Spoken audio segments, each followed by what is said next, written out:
Uluka Dudagamana Parva. Mahabharata, Book 5, Section 161. Sanjaya said, after the high-souled Pandavas, O king, had encamped by the side of the Hiranwadi, the Kauravas also fixed their camps.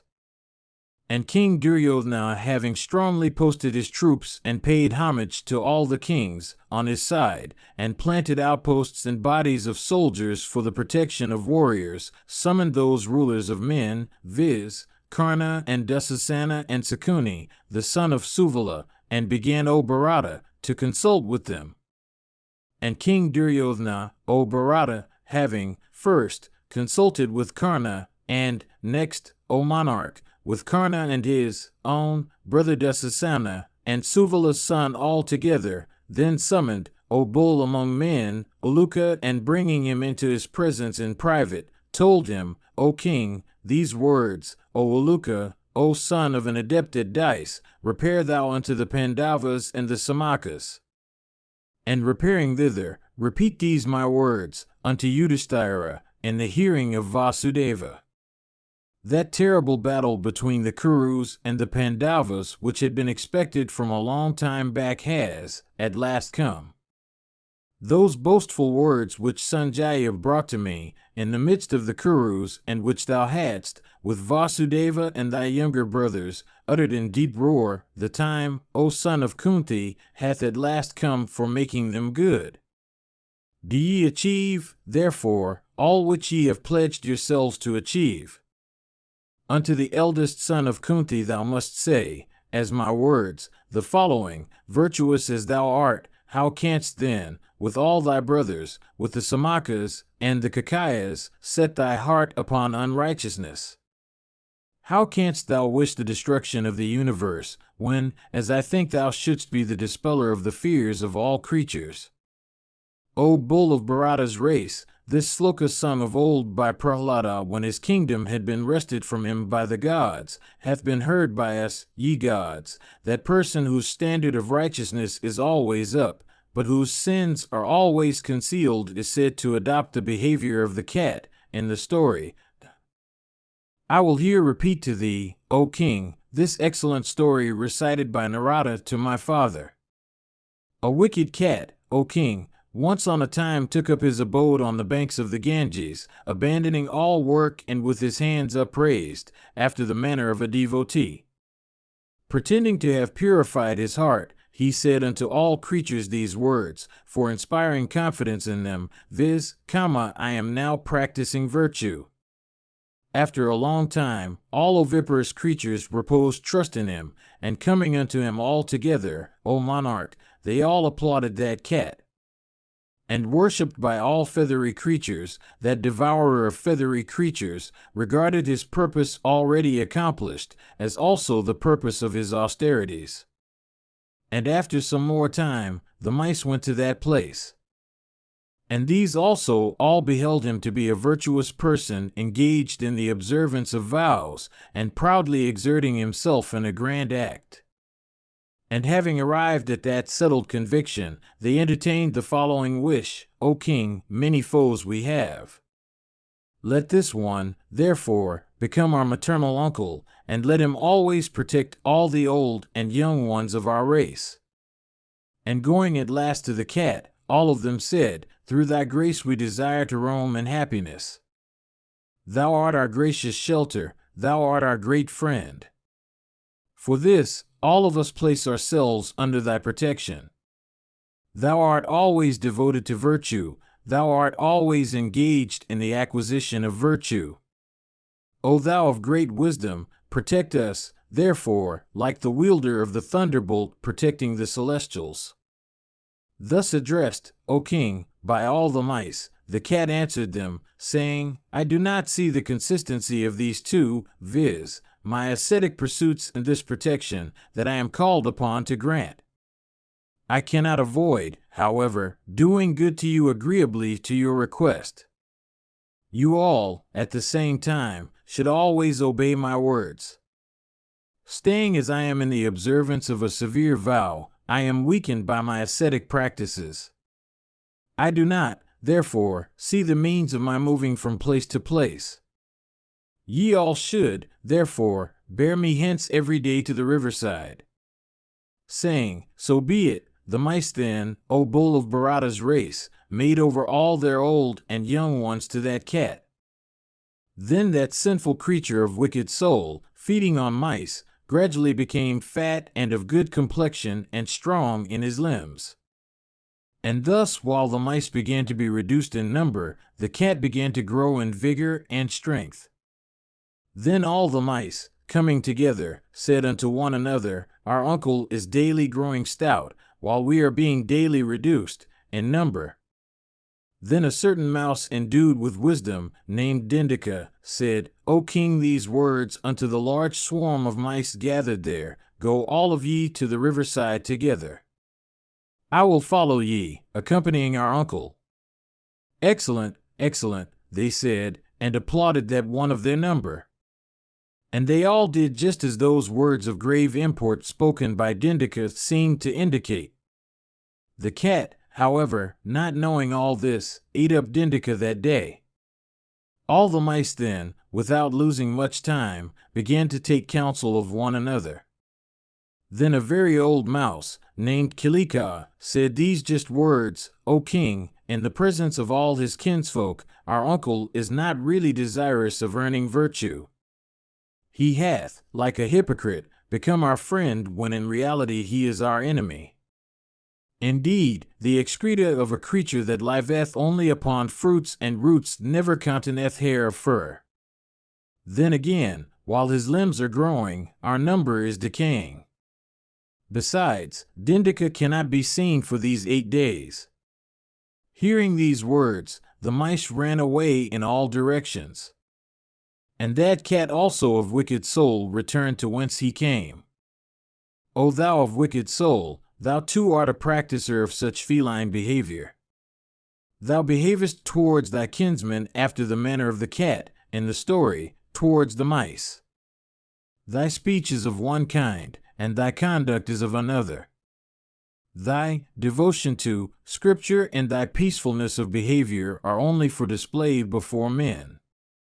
Giving up this hypocrisy, O king, adopt the practices of a kshatriya and do all that one should do as such.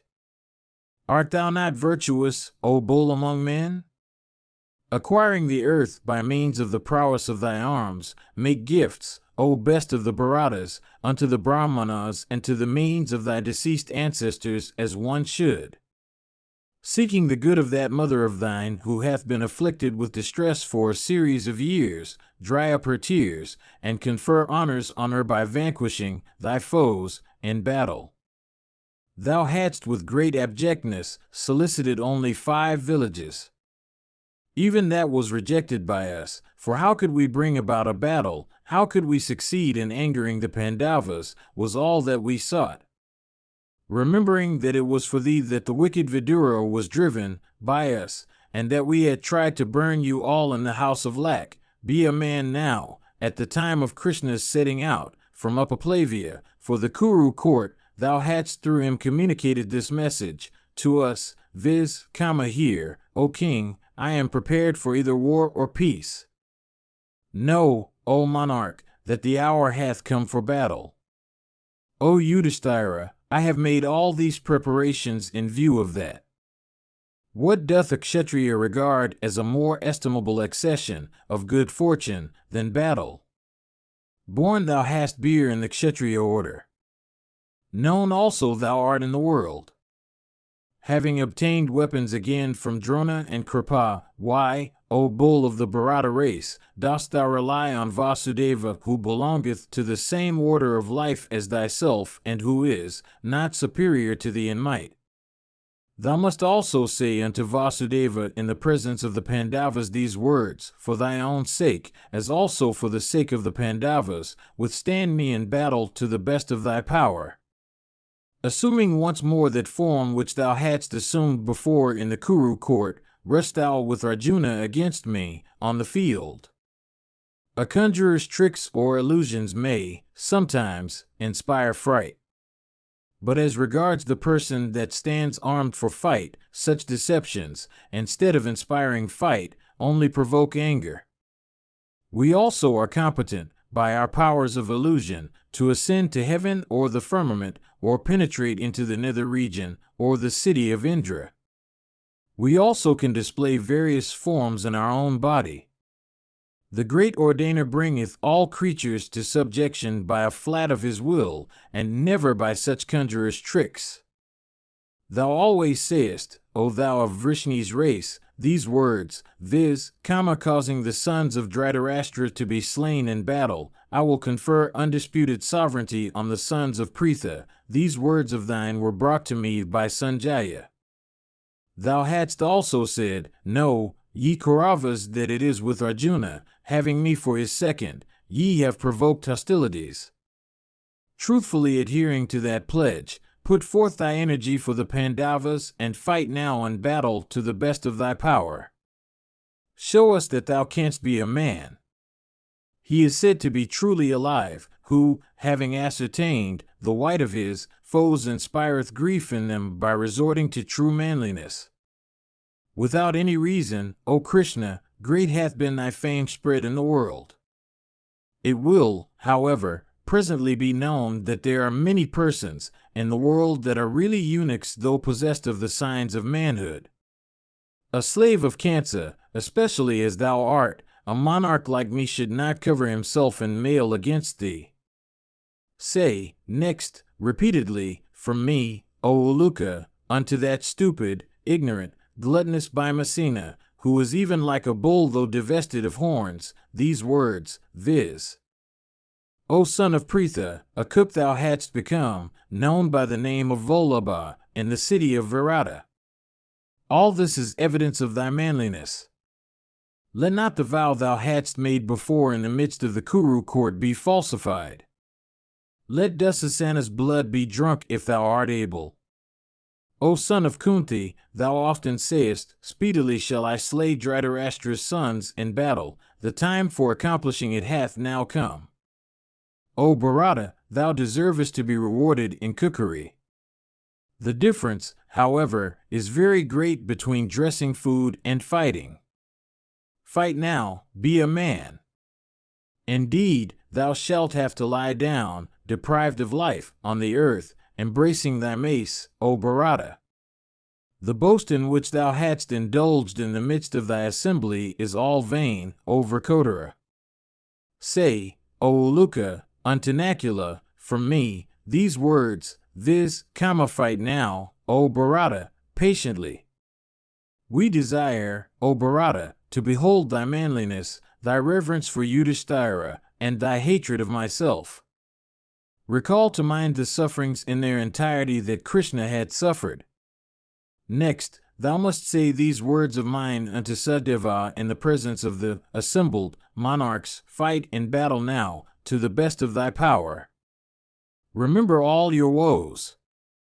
Say next, from me, unto both Virata and Drupada, these words, viz., since the beginning of the creation, slaves, endued even with great accomplishments, have never been able to fully understand their masters. Nor have affluent kings been always able to understand their slaves. This king deserveth no praise, possibly, under such a belief, ye have come against me.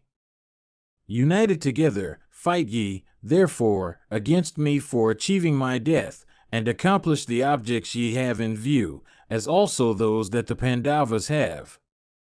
Say also, from me, unto Drishtadyumna, the prince of Panchalas, these words, viz., the hour hath now come for thee, and thou also hast come for thy hour.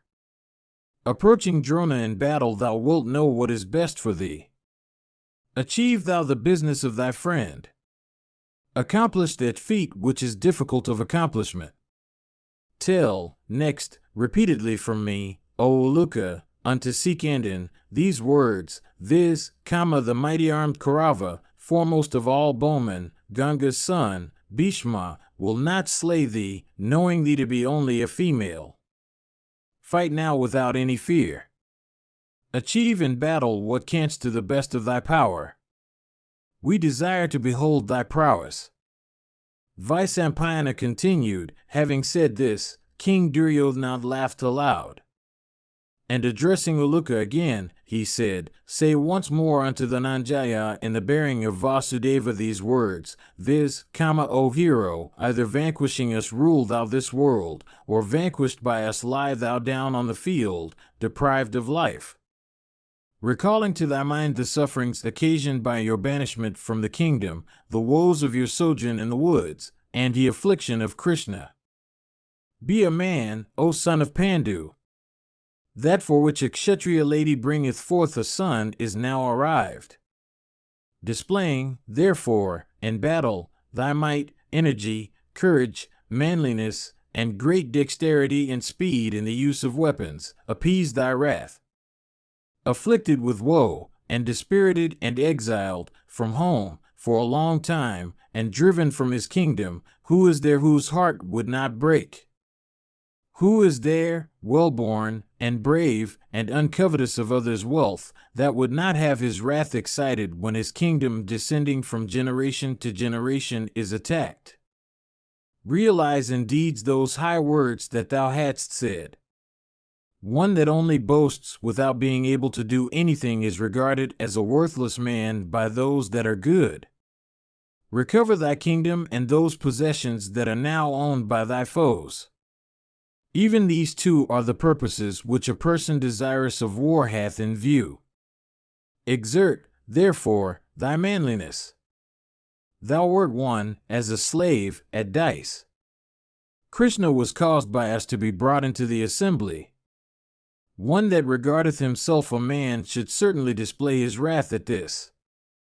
For 12 long years hadst thou been exiled from home into the woods, and 1 whole year hadst thou passed in Virata service. Remembering the pangs of banishment from the kingdom and of thy sojourn in the woods, as also those which Krishna had suffered, be thou a man. Display thy wrath towards those that repeatedly utter harsh words at thee and thy brothers. Indeed, wrath, such as that, would consist in manliness. Let thy anger, thy might and prowess, and knowledge, and thy lightness of hand in the use of weapons, be exhibited. Fight, O son of Pritha, and prove to be a man.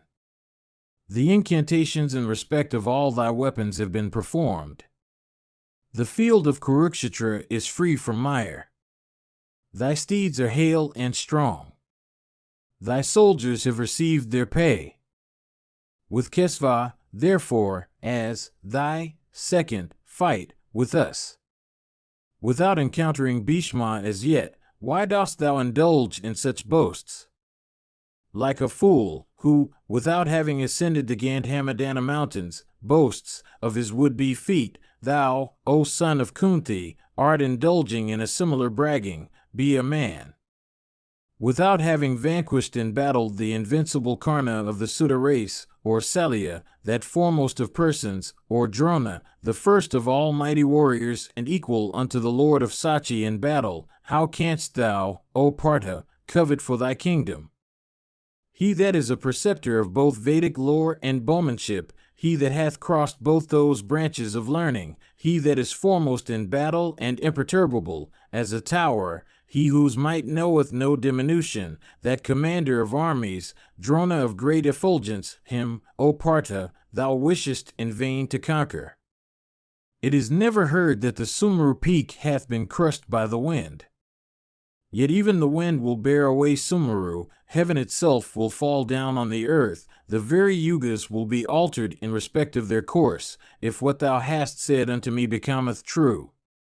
What man is there, desirous of life, be it Partha or anybody else, who having approached that grinder of foes, would be able to return home with sound body? What person is there, treading upon the earth with his feet, who, encountered by Drona and Bhishma and struck with their arrows, would escape from the battle with life? Like a frog having its abode in a well. Why art thou not able to realize the might of this vast army of the assembled monarchs, invincible, looking like the very celestial host, and protected by these lords of men, as the heavenly host by the gods themselves, protected, that is, by the kings of the east, the west, the south, and the north, are the Kambojas, the Sakas, the Kasas, the Sulwas, the Matsyas, the Kurus of the middle country, the Mlechchas, the Palindas, the Dravidas, the Andhras, and the Kanchis, this host of many nations. Ready for battle, and resembling the uncrossable current of the Ganga. O thou of little understanding, how canst thou, O fool, venture to fight with me when stationed in the midst of my elephant host?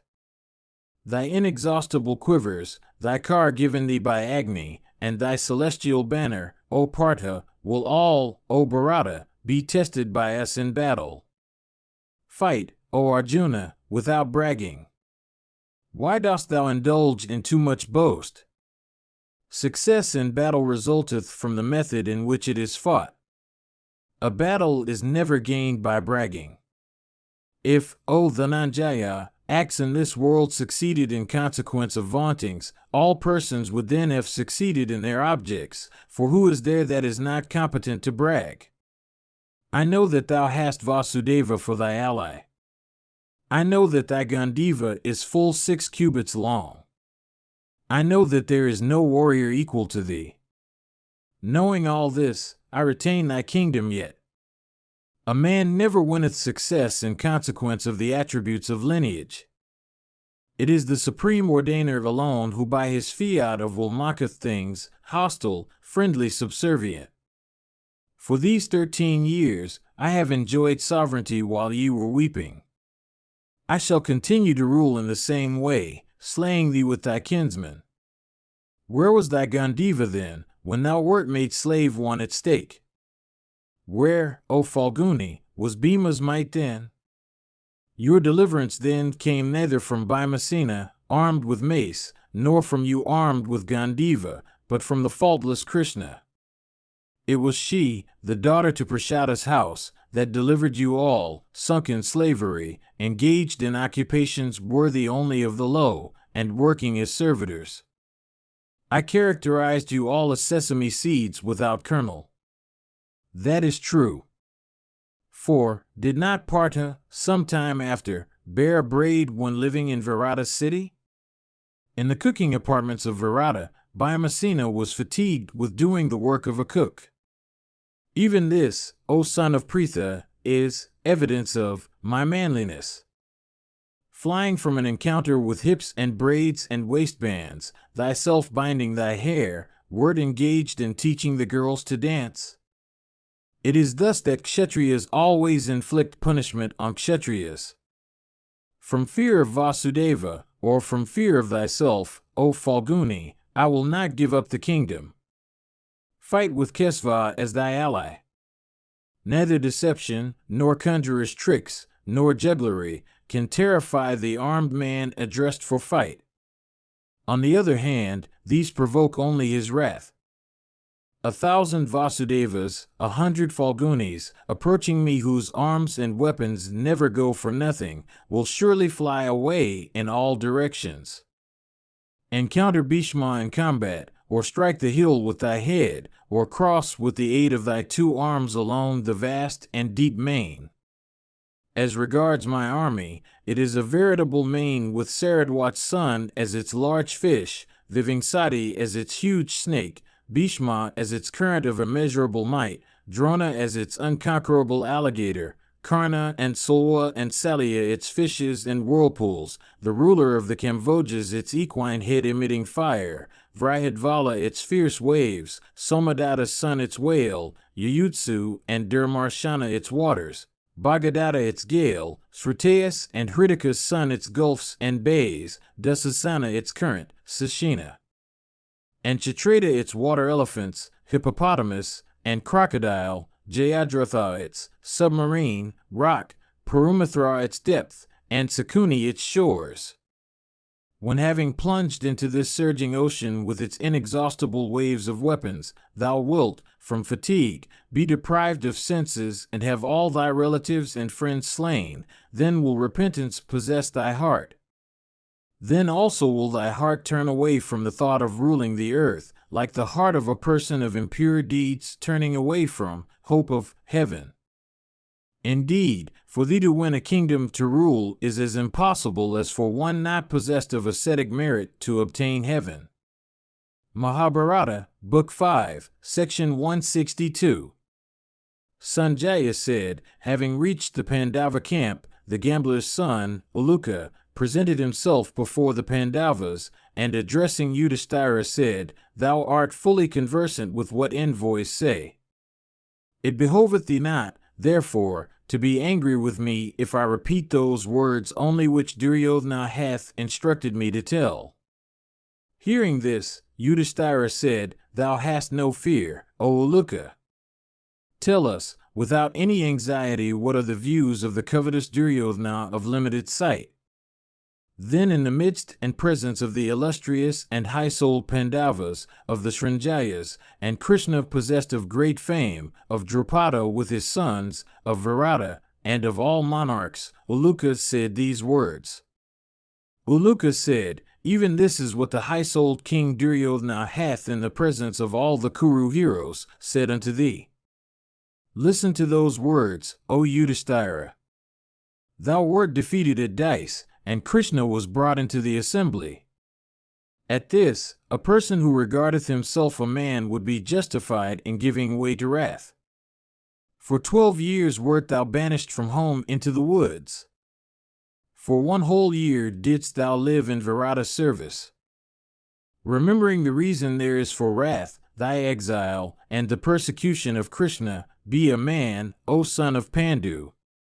Though weak, Bhima yet, O Pandava, made a vow. Let him, if able, drink the blood of Dasasana. Thy weapons have been properly worshipped and their presiding deities have been invoked. The field of Kurukshetra also is without mire. The roads are even. Thy steeds are well fed. Engage in battle, therefore, on the morrow, with Kesva as thy ally. Without having yet approached Bhishma in battle, why dost thou indulge in boasts? Like a fool that boasteth of his intention to ascend the mountains of Gandhamadana, thou, O son of Kunti, art indulging in a vain boast. Without having vanquished in battle the Suta's son, Karna, who is invincible, and Salya, that foremost of mighty persons, and that first of all warriors and equal unto Sachi's lord himself in combat, why, O son of Pritha, dost thou wish for sovereignty? A preceptor in both the Vedas and the bow, he hath reached the end of both these branches of learning. Thou desirest in vain, O son of Pritha, to vanquish that leader of troops, the illustrious Drona, who fightest in the van, is incapable of being agitated, and whose strength knows no diminution.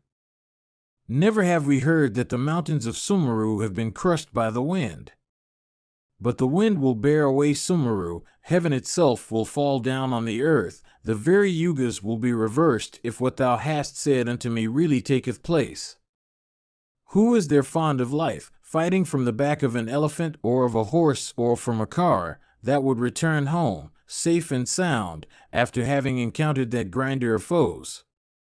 What creature treading the earth with his feet would escape with life from battle, having been attacked by Drona and Bhishma, or pierced with their terrible shafts?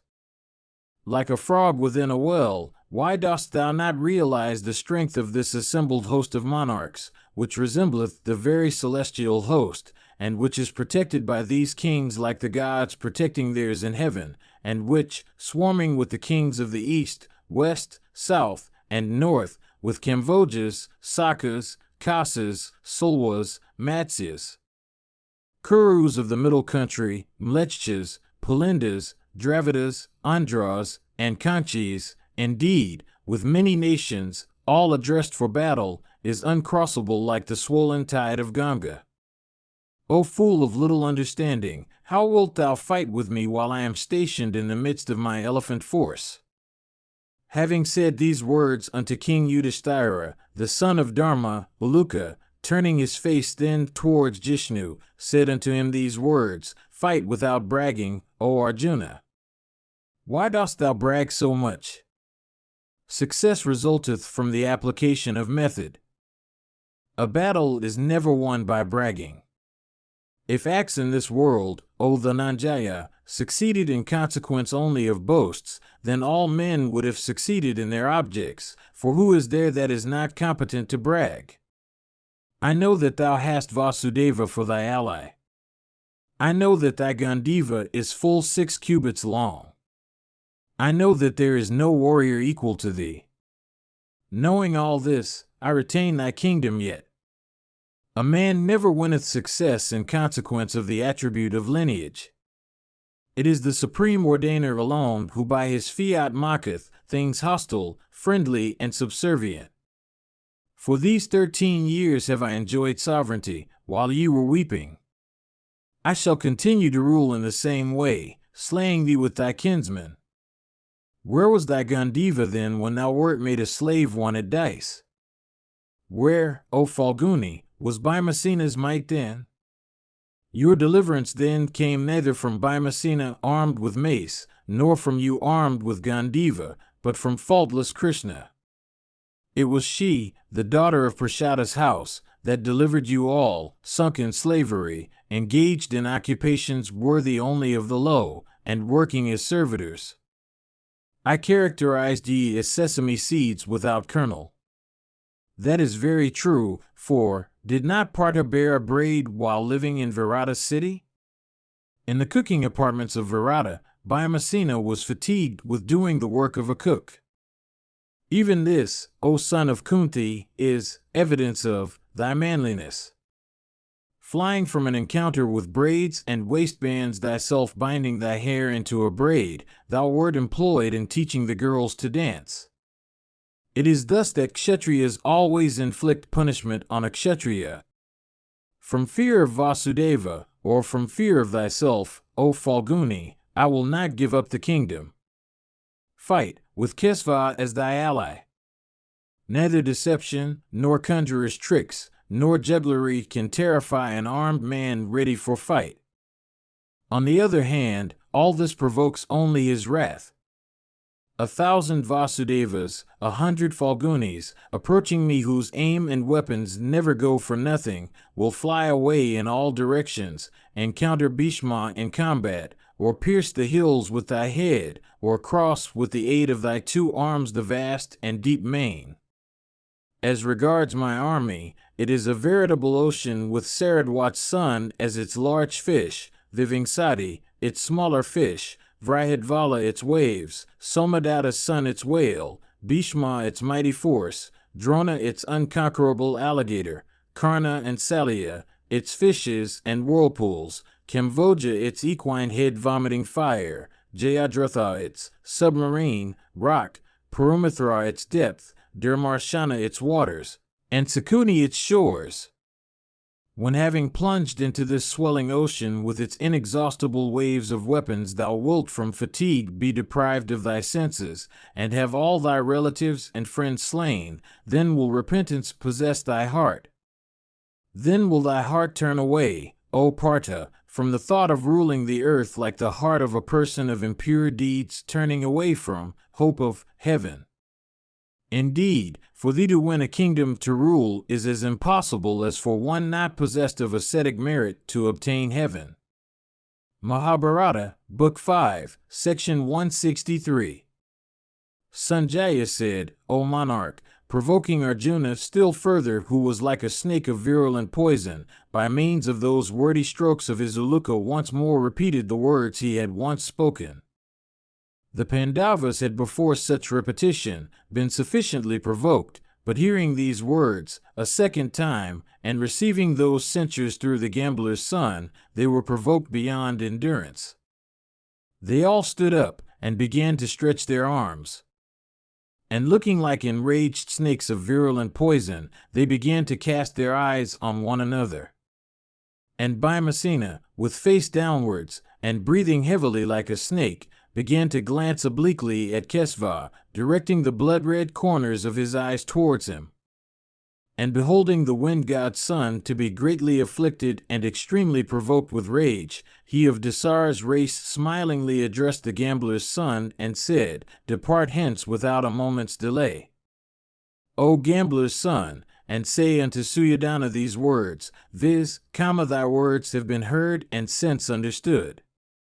Let that take place which thou desirest.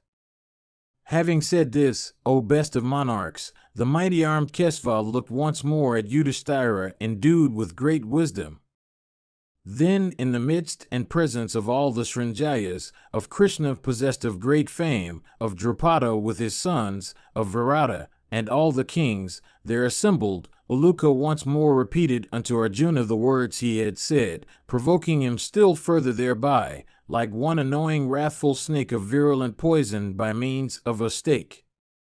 And he also said unto all of them, viz., Krishna and others, those words that Duryodhana had instructed him to say. And hearing those harsh and highly disagreeable words uttered by Uluka, Partha was greatly excited and wiped the sweat off his forehead. And beholding Partha, O king, in that condition, that assembly of monarchs could not bear it at all. And at that insult to Krishna and the high-souled Partha, the car warriors of the Pandavas were greatly agitated. Though endued with great steadiness of mind, those tigers among men began to burn with anger. And Drishtadyumna and Sikandin and that mighty car warrior, Satyaki, and the 5 Kakaya brothers, and the Rakshasa Gatakacha, the sons of Draupadi, and Abhimanyu, and King Drishtaketu, and Bhimasena, endued with great prowess, and those mighty car warriors the twins, jumped up from their seats, their eyes red with anger, tossing their handsome arms decked with red sandal paste and ornaments of gold. Then Vrkodara, the son of Kunti, understanding their gestures and hearts, sprang up from his seat. And gnashing his teeth, and licking with his tongue the corners of his mouth, and burning with rage, and squeezing his hands, and turning his eyes fiercely, said these words unto Uluka, ignorant fool, thy words have now been heard which Duryodhana said unto thee for the object of provoking us as if we were a set of imbeciles. Hear now the words which I say, and which thou art to repeat unto the inaccessible Suyoddana in the midst of all the Kshatriyas, and in the hearing of the Suta's son and the wicked-hearted Sakuni. We always seek to gratify our elder brother. It was for this, O thou of wicked behavior, that we tolerated thy acts. Dost thou not regard this as highly fortunate for thee? It was for only the good of our race that King Yudhishthira the Just, endued with great intelligence, sent Rishikesa to the Kurus for bringing about a peace. Impelled by fate, without doubt, thou art desirous of repairing unto Yama's abode. Come, fight with us. That, however, is certainly to take place tomorrow. I have, indeed, vowed to slay thee with thy brothers. O sinful fool, do not entertain the slightest doubt, for it will be as I have vowed. The very ocean, the abode of Varuna may all on a sudden transgress its continents. The very mountains may split, yet my words can never be false. If Yama himself, or Kuvara, or Rudra, assisteth thee, the Pandavas will still accomplish what they have vowed. I shall certainly drink Dasasana's blood according to my pleasure.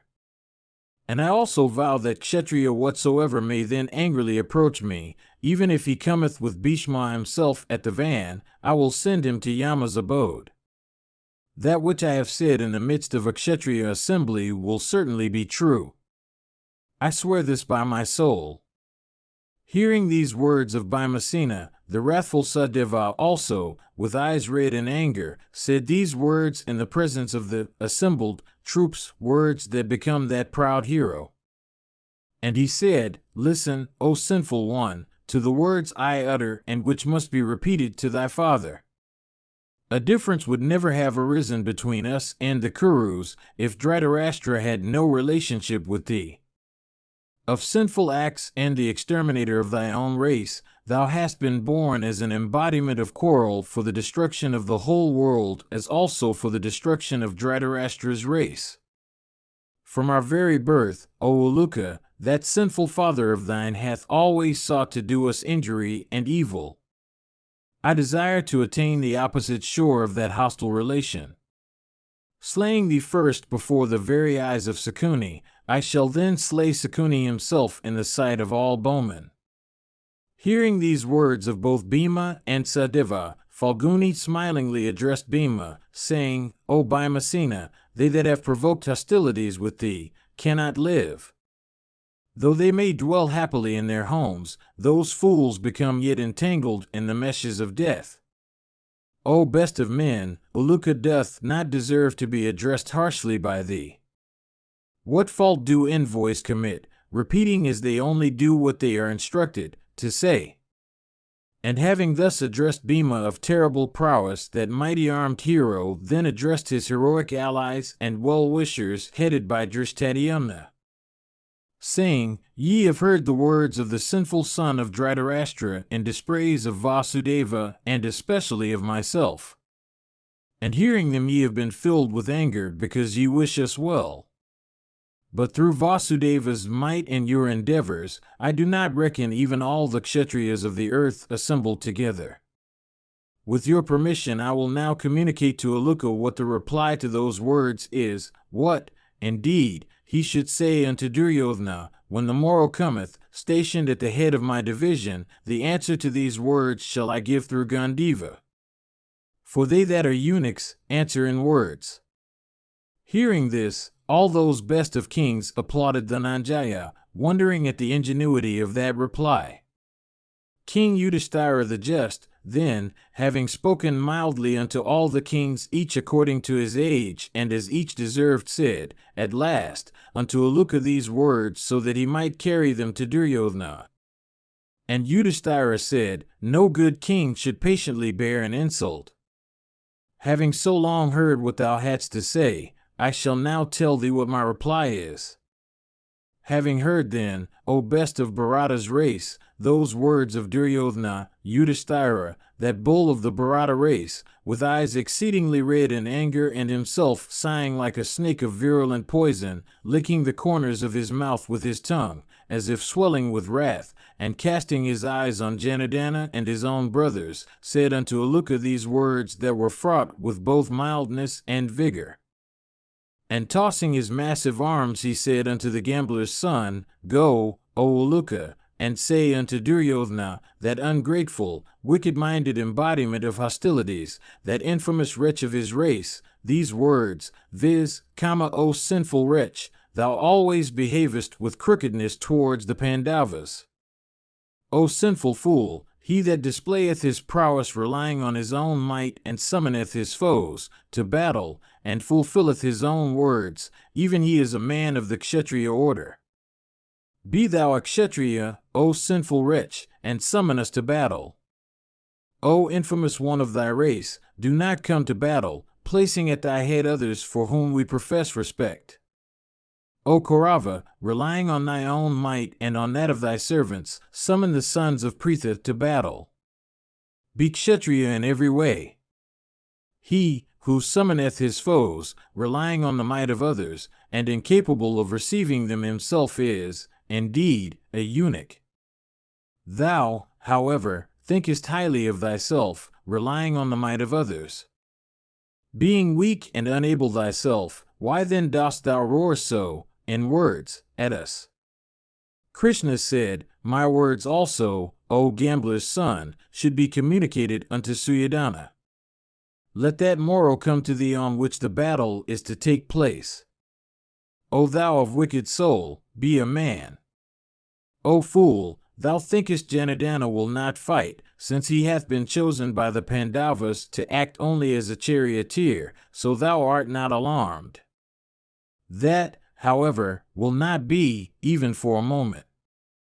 If my wrath is excited, I may then consume all the kings, assembled by thee, like a fire consuming a heap of straw. At Yudhishthira's command, however, I shall only discharge the functions of charioteer to the high-souled Falguni, of senses under complete control, and who alone, amongst us two, will fight. If thou fliest beyond the limits of the three worlds, if thou sinkest into the depths of the earth, thou shalt, even at these places, behold Arjuna's car tomorrow morning. Thou thinkest that Bhima's words have been spoken in vain. But know that Dussasana's blood hath already been quaffed. Know this also, that although thou hast uttered such cross and perverse words, yet neither Partha, nor King Yudhishthira, nor Bhimasena, nor any of the twins, regardeth thee as straw. Mahabharata, Book 5, Section 164. Sanjaya said, having heard those words of Duryodhana, Gadaksha of great fame looked at the gambler's son with eyes exceedingly red. And Kesva also, and tossing his massive arms, he addressed the gambler's son, saying, He, who, relying on his own strength, summoneth his foes and fighteth with them fearlessly, is spoken of as a man. He, however, who, relying on the strength of others, summoneth his foes, is an infamous Kshatriya. In consequence of his incapacity, such a one is regarded as the lowest of men. Relying on the strength of others, thou, O Duryodhana, being a coward thyself, desirest yet, O fool, to rebuke thy foes. Having installed Bhishma, the oldest of all the Kshatriyas, whose heart is ever bent in doing what is good, who hath all his passions under control, and who is endued with great wisdom, in the command of thy troops and made him liable to certain death, thou indulgest in brag. O thou of wicked understanding, thy object, in doing this, is fully known to us, O wretch of thy race. Thou hast done it, believing that sons of Pandu will not, from kindness, slay the son of Ganga. Know, however, O Dhritarashtra's son, that I will slay that Bhishma first in the sight of all the bowmen, relying upon whose strength thou indulgest in such boasts. O gambler's son, repairing, hence, unto the Bharatas and approaching Duryodhana the son of Dhritarashtra, say unto him that Arjuna hath said, so be it. After this night will have passed away, the fierce encounter of arms will take place. Indeed, Bhishma of unfailing might and firmly adhering to truth, hath told thee in the midst of the Kurus these words, viz., I will slay the army of the Srinjayas and the Salvayas. Let that be my task. Excepting Drona, I can slay the whole world. Thou needest not, therefore, entertain any fear oil the Pandavas. At this, thou, O Duryodhana, regardest the kingdom as thy own and thinkest that the Pandavas have sunk into distress. Thou hast been filled with pride at this.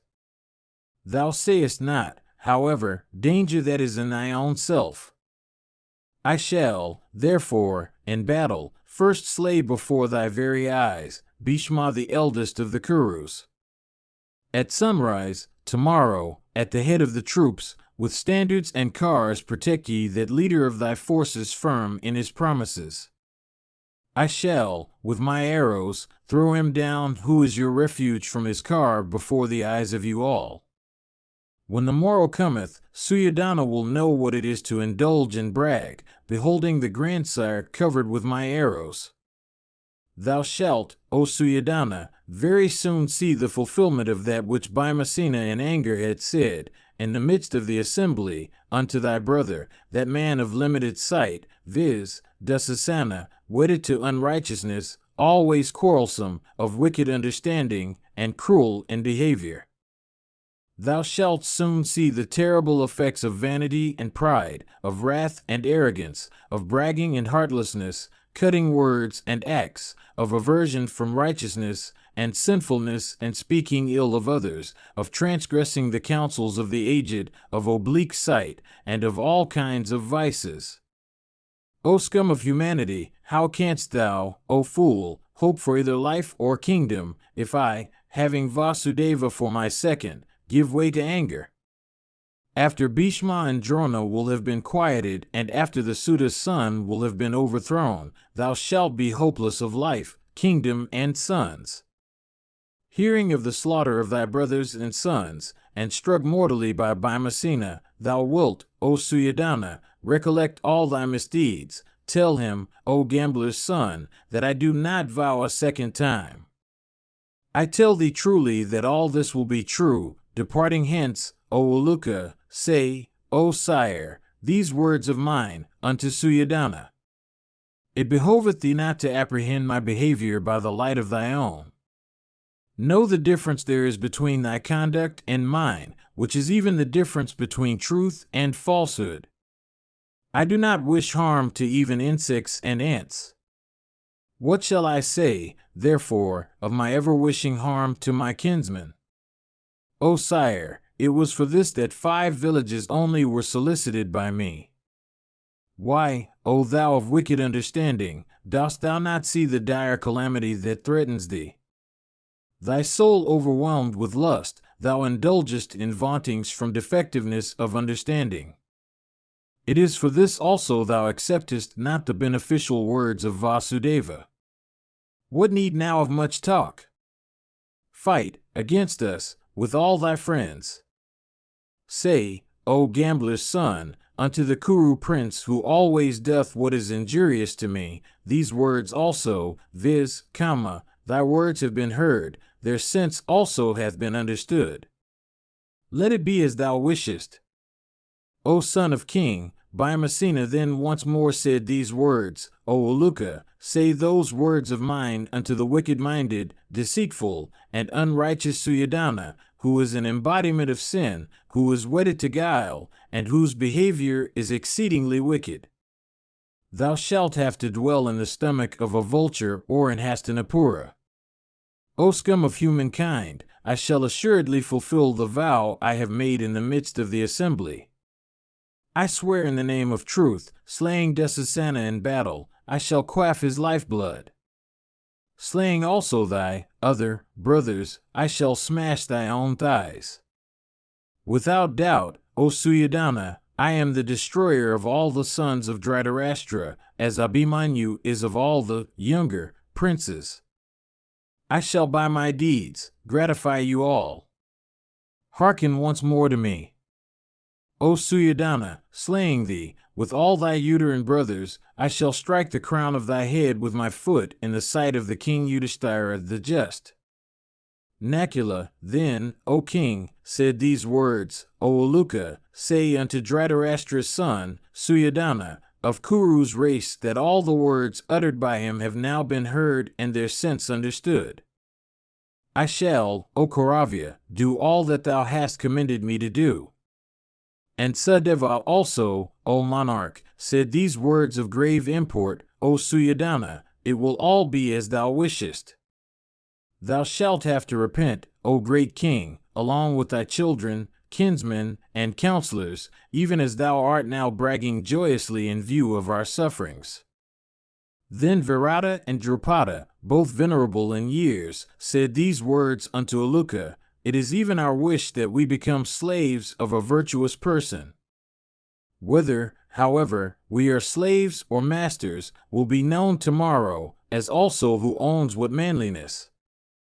After them, Sikandin said these words unto Uluka, thou must say unto King Duryodhana, who is always addicted to sinfulness, these words, viz., see, O king, what fierce deed is perpetrated by me in battle. I shall slay grandsire of thine from his car, relying upon whose prowess thou art certain of success in battle. Without doubt, I have been created by the high-souled Creator for the destruction of Bhishma. I shall assuredly slay Bhishma in the sight of all bowmen. After this, Drishtadyumna also said unto Uluka, the gambler's son, these words, say unto Prince Suddhodana these my words, viz., I shall slay Drona with all his followers and friends. And I shall do a deed which none else will ever do. King Yudhishthira once more said these high words fraught with clemency, viz., O monarch, I never desire the slaughter of my kinsmen. O thou of wicked understanding, it is from thy fault that all this will assuredly take place. I shall, of course, have to sanction the fulfillment of their great feats by all these around me. Go hence, O Uluka, without delay or stay here, O sire, for, blessed be thou, we too are thy kinsmen. Uluka, then, O king, thinking permission of Yudhishthira, the son of Dharma, went thither where King Suddhodana was. Thus addressed, the gambler's son, carefully bearing in mind all he had heard, returned to the place from which he had come. And arriving there, he fully represented unto the vindictive Duryodhana all that Arjuna had charged him with. And he also faithfully communicated unto Dhritarashtra's son the words of Vasudeva, of Bhima, of King Yudhishthira the Just, of Nakula and Virata and Drupada, O Bharata, and the words of Sadeva and Drishtadyumna and Sikandin, and the words also that were spoken, subsequently, by Kesava and Arjuna. And having listened to the words of the gambler's son, Duryodhana, that bull of Bharata's race, ordered Dasasana and Karna and Sakuni, O Bharata, and their own troops and the troops of the allies, and all the assembled kings, to be arrayed in divisions and be ready for battle before sunrise next morrow.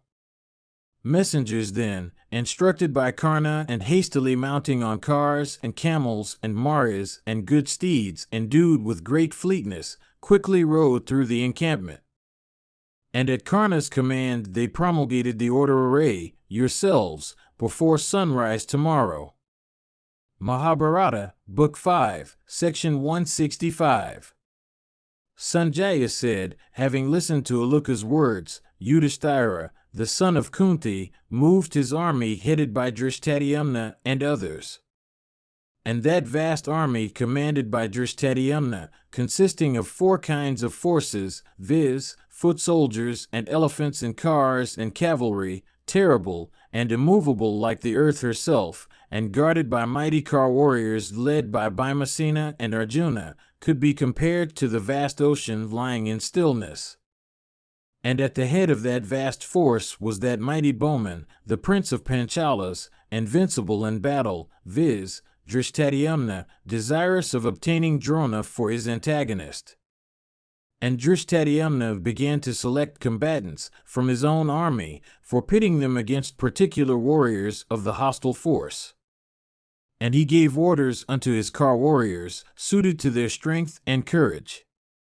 And he pitted Arjuna against the Suta's son, Karna, Bhima against Duryodhana, Drishtaketu against Salya, Uttamajas against Gautama's son, Kripa, Nakula against Kritavarman, Yuyudhana against the ruler of the Sindhus, Jayadratha. And he placed Sikandin in the van, pitting him against Bhishma. And he urged Sadeva against Sakuni, and Chekatana against Sala, and the 5 sons of Draupadi against the Trigartas. And he urged Subhadra's son, Abhimanyu, against Vrishasena, the son of Karna, and also against all the rest of the kings, for he regarded Abhimanyu as superior to Arjuna himself in battle. And distributing his warriors thus, individually and collectively, that mighty bowman, of the hue of blazing fire, kept Drona for his own share. And that leader of leaders of troops, the mighty and intelligent bowman Drishtadyumna, having arrayed his troops duly, waited for battle with a firm heart. And having arrayed the combatants, as indicated above, of the Pandavas, he waited, with collected mind, on the field for securing victory to the sons of Pandu. Mahabharata, Book 5, Section 166. Dhritarashtra said, after Falguni had vowed the slaughter of Bhishma in battle, what did my wicked sons, headed by Duryodhana, do? Alas, I already behold my father, Ganga's son, slain in battle, by that bowman of firm grasp, viz., Partha, having Vasudeva for his ally. And what also did that mighty bowman, that foremost of smiters, Bhishma, endued with immeasurable wisdom, say on hearing the words of Partha? Having accepted also the command of the Kauravas, what did that foremost of warriors, Ganga's son, of exceeding intelligence and prowess, do? Vaisampayana continued, thus questioned, Sanjaya told him everything about what that eldest one of the Kurus, Bhishma of immeasurable energy, had said. Sanjaya said, O monarch, obtaining the command, Bhishma, the son of Santanu, said these words unto Duryodhana, gladdening him greatly, worshipping the leader of celestial forces, viz., Kamara, armed with the lance, I shall, without doubt, be the commander of thy army today. I am well versed in all mighty affairs, as also in various kinds of array. I know also how to make regular soldiers and volunteers act their parts. In the matter of marching the troops and arraying them, in encounters and withdrawing, I am as well versed, O great king, as Vrahaspati, the preceptor of the celestials, is. I am acquainted with all the methods of military array prevalent amongst the celestials, Gandharvas, and human beings. With these I will confound the Pandavas. Let thy heart's fever be dispelled. I will fight the foe, duly protecting thy army and according to the rules of military science. O king, let thy heart's fever be dispelled. Hearing these words, Duryodhana said, O Ganga, son of mighty arms, I tell thee truly, I have no fear from even all the gods and asuras united together. How much less, therefore, is my fear when thy invincible self hath become the leader of my forces, and when that tiger among men, Drona, also waiteth willingly for battle. When you two foremost of men are dressed for battle on my side, victory, nay, the sovereignty of even the celestial cannot assuredly be unattainable by me. I desire, however, O Kaurava, to know who amongst all the warriors of the foe and my own are to be counted as Rathas and who Adarathas. Thou, O grandsire, art well acquainted with the prowess of the combatants of the foe, also of ourselves. I desire to hear this, with all these lords of earth. Bhishma said, Listen, O son of Gandhari, O king of kings, to the tale of Rathas in thy own army. Hear, O king, as to who are Rathas and who Adarathas. They are in thy army, many thousands, many millions, and many hundreds of millions of Rathas. Listen, however, to me as I name only the principal ones. Firstly, with thy country of brothers, including Dusasana and others, thou art of the foremost of Rathas. All of you are skilled in striking, and proficient in cutting chariots and piercing. All of you are accomplished drivers of chariots whilst seated in the driver's box, and accomplished managers of elephants whilst seated on the necks of those animals. All of you are clever smiters with maces and bearded darts and swords and bucklers. You are accomplished in weapons and competent in bearing burthens of responsibility. Ye all are disciples of Drona and of Kripa, the son of Saradwat, and arrows and other arms. Wronged by the sons of Pandu, these Dhritarashtra's, endued with energy, will assuredly slay in the encounter the Panchalas irresistible in combat. Then, O foremost of the Bharatas, come I, the leader of all thy troops, who will exterminate thy foes, vanquishing the Pandavas. It behoveth me not to speak of my own merits. I am known to thee. The foremost of all wielders of weapons, Bhoja, chief, Kritavarman, is Adaratha. Without doubt, he will accomplish thy purpose in battle. Incapable of being humiliated by persons accomplished in arms, shooting or hurling his weapons to a great distance, and a severe smiter, he will destroy the ranks of the foe, as the great Indra destroying the Danavas. The ruler of the Madras, the mighty bowman Salya, is, as I think, an Adaratha. That warrior boasteth himself as Vasudeva's equal in every battle that he fighteth. Having abandoned his own sister's sons, that best of kings, Salya, hath become thine. He will encounter in battle the Maharathas of the Pandava party, flooding the enemy with his arrows resembling the very surges of the sea. The mighty bowman Purusharthas, the son of Somadatta, who is accomplished in arms and is one of thy well-meaning friends, is a leader of leaders of Kartavisions. He will, certainly, make a great havoc among the combatants of thy enemies. The king of the Sindhus, O monarch, is in my judgment equal to 2 Rathas. That best of Kar warriors will fight in battle, displaying great prowess. Humiliated, O king, by the Pandavas on the occasion of his abducting Draupadi, and bearing that humiliation in mind, that slayer of hostile heroes will fight for thee. Having practiced after that, O king, the severest austerities, he obtained a boon, highly difficult of acquisition, for encountering the Pandavas in battle. That tiger among Kar warriors, therefore, remembering his old hostility, will, O sire, fight with the Pandavas in battle, reckless of his very life, which is so difficult to lay down. Mahabharata, Book 5, Section 167. Bhishma said, Sudakshina, the ruler of the Kambojas, is in my judgment equal to a single ratha. Desiring the success of thy object, he will certainly fight with the enemy in battle.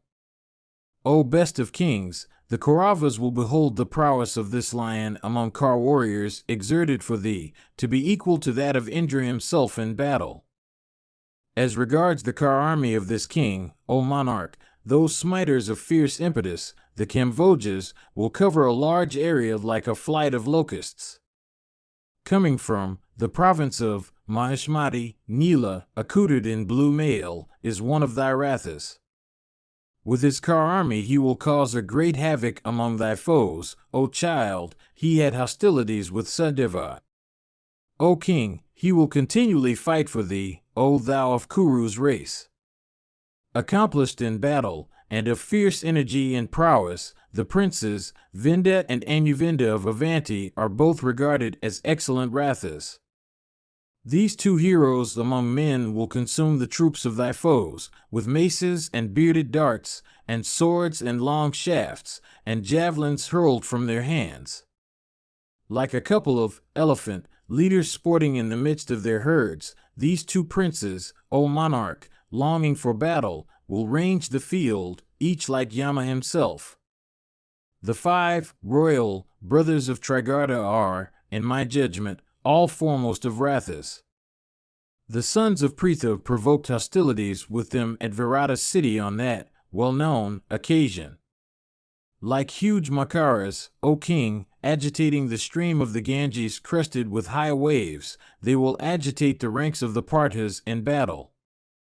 All the 5, O king, are rathas, having Satyaratha amongst them as their first.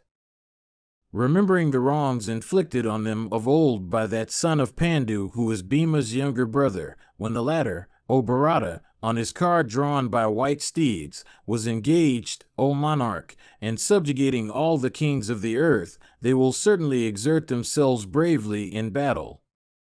Encountering many Maharatha's chief of bowmen leaders of Kshatriyas on the side of the Parthas, they will certainly slay them. Thy son Lakshmana and the son also of Dasasana, those tigers among men, are both unretreating in battle. In prime of youth, of delicate limbs, endued with great activity, those two princes, well versed with battles and capable of leading all, those tigers among Kurus, those Kar warriors, are, I think, two of our best rathas. Devoted to the duties of the Kshatriya order, those two heroes will achieve great feats. Dandatara, O monarch, is, O bull among men, equal to a single ratha. Guarded by his own soldiers, he will fight in battle for thee.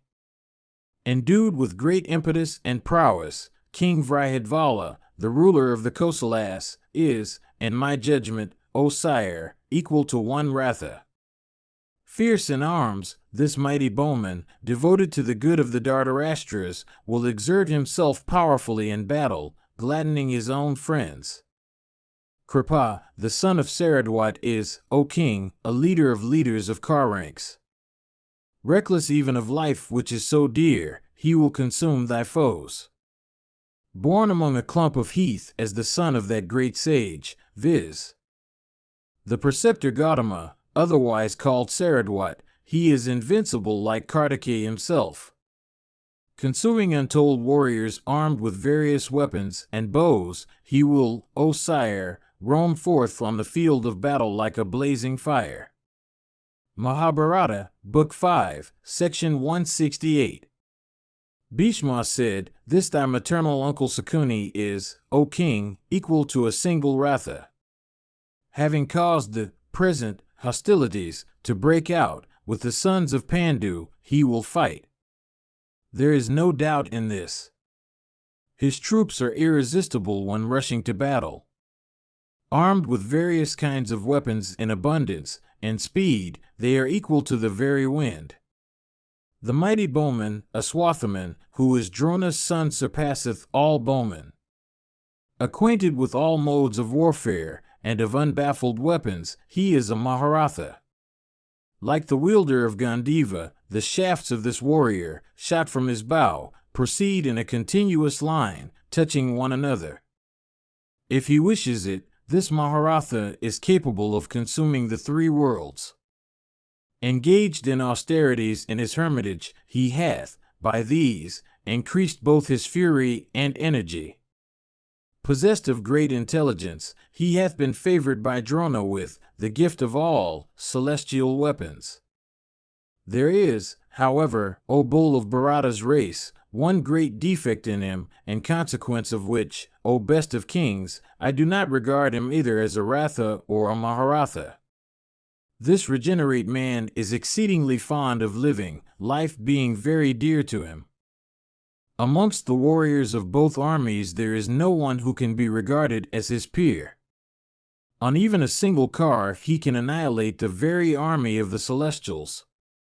Possessed of a strong frame, he can split the very mountains by the flaps of his bowstring, striking against the leathern fence on his left arm. Endued with innumerable qualities, this smiter of fierce effulgence will wander over the field of battle, incapable of being withstood like Yama himself, mace in hand. Resembling the fire at the end of the Yuga as regards his fury, possessed of leonine neck, and endued with great luster, Aswathaman will extinguish the embers of this battle between the Bharatas. His father, Drona, is endued with great energy, and though aged, is still superior to many young men. He will achieve great feats in battle. I have no doubt of this. Staying immovably on the field, he will consume Yudhishthira's troops. The Pandava army will play the part of the dry grass and fuel in which that fire will originate, while the impetus of his own weapons will be the wind for fanning it into a mighty flame. This bull among men is a leader of bands of car warriors. The son of Bharadvaja will achieve fierce feats for thy good. The preceptor of all Kshatriyas of royal lineage, the venerable preceptor, will exterminate the Srinjayas. Dhananjaya, however, is dear to him. This mighty bowman, therefore, remembering his own celebrated and highly meritorious services as preceptor, will never be able to slay Partha, who is capable of achieving great feats without any trouble. O hero, Drona always boasteth of the numerous accomplishments of Partha. Indeed, Bharadvaja looketh on him with greater affection than on his own son. Endued with great prowess, he can, on a single car, beat in battle, by means of his celestial weapons, all the gods, Gandharvas, and human beings united together. That tiger among kings is, O monarch, one of thy Maharathas. Capable of breaking the car ranks of hostile heroes, he, in my judgment, is one of thy foremost of car warriors. Afflicting the ranks of the enemy at the head of his own large force, he will consume the Panchalas like fire consuming a heap of dry grass. Possessed of true fame, Prince Vrihadvala is equal to single Ratha. He, O monarch, will roam amid thy enemy's troops like death himself. His troops, O king of kings, accoutred in various kinds of mail and armed with diverse kinds of weapons, will wander on the field, slaying all the warriors opposed to them. Vrishasena, the son of Karna, is one of thy foremost of car warriors, and is a Maharatha. That foremost of mighty men will consume the troops of thy enemy. Endued with great energy, Jalasandha, O king, is one of thy foremost of Rathas. Born in Madhu's race, that slayer of hostile heroes is prepared to cast away his very life in battle. Skilled in battle, that mighty armed warrior, scattering the enemy's ranks before him, will fight in battle mounted on car or from the elephant's back.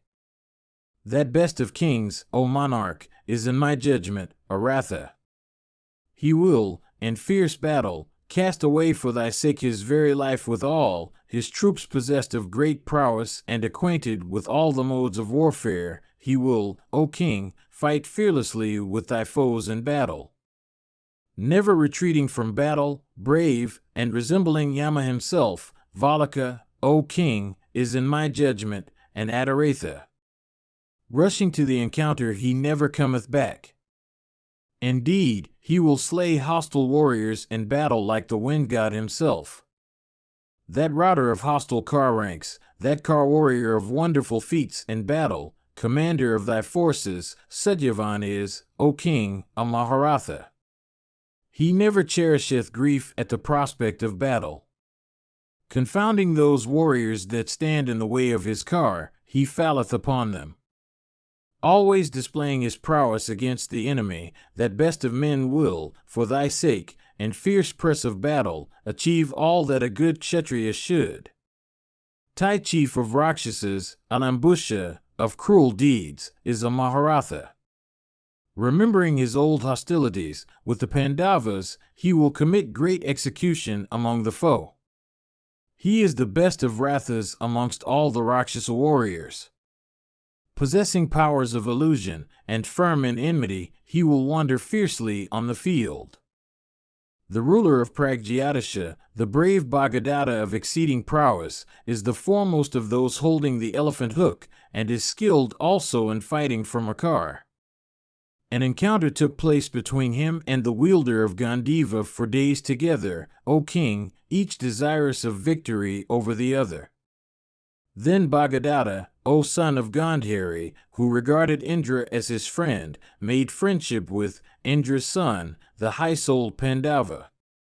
Skilled in fight from the elephant's neck, this king will fight in battle, like Vasva among the celestials, fighting from his Airavata. Mahabharata, Book 5, Section 169. Bhishma said, both the brothers Achla and Vrisha are Rathas. Invincible, in battle, they will slay thy foes.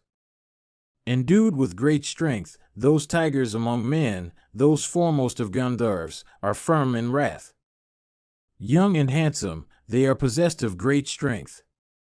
As regards this thy ever dear friend, this one who is always boastful of his skill in battle, this one who always urgeth thee, O king, to fight with the Pandavas, this vile braggart, Karna, the son of Surya, this one who is thy counselor, guide, and friend, this vain wight who is destitute of sense, this Karna, is neither a Ratha nor an Adoratha.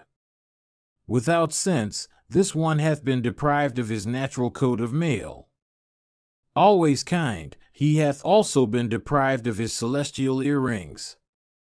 In consequence of the curse of Rama, his preceptor in arms, as also of the words of a Brahmana, who cursed him on another occasion, owing also to his deprivation of the accoutrements of battle, he, in my judgment, is only half a Ratha. Having approached Falguni, in battle, he will not certainly escape with life. Hearing this, Drona, that foremost of all wielders of weapons, said, It is even so as thou hast said. That is not untrue. He boasteth on the eve of every battle, but yet he is seen to retreat from every engagement. Kind, out of season, and blundering, it is for this that Karna, in my judgment, is only half a Ratha. Hearing these words, Radha's son, expanding his eyes in rage, and afflicting Bhishma with words like sharp hooks, said unto Ganga's son these words, O grandsire, though I am innocent yet from thy aversion to me, thou manglest me thus, according to thy pleasure, with thy wordy arrows at every step. I tolerate, however, all this for the sake of Duryodhana. Indicating me as only half a Ratha, thou regardest me worthless, as if, indeed, I were a coward. What doubt is there in this?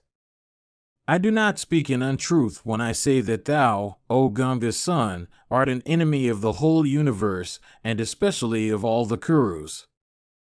The king, however, doth not know this. Who else is there that would thus seek to disunite and abate the energy of these kings that are all equal and that are all equally brave, as thou, from thy hatred of merit, seekest to do? O Kaurava, neither years, nor wrinkles, nor wealth, nor possession of friends, would entitle a Kshatriya to be regarded as a Maharatha. It hath been said that a Kshatriya acquireth eminence only through might, as Brahmanas acquire eminence through superiority in mantras, as Vaishyas through wealth, and Sudras through age. Influenced, however, by lust and envy, and acting from ignorance, thou hast indicated Rathas and Adarathas according only to thy own caprice. Blessed be thou, O mighty-armed Duryodhana, judge properly. Let this wicked Bhishma, who only wrongeth thee, be abandoned by thee. Thy warriors, once disunited, can with difficulty be united again. O tiger among men, thy main army, under such circumstances, can with difficulty be united. Far greater will the difficulty be in uniting an army gathered from various provinces. Behold, O Bharata, doubt of success hath already arisen in the hearts of thy warriors.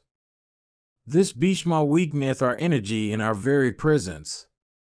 Where is the task of ascertaining the merits of Rathas, and where is Bhishma of little understanding? I alone will withstand the army of Pandavas. Coming in contact with me, whose arrows never go for nothing, the Pandavas and the Panchalas will fly away in all directions like oxen when they come in contact with a tiger. Where, oh, our battle, the press of armed encounter, good counsels and well-expressed words, and where is Bhishma, who is superannuated and of wicked soul, and who is impelled by the very fates to become their victim? Alone he challengeth the whole universe. Of false vision he regardeth none else as a man. It is true the scriptures teach that the words of the old should be listened to. That, however, doth not refer to those that are very old, for these, in my judgment, become children again. Alone I will exterminate the army of the Pandavas. The fame, however, of such a feat will attach to Bhishma, O tiger among kings, for this Bhishma, O monarch, hath been made by thee the commander of thy forces, and the renown always attacheth to the leader and not to those that fight under him. I will not, therefore, O king, fight as long as Ganga's son liveth. After Bhishma, however, hath been laid low, I will fight with all the Maharathas of the enemy united together.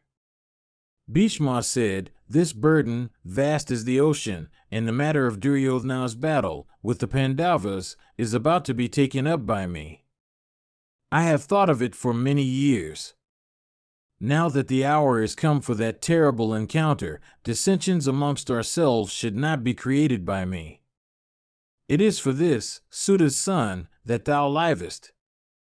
Else, superannuated though I am and young in years thou art, I would quell thy desire for battle and crush thy hope of life. Thy preceptor, Rama, the son of Jamadagni, shooting his great weapons, could not cause me the slightest pain. What canst thou, therefore, do to me? They that are good do not approve self-praise. Infamous wretch of thy race, know that I indulge in little boast because I am enraged. Vanquishing on a single car all the assembled Kshatriyas of the world at the Swayamvara of the daughters of the ruler of Kasi, I abducted those maidens. Alone, I stopped on the field of battle the rush of countless kings with their soldiers. Obtaining thee as embodiment of strife, a great calamity is ready to overtake the Kurus. Strive then for slaying our antagonists. Be a man, fight with that Partha, whom thou so often challengest. O thou of wicked understanding, I desire to see thee come out of that encounter with thy life. King Duryodhana then said unto Bhishma, of great prowess, cast thy eyes on me, O Ganga's son. Great is the business that is at hand. Think earnestly as how I may be most benefited. Both of you will render me great services. I desire now to bear of the best car warriors among the enemy, that is, of those that are Adarathas among them and of those that are leaders of car division. O Kaurava, I desire to hear of the strength and weakness of my foes, since when this night will dawn, our great battle will take place. Mahabharata, Book 5, Section 170. Bhishma said, I have now, O king, indicated who thy Rathas are and who thy Adarathas and half-Rathas. Listen now to the tale of Rathas and Adarathas among the Pandavas. If thou feelest any curiosity, listen then, O king, with these monarchs, to the tale of Rathas and the army of the Pandavas. The king himself, son of Pandu and Kunti, is a mighty Ratha. Without doubt, O sire, B will glide along the field of battle like a blazing fire. Bhimasena, O king, is regarded equal to 8 Rathas. In an encounter with the mace or even with arrows, there is none equal to him. Endued with the strength of 10,000 elephants, and filled with pride and energy, he is superhuman. Those 2 bulls among men, the sons of Madri, are both Rathas. In beauty, they are equal to the twin Ashvinis, and they are endued with great energy. Stationed at the head of their divisions, all of them, remembering their great sufferings, without doubt, wander along the field like so many Indras. All of them are endued with high souls, and are tall in stature like the trunks of solid trees. Taller than other men by half a cubit in stature, all the sons of Pandu are brave as lions and endued with great strength. All of them, O sire, have practiced brahmacharya vows and other ascetic austerities. Endued with modesty, those tigers among men are possessed of fierce strength like the veritable tigers. In speed, in smiting, and in crushing foes, all of them are more than human. All of them, on the occasion of the campaign of universal conquest, vanquished great kings, O bull of Bharata's race. No other men can wield their weapons, maces, and shafts. Indeed, O Kaurava, there are no men that can even string their bows, or uplift their maces, or shoot their arrows in battle. In speed, in hitting the aim, in eating, and in sports on the dust, they used to beat all of you even when they were children. Possessed of fierce might, they will, when they encounter this force, exterminate it in battle. A collision, therefore, with them is not desirable. Each of them can alone slay all the kings of the earth. That which happened, O great king, on the occasion of the Rajasuya sacrifice, had occurred before thy very eyes. Remembering the sufferings of Draupadi and the harsh speeches uttered after their defeated dice, they will wander in battle like so many Rudras. As regards Gadaksha, of reddish eyes, having Narayana for his ally, there is not among both the armies any brave car warrior that can be regarded as his equal.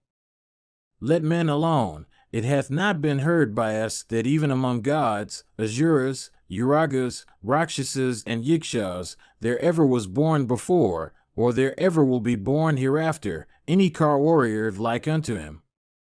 O great king, intelligent Partha owneth that car which is furnished with the banner bearing the device of the ape. The driver of that car is Vasudeva.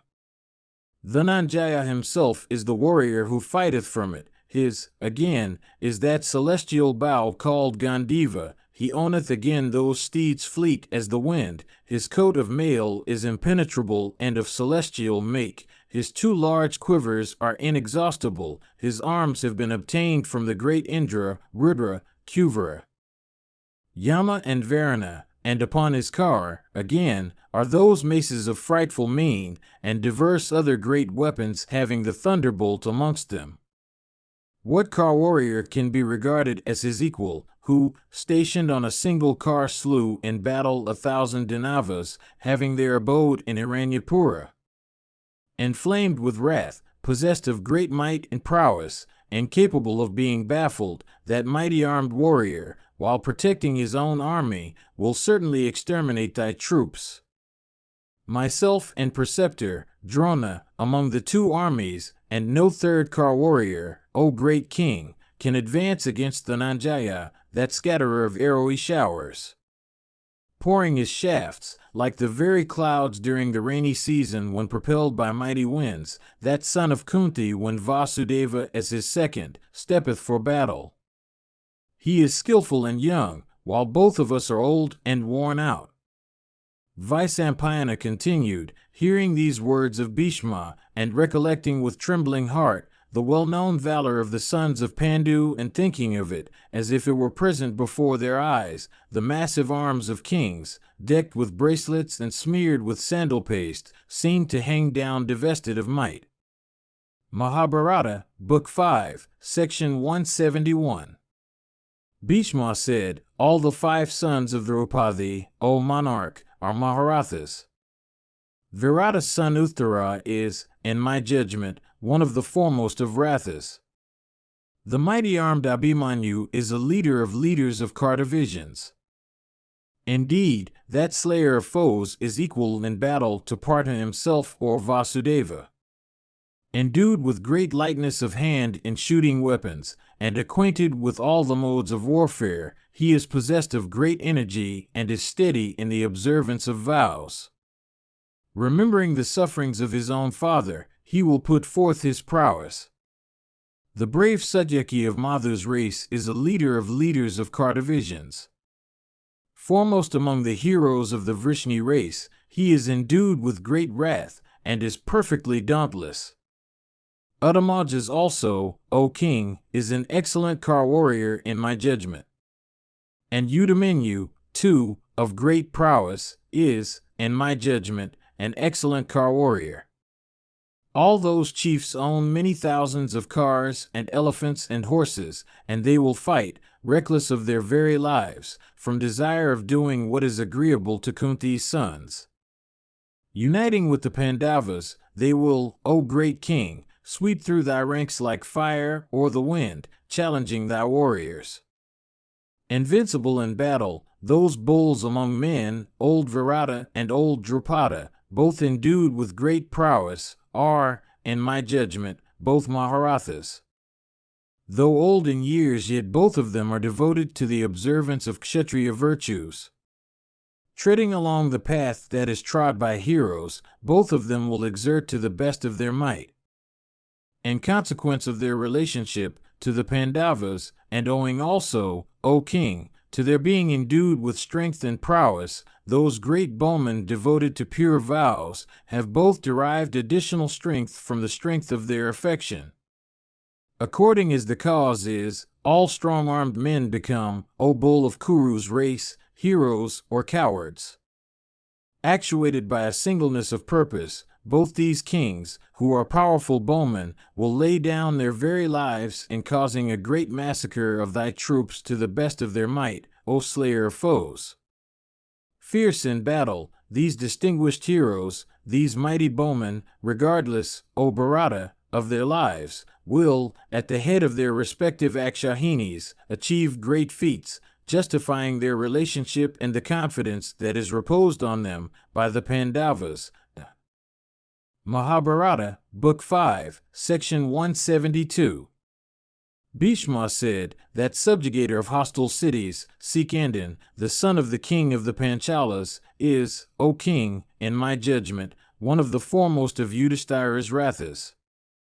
Having divested himself on his former sex, he will fight in battle and earn great fame, O Bharata, among thy troops. He hath a large number of troops, Panchalas and Prabhadrakas, to support him. With those hosts of cars he will achieve great feats. Drishtadhyumna also, O Bharata, the leader of all Yudhishthira's army, that mighty car warrior who is also a disciple of Drona, is, O king, in my judgment, an Adaratha. Afflicting all foes in battle, he will singly sweep the field, like Pinaka bearing God himself in rage on the occasion of the universal dissolution. Even great warriors will speak of his car divisions, so multitudinous are they, as resembling the very ocean or that of the gods, in battle. Kshatridharman, the son of Drishtadhyumna, owing to his immature years, as also in consequence of his want of exercise in arms, is, in my judgment, O king, only half a ratha. That relative of the Pandavas, the mighty bowman Drishtaketu, the heroic son of Sisupala, the king of the Chedis, is a Maharatha. That brave ruler of the Chedis will, O king, with his son, achieve feats such as are difficult for even a Maharatha. Kshatradeva, that subjugator of hostile cities, who was devoted to Kshatriya virtues, is, O great king, in my judgment, one of the best Rathas among the Pandavas. Those brave warriors among the Panchalas, viz., Janta and Amitajas, and the great Kar warrior Satyajit are all, O king, high-souled Maharathas. They will all, O sire, fight in battle like furious elephants. Ayat and Bhoja, both endued with great prowess, are both Maharathas. Possessed of great might, those two heroes will fight for the Pandavas. Both of them are endued with great lightness of hand in the use of weapons. Both of them are conversant with all the modes of warfare, both are well-skilled and possessed of firm prowess.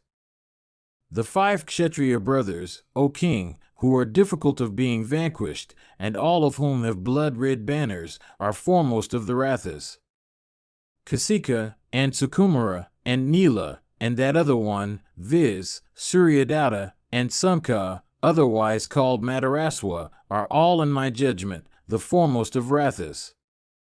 Possessed of every qualification that renders them fit for battle, they are acquainted with all weapons, and all of them are endued with high souls. Vardhakshami, O king, is, in my judgment, a Maharatha. King Chitrayuddha is, in my judgment, one of the best of Rathas.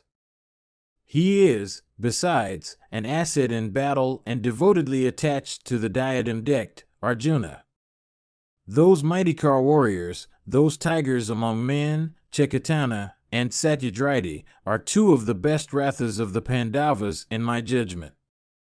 Vyagradata, O monarch, and Chandrasena also, O Bharata, are without doubt 2 of the best Rathas, as I think, of the Pandavas. Sinavindu, O king, otherwise called Krodahantri by name, who, O Lord, is regarded as equal of Vasudeva and of Bhimasena, will contend with great prowess in battle against your warriors.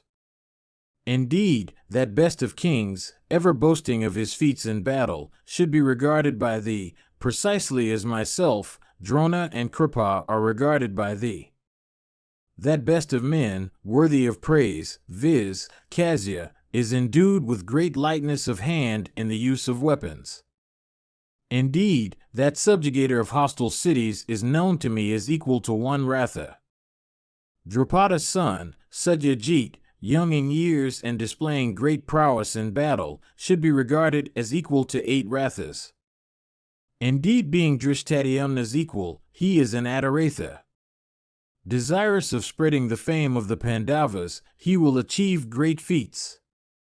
Devoted to the Pandavas and endued with great bravery, there is another great Ratha of the Pandavas, viz., King Pandya, that bowman of mighty energy. The mighty bowman Dhritathanwan is another Maharatha of the Pandavas. O subjugator of hostile cities, that foremost of Kurus, viz., Srinamat and King Vasudeva, are both, in my judgment, Adarathas. Mahabharata, Book 5, Section 173.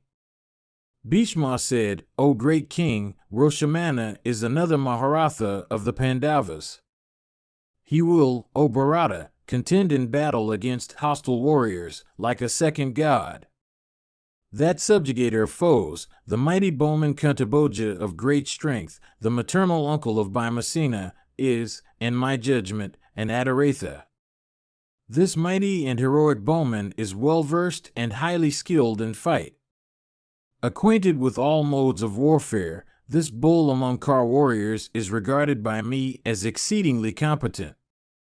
Displaying his prowess, he will fight, like a second Indra, against the Danavas. Those celebrated soldiers that he owns are all accomplished in fight. stationed on the side of the Pandavas and devoted to what is agreeable and beneficial to them, that hero will, for the sake of his sister's sons, achieve extraordinary feats. That prince of Rakshasas, Gatotkacha, O king, born of Bhima and Hidimva, and endued with ample powers of illusion, is, in my judgment, a leader of the leaders of Cardavisions. Fond of battle, and endued with powers of illusion, he will, O sire, fight earnestly in battle. Those heroic Rakshasas who are his counselors or dependents will also fight under him. These and many other rulers of provinces, headed by Vasudeva, have assembled for the sake of Pandu's son. These, O king, are principally the Rathas, Adarathas, and half-Rathas of the high-souled Pandava, and these, O king, will lead in battle the terrible army of Yudhishthira, which is protected, again, by that hero, the diadem-decked Arjuna, who is even like the great Indra himself. It is with them, thus, endued with powers of illusion and fired by the desire of success, that I shall contend in battle, expectant of victory or death. I shall advance against these two foremost of Kar warriors, Vasudeva and Arjuna, bearing, respectively, Gandiva and the discus, and resembling the sun and the moon as seen together in the evening. I shall, on the field of battle, encounter also those other Kar warriors of Yudhishthira, whom I have mentioned, at the head of their respective troops. The Rathas and Adarathas, according to their precedents, have now been declared by me to thee, and they also that are half-Rathas, belonging to thee or them, O chief of the Kauravas. Arjuna and Vasudeva and other lords of earth that may be there, all of them, upon whom my eyes may fall, I will withstand, O Bharata. But, thou of mighty arms, I will not strike or slay Sikandin the prince of Panchalas, even if I behold him rushing against me in battle with weapons upraised.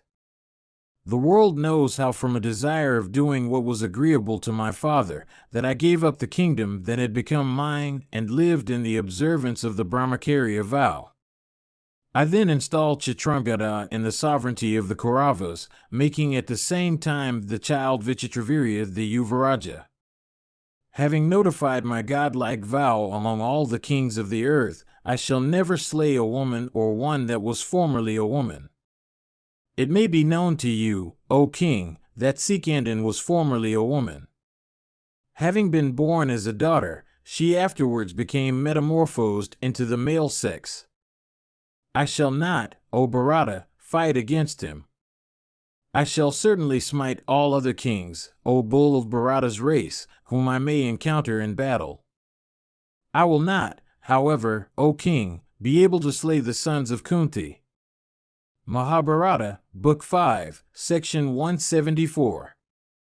Duryodhana said, For what reason, O chief of the Bharatas, wilt thou not slay Sikandin even if thou beholdest him approach thee as a foe with arms upraised? Thou hadst, O mighty armed one, formerly told me, I will slay the Panchalas with the Samakazo son of Ganga. Tell me, O grandsire, the reason of the present reservation. Bhishma said, Listen, O Duryodhana, to this history, with all these lords of earth, as to why I will not slay Sikandin even if I behold him in battle. My father, Santanu, O king, was celebrated over all the world. O bull of the Bharata race, that king of virtuous soul paid his debt to nature in time, observing my pledge. O chief of the Bharatas, I then installed my brother, Chitrangada, on the throne of the extensive kingdom of the Kurus. After Chitrangada's demise, obedient to the counsels of Satyavati, I installed, according to the ordinance, Vichitravirya as king. Although young in age, yet being installed duly by me, O monarch, the virtuous Vichitravirya looked up to me in everything. Desirous of marrying him, I set my heart upon procuring daughters from a suitable family. At that time, I heard, O thou of mighty arms, that 3 maidens, all unrivaled for beauty, daughters of the ruler of Kasi, by name Amva, Amvika, and Amvalika would select husbands for themselves, and that all the kings of the earth, O bull of the Bharata's race, had been invited. Amongst those maidens Amva was the eldest, Amvika the second, while the princess Amvalika, O monarch, was the youngest. Myself repairing on a single car to the city of the ruler of Kasi, I beheld, O thou of mighty arms, the three maidens adorned with ornaments, and also all the kings of the earth invited thither on the occasion. Then, O bull of Bharata's race, challenging to battle all those kings who were ready for the encounter, I took up those maidens on my car and repeatedly said unto all the kings assembled there these words: Bhishma, the son of Santanu, is carrying away by force these maidens. Ye kings, strive ye all to the best of your power for rescuing them. By force do I take them away, ye bulls among men, making you spectators of my act. At these words of mine those rulers of the earth sprang up with weapons unsheathed. And they angrily urged the drivers of their cars, saying, Make ready the cars, make ready the cars. And those monarchs sprang up to the rescue, with weapons unsheathed, car warriors on their cars resembling masses of clouds, those fighting from elephants, on their elephants, and others on their stout and plump steeds. Then all those kings, O monarch, surrounded me on all sides with a multitudinous number of cars. With a shower of arrows, I stopped their onrush on all sides and vanquished them like the chief of celestials vanquishing hordes of Danavas.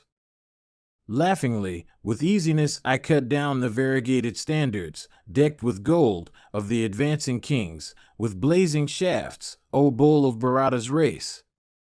In that combat I overthrew their steeds and elephants and car drivers, each with a single arrow. Beholding that lightness of hand of mine, they desisted from the fight and broke.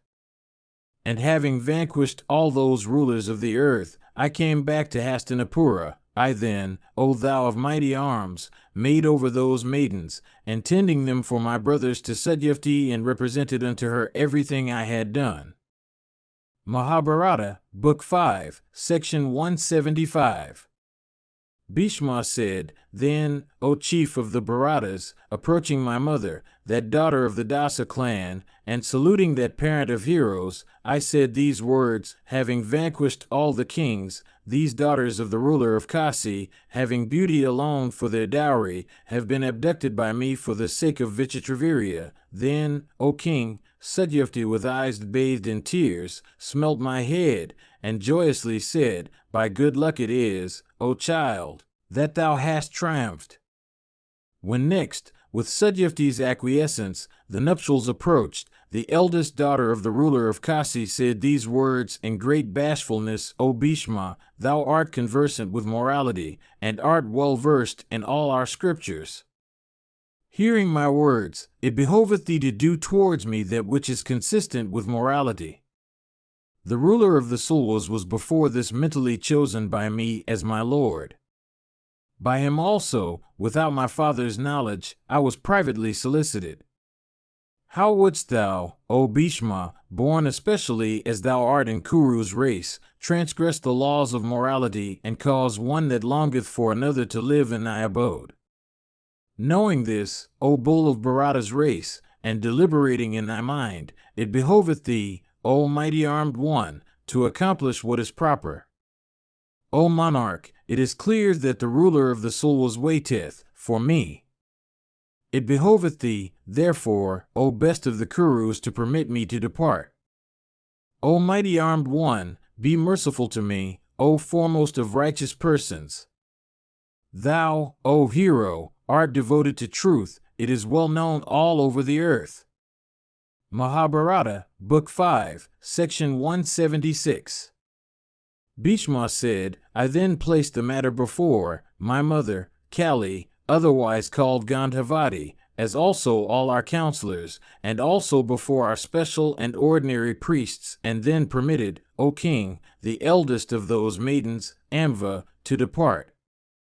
Permitted by me, that maiden then went to the city of the ruler of the Sulas.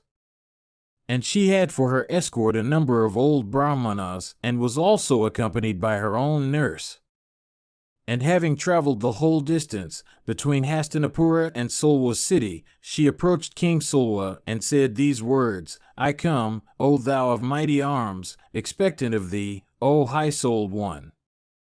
Unto her, however, O king, the lord of the Solwa said with a laughter, O thou of the fairest complexion, I no longer desire to make a wife of thee who wast to be wedded to another. Therefore, O blessed one, go back thither unto Bhishma's presence. I no longer desire thee that was forcibly ravished by Bhishma. Indeed, when Bhishma, having vanquished the kings, took thee away, thou didst go with him cheerfully. When having humiliated and vanquished all the kings of the earth, Bhishma took thee away, I no longer desire thee, O thou of the fairest complexion, for a wife, thee that was to have been wedded to another. How can a king like myself, who is acquainted with all branches of knowledge and who lays down laws for the guidance of others, admit into his abode a woman who was to have been wedded to another? O blessed lady, go whithersoever thou wishest, without spending thy time in vain. Hearing these words of his, Amva then, O king, afflicted with the arrows of the god of love, addressed Solwa, saying, Say not so, O Lord of the earth, for it is not so. O grinder of foes, cheerful I was not when taken away by Bhishma. He took me away by force, having routed all the kings, and I was weeping all the while. An innocent girl that I am and attached to thee, accept me, O Lord of the Solwas. The abandonment, by one, of those that are attached to him, is never applauded in the scriptures. Having solicited Ganga's son, who never retreats from battle, and having at last obtained his permission, I come to thee.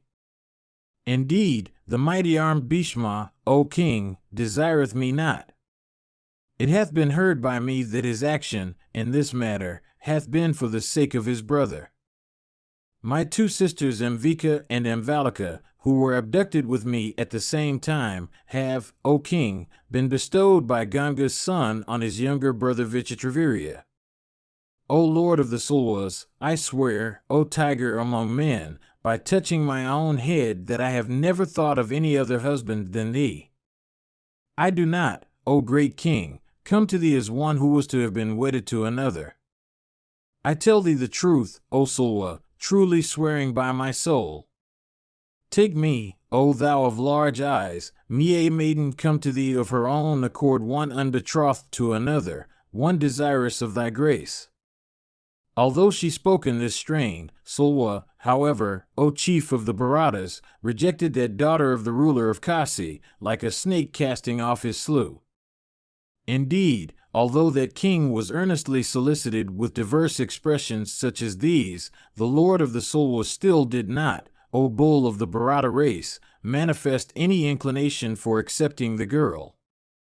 Then the eldest daughter of the ruler of Kasi, filled with anger, and her eyes bathed in tears, said these words with a voice choked with tears and grief, Cast off, O king, by thee, whithersoever I may go, the righteous will be my protectors, for truth is indestructible.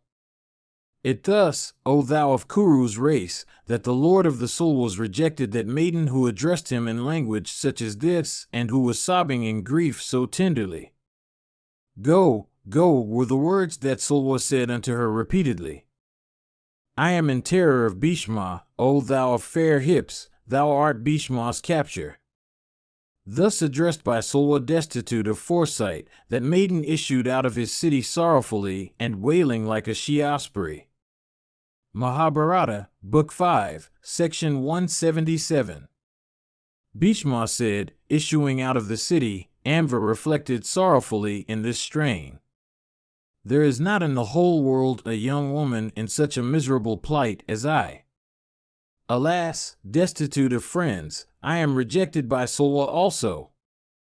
I cannot go back to the city named after an elephant, for I was permitted by Bhishma to leave that city, expectant of Solwa. Whom then shall I blame? Myself? Or the invincible Bhishma? Or that foolish father of mine who made arrangements for my self-choice? Perhaps, it is my own fault. Why did I not leap down before from Bhishma's car when that fierce battle took place for coming to Sulwa? That I am so afflicted now, as if deprived of my senses, is the fruit of that omission of mine. Cursed be Bhishma! Cursed be my own wretched father of foolish understanding, who had arranged prowess to be my dower, sending me out as if I were a woman disposed for consideration. Cursed be myself. Cursed be King Sulwa himself, and cursed be my Creator too. Cursed be they through whose fault such great misery hath been mine. Human beings always suffer what is destined for them.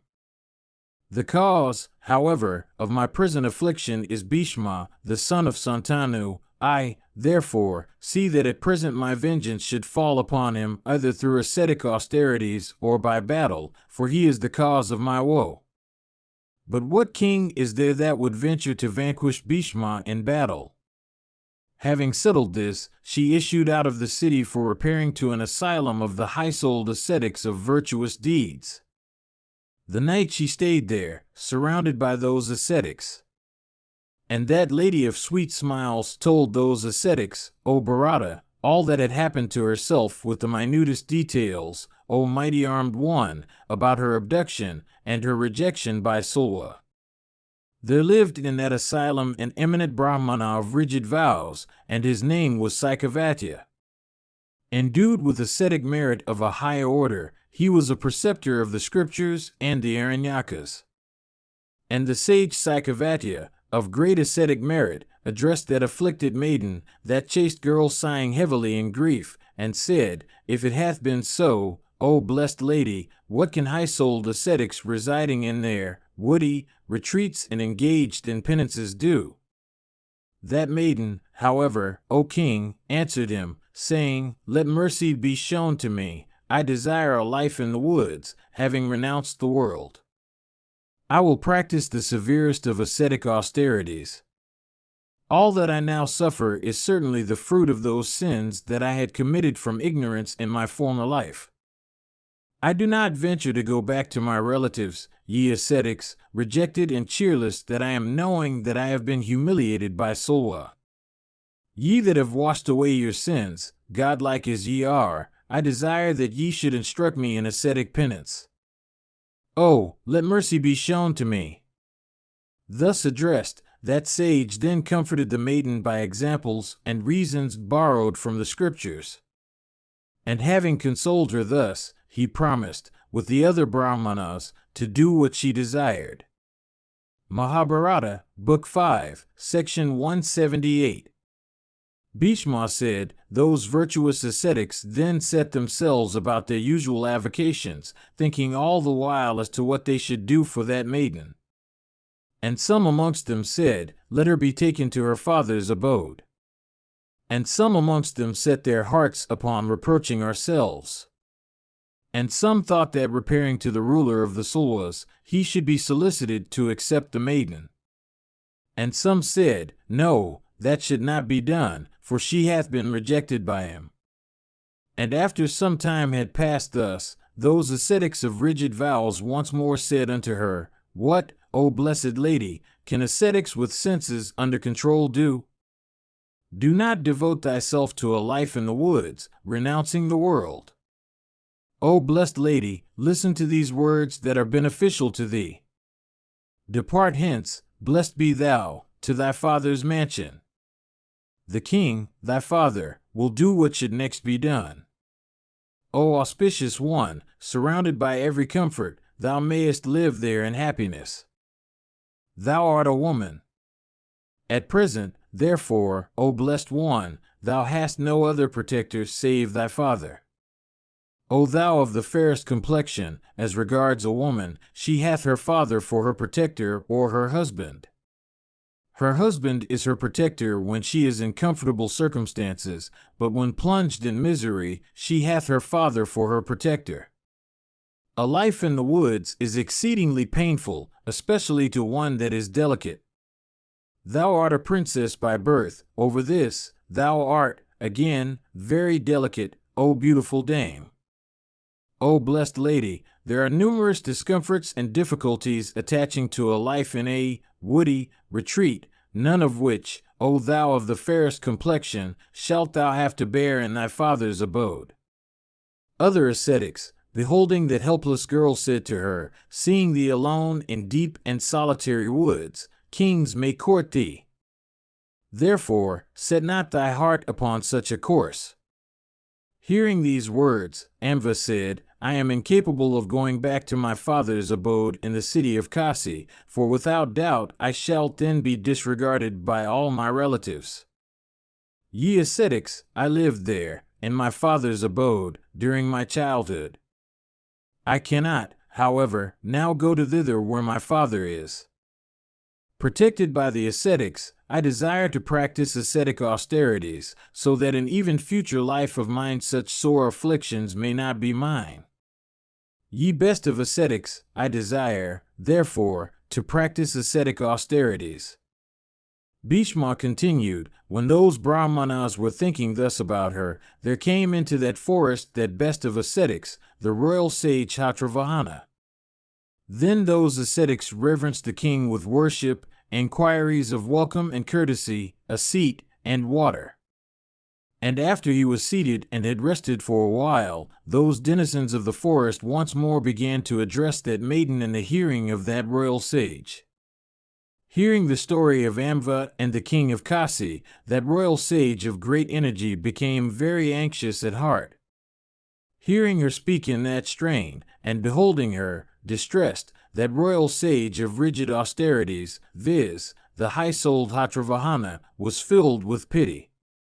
Then, O Lord, that maternal grandsire of her rose up with trembling frame, and causing that maiden to sit on his lap, began to comfort her. He then inquired of her in details about that distress of hers from its beginning. And she, thereupon, represented to him minutely all that had happened. Hearing all she said, the royal sage was filled with pity and grief. And that great sage settled in mind what she would do. Trembling from agitation, he addressed the afflicted maiden sunk in woe, saying, Do not go back to thy father's abode, O blessed lady. I am the father of thy mother.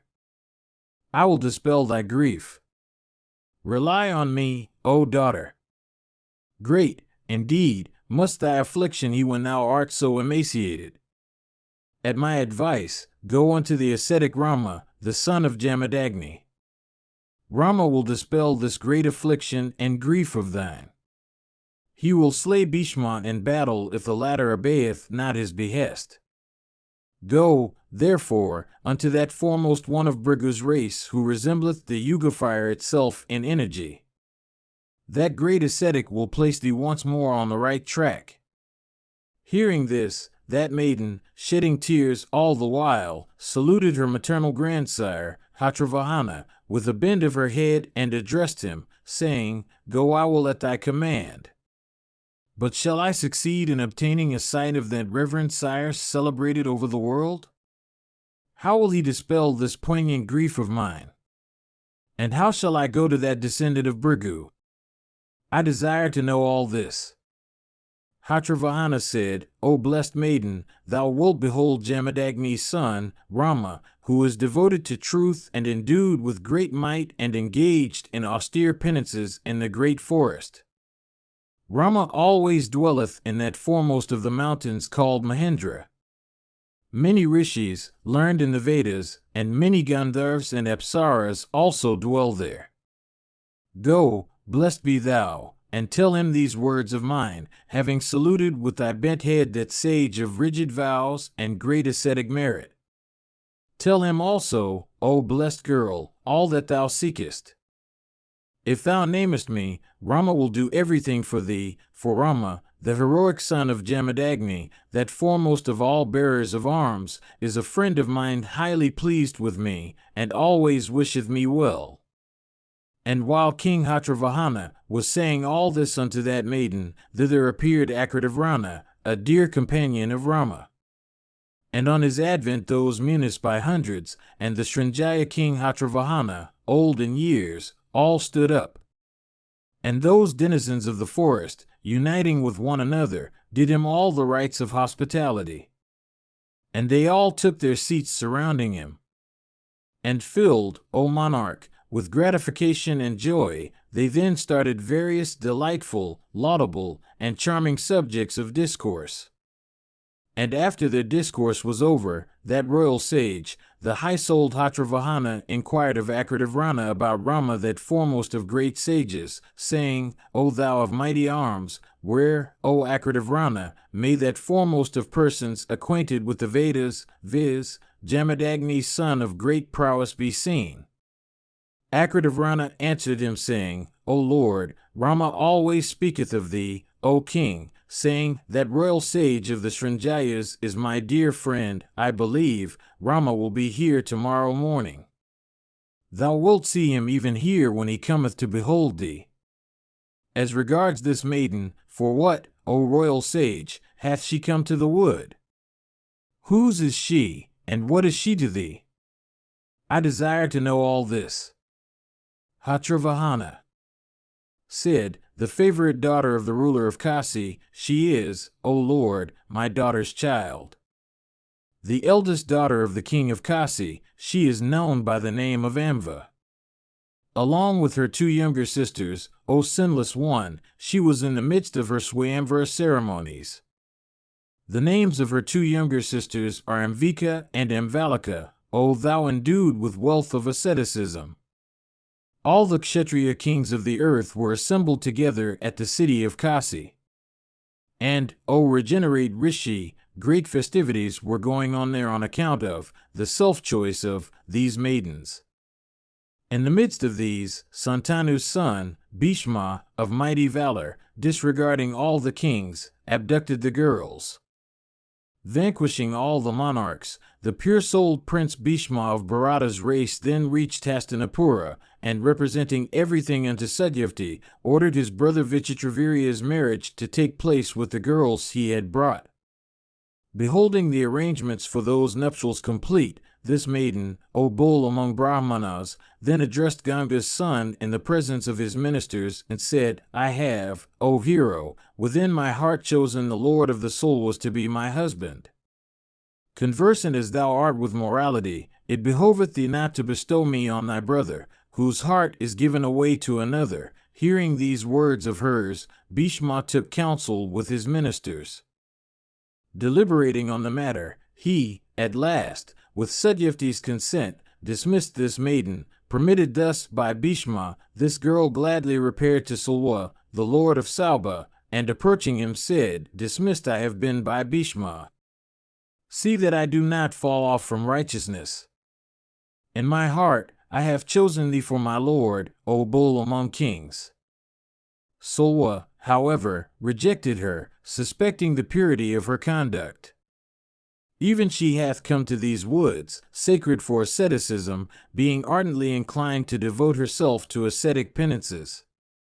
She was recognized by me from the account that she gave of her parentage. As regards her sorrow, Bhishma is considered by her to be its root. After Hatravahana had ceased, Amva herself said, O Holy One, it is even so as this Lord of earth, this author of my mother's body, Hatravahana of the Srinjaya race hath said. I cannot venture to go back to my own city, O thou that art endued with wealth of asceticism, for shame and fear of disgrace, O great Muni. At present, O Holy One, even this is what hath been my determination, viz., that would be my highest duty which the holy Rama, O best of Brahmanas, might point out to me. Mahabharata, Book 5, Section 179. Akritavrana said, Of these two afflictions of thine, for which, O blessed lady, dost thou seek a remedy? Tell me this. Is it thy wish that the Lord of Sauba should be urged to wed thee? The high-souled Rama will certainly urge him from desire of doing thee good. Or, if thou wishest to behold Ganga's son, Bhishma, defeated in battle by intelligent Ramabhargava, will gratify even that wish of thine. Hearing what Srinjaya has to say, and what thou also, O thou of sweet smiles, may have to say, let that be settled this very day what should be done for thee. Hearing these words, Amva said, O Holy One, abducted I was by Bhishma acting from ignorance, for, O regenerate one, Bhishma knew not that my heart had been given away to Solva. Thinking of this in thy mind, let that be resolved upon by thee which is consistent with justice, and let steps be taken for accomplishing that resolution. Do that, O Brahmana, which is proper to be done towards either that tiger among the Kurus, viz., Bhishma, singly, or towards the ruler of the Sulwas, or towards both of them. I have told thee truly about the root of my grief. It behoveth thee, O Holy One, to do that which is consistent with reason. Akritavrana said, This, O blessed lady, O thou of the fairest complexion, that thou sayest with eyes fixed upon virtue, is, indeed, worthy of thee. Listen, however, to what I say. If Ganga's son had never taken thee to the city called after the elephant, then, O timid girl, Solwa would have, at Rama's behest, taken thee on his head. It is because Bhishma bore thee away by force that King Solwa's suspicions have been awakened in respect of thee, O thou of slender waist. Bhishma is proud of his manliness and is crowned with success. Therefore, thou shouldst cause thy vengeance to fall upon Bhishma, and no other.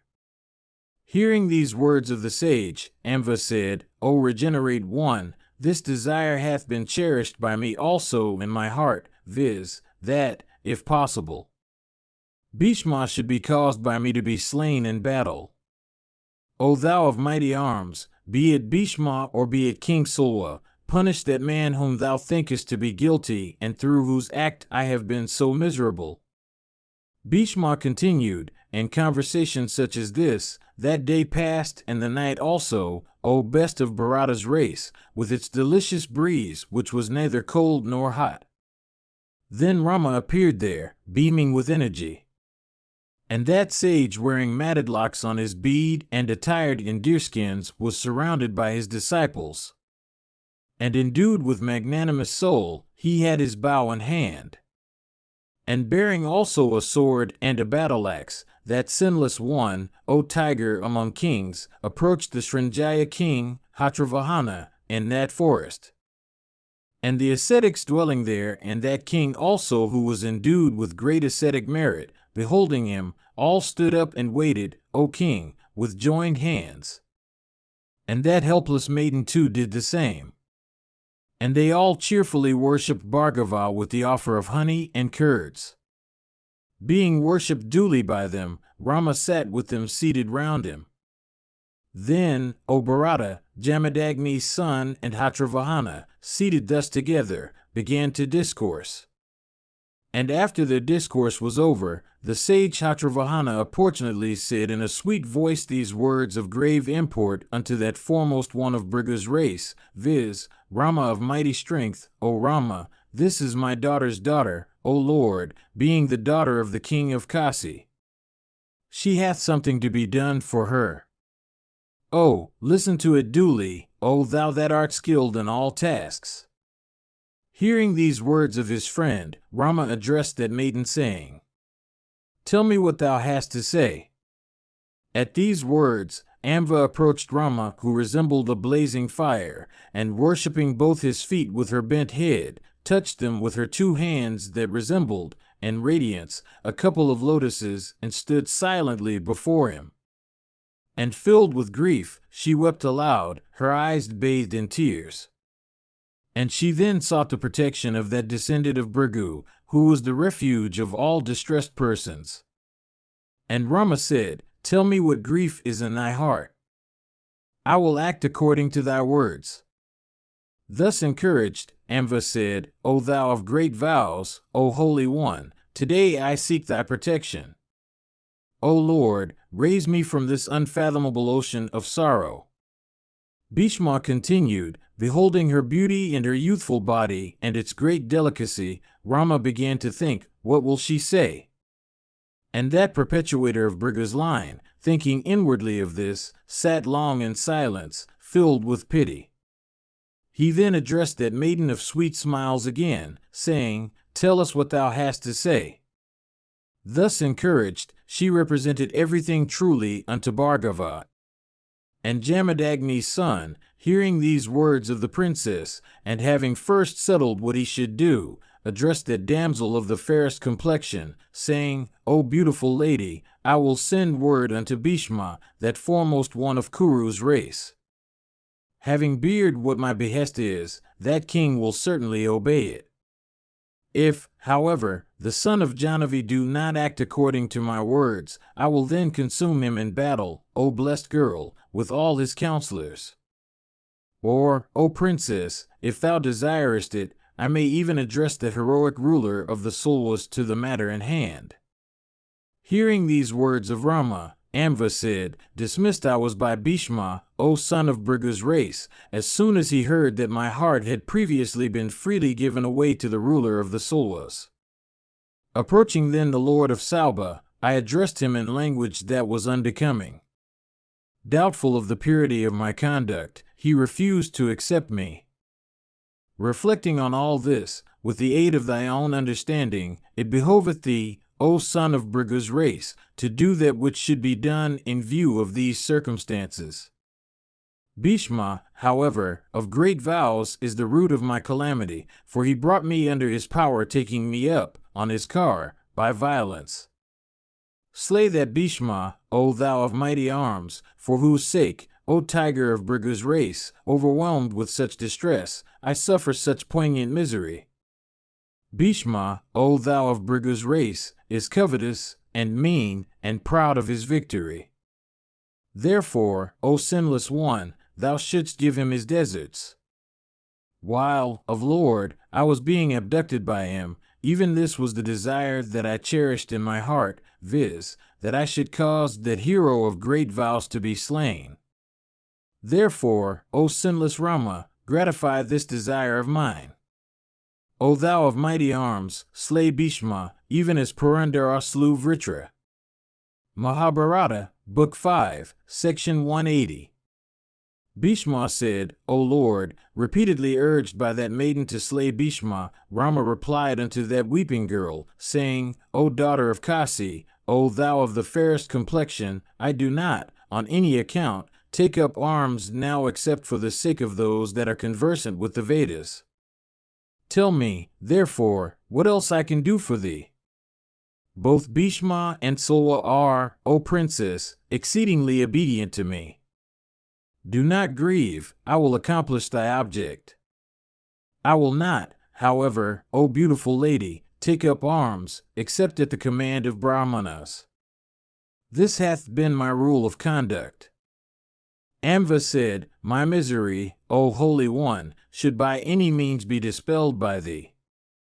That misery of mine hath been caused by Bhishma. Slay him, therefore, O Lord, without much delay." Rama said, "O daughter of Kasi, say but the word, and Bhishma, however, deserving of reverence from thee, will, at my word, take up thy feet on his head." Amva said, "O Rama, slay in battle that Bhishma who roareth like an Asura. Indeed, summoned to the encounter, by him, slay him, O Rama, if thou wishest to do what is agreeable to me. It behoveth thee, besides, to make thy promise true." Bhishma continued, "While, O king, Rama and Amva were talking thus with each other, the Rishi, Akritavrana, of highly virtuous soul, said these words, It behoveth thee not, O mighty armed one, to desert this girl that seeketh thy protection.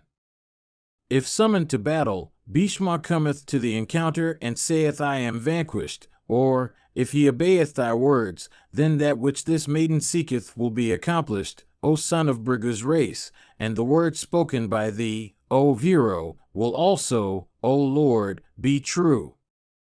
This also was, O great Muni, the vow then made by thee, O Rama, the vow made by thee before Brahmanas, after thou hadst conquered all the Kshatriyas, viz., that thou wouldst slay in battle the person, be he a Brahmana, a Kshatriya, a Vaishya, or a Sudra, who would be a foe to the Brahmanas. Thou hadst further promised that as long as thou wouldst live thou wouldst not abandon those that would come to thee in fright and seek thy protection, and that thou wouldst, O Bhargava, slay that proud warrior who would vanquish in battle all the assembled Kshatriyas of the earth. O Ram, even Bhishma, that perpetuator of Kuru's race, hath achieved such success over all the Kshatriyas. Approaching him, O son of Bhrigu's race, encounter him now in battle.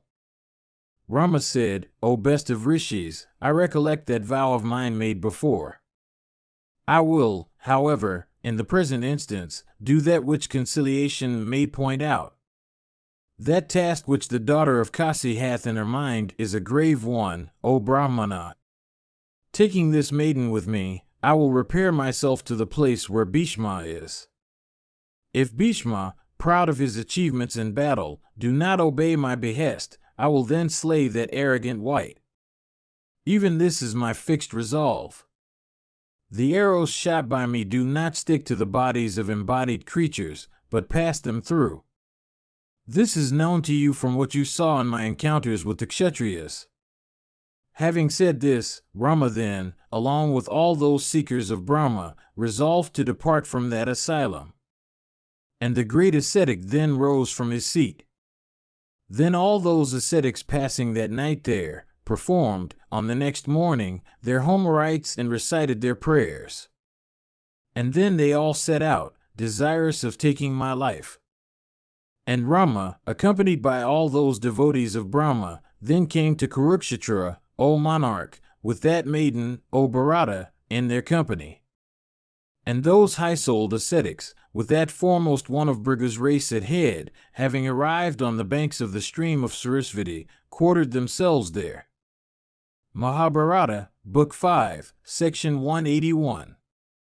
Bhishma said, after he had quartered there, on third day, O king, Jamadagni's son of high vows, sent a message to me, saying, I have come here, do what is agreeable to me. Hearing that Rama, of great might, had come to the confines of our kingdom, I speedily went with a joyous heart to that master who was an ocean of energy. And I went to him, O king, with a cow placed in the van of my train, and accompanied by many brahmanas, and, ordinary, priests, of our family, and by others, resembling the very gods in splendor, employed by us on special occasions. And beholding me arrived at his presence, Jamadagni's son, of great prowess, accepted the worship I offered unto him, and said these words unto me. Rama said, Thyself, divested of desire, with what mood of mind, O Bhishma, didst thou abduct, on the occasion of her self-choice, his daughter of the king of Kasi, and again dismiss her subsequently? By thee hath this famous lady been dissociated from virtue. Contaminated by the touch of thy hands before, who can marry her now? Rejected she hath been by Sulwa, because thou, O Bharata, hadst abducted her. Take her therefore, to thyself, O Bharata, at my command. Let this daughter of a king, O tiger among men, be charged with the duties of her sex. O king, O sinless one, it is not proper that this humiliation should be hers. Seeing him plunged into sorrow, on account of the maiden, I said unto him, O Brahmana, I cannot, by any means, bestow this girl on my brother. O thou of Bhrigu's race, it was to myself that she said, I am Sulwa's. And it was by me that she was permitted to go to Sulwa's city. As regards myself, even this is my firm vow that I cannot abandon Kshatriya practices from fear or pity, or avarice of wealth, or lust. Hearing these words of mine, Rama addressed me, with eyes rolling in anger, saying, If, O bull among men, thou dost not act according to my words, I will slay thee this very day along with all thy counselors. Indeed, with eyes rolling in anger, Rama in great wrath told me these words repeatedly. I, however, O chastiser of foes, then beseeched him in sweet words. But though beseeched by me, he did not cool down.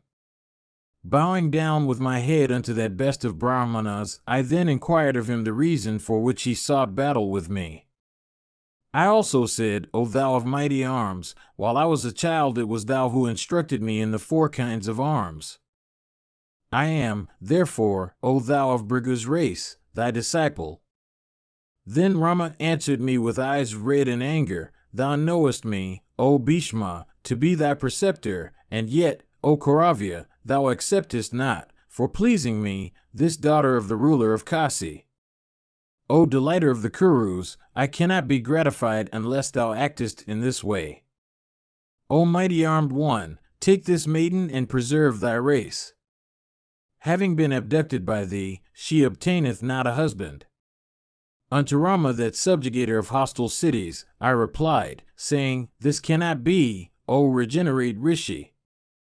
All thy labor is vain, O son of Jamadagni. Remembering thy old preceptorship, I am striving, O Holy One, to gratify thee. As regards this maiden, she hath been refused by me before knowing what the faults, productive of great evils, of the female sex are. Who is there that would admit into his abode a woman whose heart is another's, and who, on that account, is even like a snake of virulent poison? O thou of high vows, I would not, even from fear of Vasva, forsake duty. Be gracious unto me, or do me without delay that which thou hast thought proper. This sloka also, O thou of pure soul, is heard in the Puranas, O Lord, sung by the high-souled Maruta, O thou of great intelligence. The renunciation is sanctioned by the ordinance of a preceptor who is filled with vanity, who is destitute of the knowledge of right and wrong, and who is treading in a devious path. Thou art my preceptor, and it is for this that I have from love reverenced thee greatly. Thou, however, knowest not the duty of a preceptor, and it is for this that I will fight with thee. I would not slay any preceptor in battle, especially again a Brahmana, and more especially one endued with ascetic merit. It was for this that I forgive thee. It is well-known truth, gatherable from the scriptures, that he is not guilty of slaying a Brahmana who killeth in battle a person of that order that taketh up weapons like Kshatriya and fighteth wrathfully without seeking to fly. I am a Kshatriya stationed in the practice of Kshatriya duties. One doth not incur sin, nor doth one incur any harm by behaving towards a person exactly as that person deserveth. When a person acquainted with the proprieties of time and place and well-versed in matters affecting both profit and virtue feels doubtful as regards anything, he should without scruples of any kind devote himself to the acquisition of virtue which would confer the highest benefit on him. And since thou, O Rama, in a matter connected with profit of doubtful propriety, actest unrighteously, I would certainly fight with thee in a great battle. Behold the strength of my arms and my prowess that is superhuman. In view of such circumstances, I shall certainly do, O son of Bhrigu, what I can. I shall fight with thee, O regenerate one, on the field of Kurukshetra. O Rama of great effulgence, equip thyself as thou listest for single combat. Come and station thyself on the field of Kurukshetra War, afflicted with my shafts in great battle, and sanctified by my weapons, thou mayest obtain those regions that have been won by thee, thought for thy austerities. O thou of mighty arms and wealth of asceticism, there I will approach thee for battle, thee that art so fond of battle. There, O Rama, where in days of yore thou hadst propitiated thy deceased fathers with oblations of Kshatriya blood, slaying thee there. O son of Bhrigu, I will propitiate the Kshatriya slain by thee. Come there, O Rama, without delay. There, O thou that art difficult of being vanquished, I will curb thy old pride about which the Brahmanas speak. For many long years, O Rama, thou hast boasted, saying, I have, single-handed, vanquished all the Kshatriyas of the earth. Listen now to what enabled thee to indulge in that boast. In those days no Bhishma was born, or no Kshatriyas like unto Bhishma. Kshatriyas really endued with valor have taken their births later on.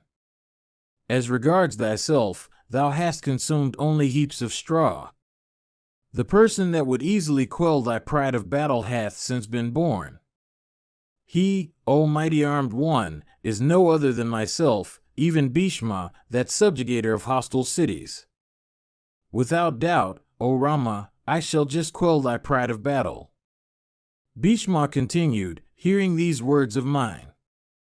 Rama addressed me, laughingly saying, By good luck it is, O Bhishma, that thou desirest to fight with me in battle. O thou of Kuru's race, even now I go with thee to Kurukshetra. I will do what thou hast said. Come thither, O chastiser of foes. Let thy mother, Jahnavi, O Bhishma, behold thee dead on that plain, pierced with my shafts, and become the food of vultures, crows, and other carnivorous birds.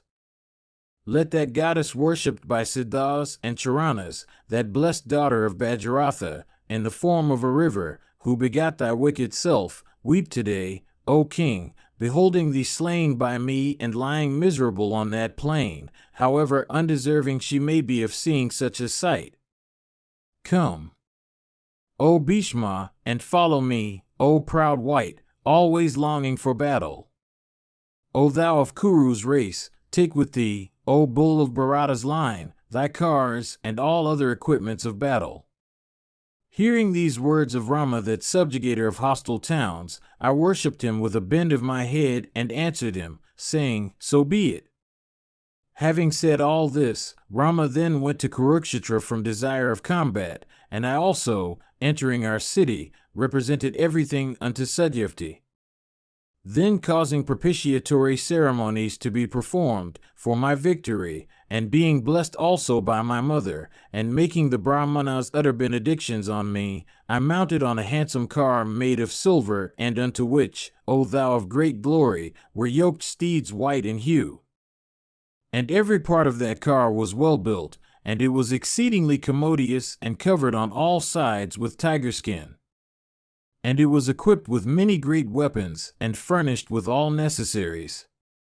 And it was ridden by a charioteer who was well-born and brave, who was versed in horse-lore, careful in battle, and well-trained in his art, and who had seen many encounters. And I was accoutred in a coat of mail, white in hue, and had my bow in hand. And the bow I took was also white in hue. And thus equipped, I set out, O best of Bharata's race. And an umbrella, white in hue, was held over my head. And, O king, I was fanned with fans that also were white in color. And clad in white, with also a white headgear, all my adornments were white. And eulogized, with laudatory hymns, by Brahmanas wishing me victory. I issued out of the city named after the elephant, and proceeded to Kurukshetra, which, O bull of Bharata's race, was to be the field of battle. And those steeds, fleet as the mind or the wind, urged by my charioteer, soon bore me, O king, to that great encounter. And arrived in the field of Kurukshetra, both myself and Rama, eager for battle, became desirous of showing each other our prowess. And arrived within view of the great ascetic Rama, I took up my excellent conch and blew a loud blast. And many Brahmanas, O king, and many ascetics having their abodes in the forest, as also the gods with Indra at their head, were stationed there for beholding the great encounter. And many celestial garlands and diverse kinds of celestial music and many cloudy canopies could be noticed there. And all those ascetics who had come with Rama, desiring to become spectators of the fight, stood all around the field. Just at this juncture, O king, my divine mother, devoted to the good of all creatures, appeared before me in her own form and said, What is this that thou seekest to do? Repairing to Jamadagni's son, O son of Kuru's race, I will repeatedly solicit him, saying, Do not fight Bhishma, who is thy disciple, O son. Being a Kshatriya, do not obstinately set thy heart on an encounter in battle with Jamadagni's son, who is a Brahmana. Indeed, it was thus that she reproved me. And she also said, O son, Rama, equal in prowess unto Mahadeva himself, is the exterminator of the Kshatriya order. It is not known to thee that thou desirest an encounter with him. Thus addressed by her, I saluted the goddess reverentially and replied unto her with joined hands, giving her, O chief of the Bharatas, an account of all that had transpired in that self-choice of the daughter of Kasi.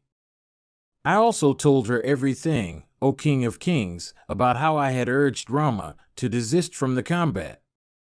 I also gave her a history of all the past acts of the eldest daughter of Kasi. My mother then, the great river, wending to Rama, began, for my sake, to beseech the Rishi of Bhrigu's race. And she said unto him these words, viz. Do not fight Bhishma, who is thy disciple. Rama, however, said unto her while she was beseeching him thus, Go and make Bhishma desist. He doth not execute out my wish. It is for this that I have challenged him. Vaisampayana continued, thus addressed by Rama, Ganga, from affection for her son, came back to Bhishma. But Bhishma, with eyes rolling in anger, refused to do her bidding. Just at this time, the mighty ascetic Rama, that foremost one of Bhrigu's race, appeared in Bhishma's sight. And then that best of the twice-born once challenged him to the encounter. Footnotes 346:1 The science of arms, Danarvd, classes arms under 4 heads, viz., mukta, amukta, mukta-mukta, and yantramukta. A mukta weapon is one that is hurled from the hand, as a discus. An amukta is not hurled from the hand, as a sword. A mukta-mukta is one that is sometimes hurled and sometimes not, as a mace. A yantramukta is one shot from a machine, as an arrow or a ball. All mukta weapons are astras, while all amukta ones are called sastras. Mahabharata, Book 5, Section 182. Bhishma said, I then smilingly addressed Rama stationed for battle, saying, myself on my car, I do not wish to fight with thee that art on the earth. Mount on a car, O hero, and case thy body in mail, O mighty armed one, if indeed, O Rama, thou wishest to fight me in battle. Then Rama smilingly replied unto me on that field of battle, saying, the earth, O Bhishma, is my car, and Vedas, like good steeds, are the animals that carry me. The wind is my car driver, and my coat of mail is constituted by those mothers in the Vedas, viz., Gayatri, Savitri, and Sarasvati. Well covered by these in battle, O son of Kuru's race, I will fight. Having said this, O Gandhari's son, Rama of prowess incapable of being baffled, covered me on all sides with a thick shower of arrows. I then beheld Jamadagni's son stationed on a car equipped with every kind of excellent weapons. And the car he rode was exceedingly handsome and was of wonderful appearance. And it had been created by a fiat of his will, and it was beautiful like a town. And celestial steeds were yoked unto it, and it was well protected by the necessary defenses. And it was decked all over with ornaments of gold. And it was well covered with tough skins all around, and bore the device of the sun and the moon. Rama was armed with bow and equipped with a quiver, and with fingers cased in leathern fences. Akritavrana, the dear friend of Bhargava, well versed in the Vedas, did the duties of a car driver for that warrior. And he, of Bhrigu's race, repeatedly summoning me to battle, saying, Come, come, gladden my heart. And I then, myself, singly obtained for my adversary that invincible and mighty exterminator of the Kshatriya race, viz., Rama risen like the sun himself in splendor, desirous, on his part, of fighting singly. And after he had poured 3 showers of arrows on me curbing my steeds, I came down from my car, and placing my bow aside, I proceeded on foot to that best of rishis. And arriving before him, I worshipped the best of Brahmanas with reverence. And having saluted him duly, I told him these excellent words, O Rama, whether thou art equal or superior to me, I will fight with thee, my virtuous preceptor, in battle. O Lord, bless me, wishing me victory. Rama, thus addressed, said, O foremost one of Kuru's race, he that desires prosperity should act even thus. O thou of mighty arms, they that fight with warriors more eminent than themselves have this duty to perform. O king, I would have cursed thee if thou hadst not approached me thus. Go, fight carefully and summoning all thy patience, O thou of Kuru's race. I cannot, however, wish thee victory, for I myself stand here to vanquish thee. Go, fight fairly. I am pleased with thy behavior. Bowing unto him, I then speedily came back, and mounting on my car, I once more blew my conch decked with gold, and then, O Bharata, the combat commenced between him and me. And it lasted for many days. Each of us, O king, having been desirous of vanquishing the other. And in that battle, it was Rama who struck me first with 960 straight arrows furnished with vulturine wings. And with that arrowy shower, O king, my 4 steeds and charioteer were completely covered.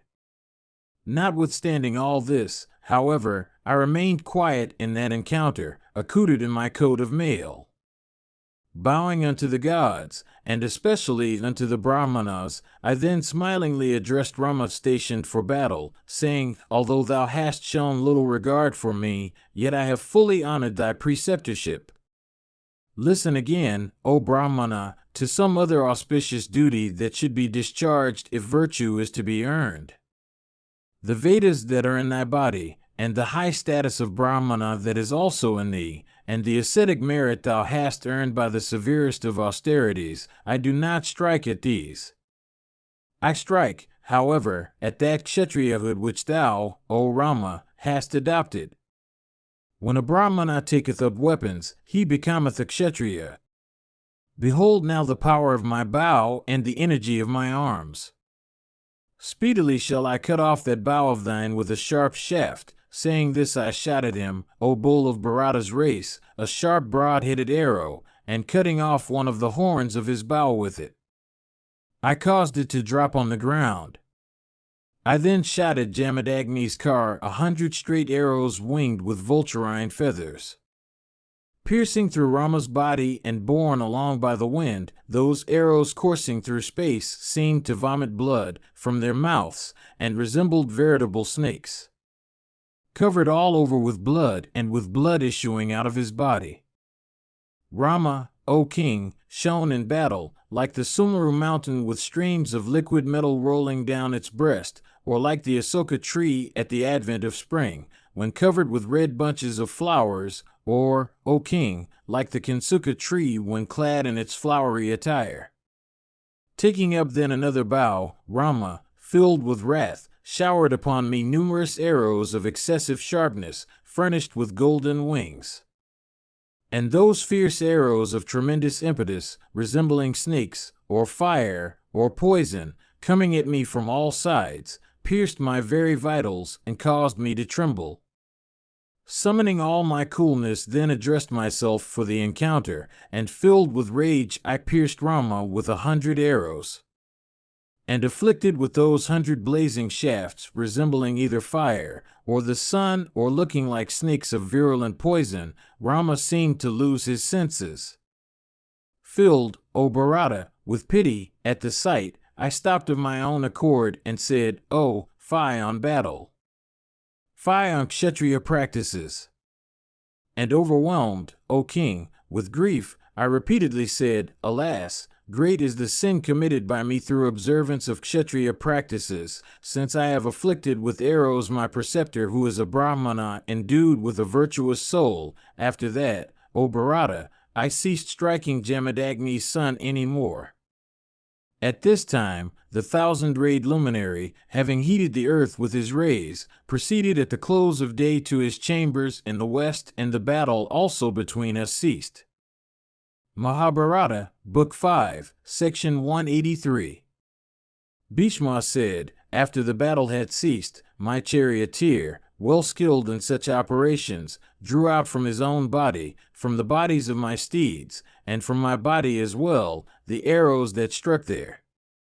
Next morning, when the sun rose, the battle commenced again, my horses having, a little while before, been bathed and allowed to roll on the ground, and having had their thirst slaked and thereby reinvigorated.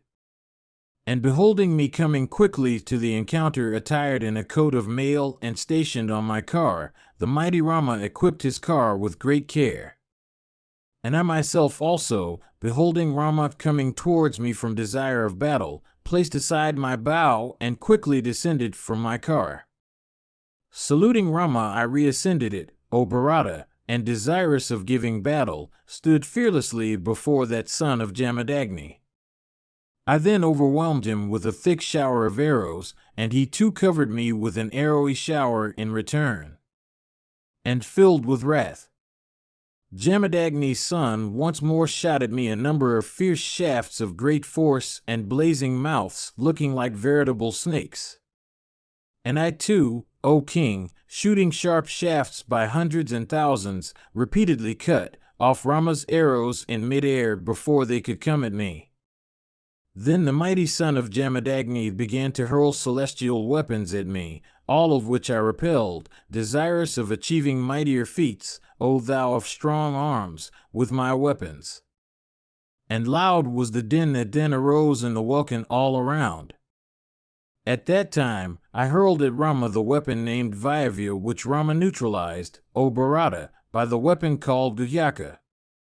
Then I applied, with proper mantras, the weapon called Agneya, but the Lord Rama neutralized that weapon of mine by one of his, called Varuna. And it was in this way that I neutralized the celestial weapons of Rama, and that chastiser of foes, Rama also, endued with great energy and acquainted with celestial weapons, neutralized the weapons shot by me.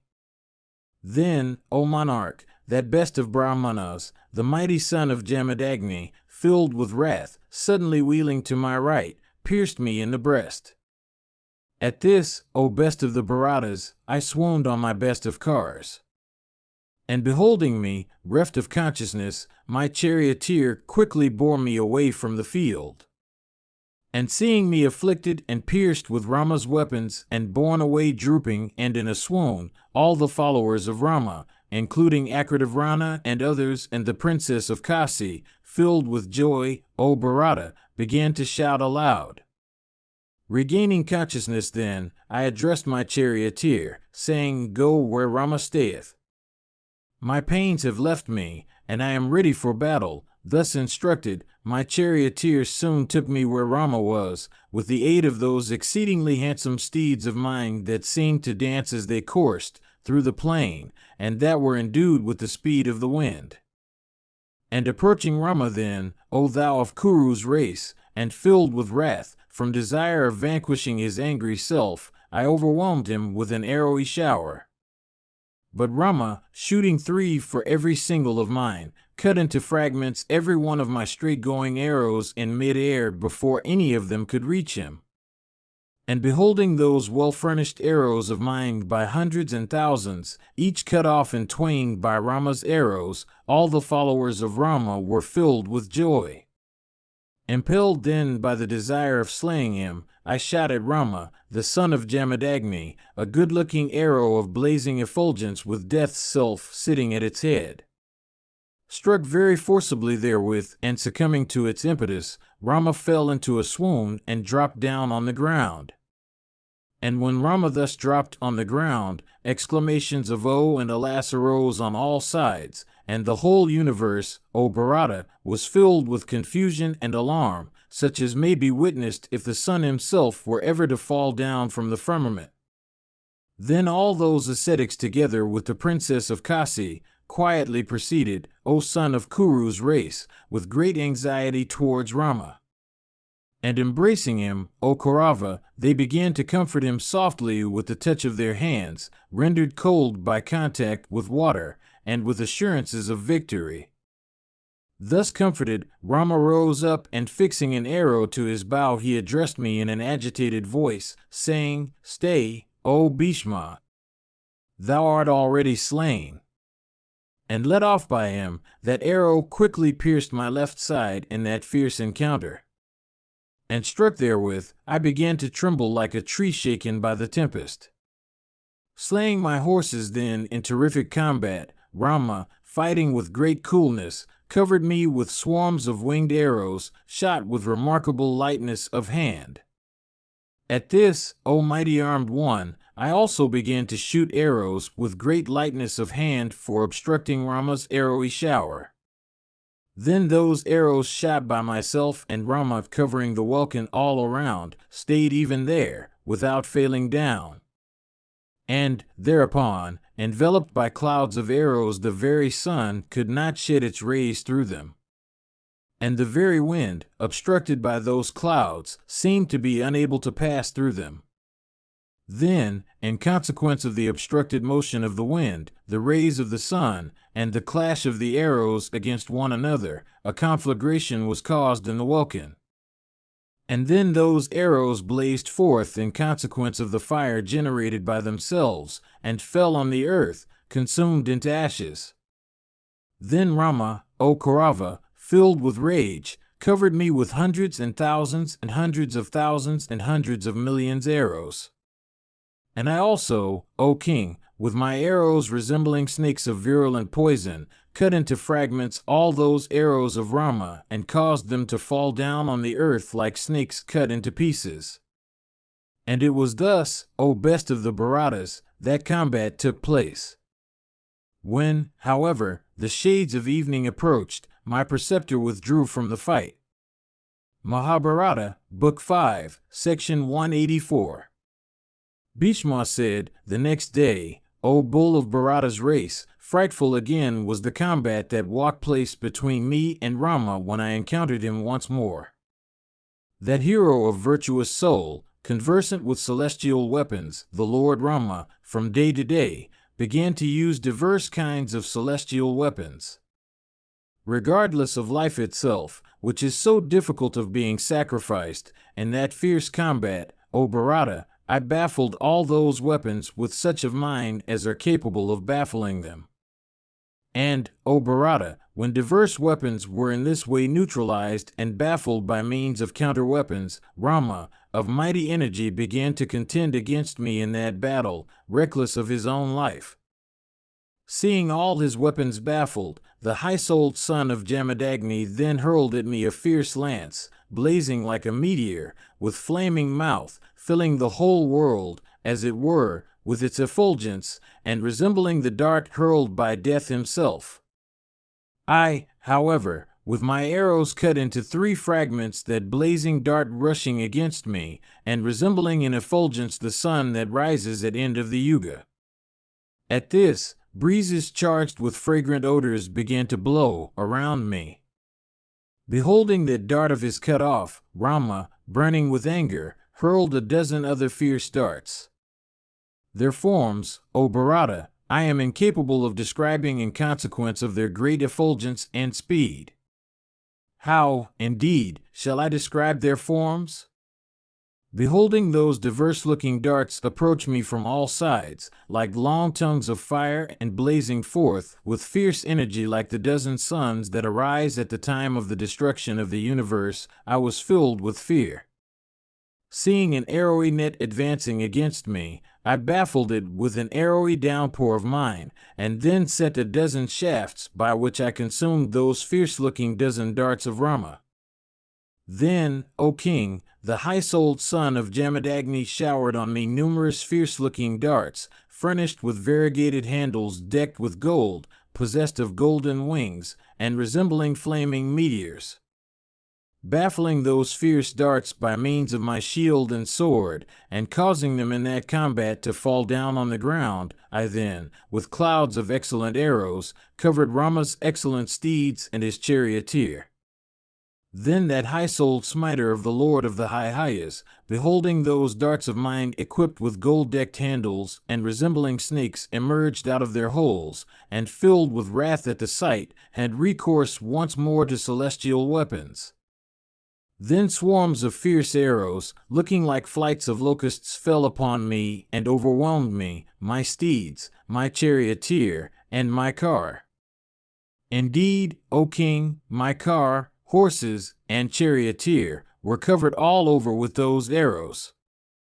And the yoke, shaft, wheels, and the wheel spokes of my car, overwhelmed with that arrowy shower, at once broke. After that arrowy shower, however, was over, I also covered my preceptor with a thick shower of arrows. Thereupon, that mass of Brahmic merit, mingled with that arrowy downpour, began to bleed copiously and continuously. Indeed, like Rama afflicted with my clouds of arrows, I too was densely pierced with his arrows. When at last in the evening the sun set behind the western hills, our combat came to an end.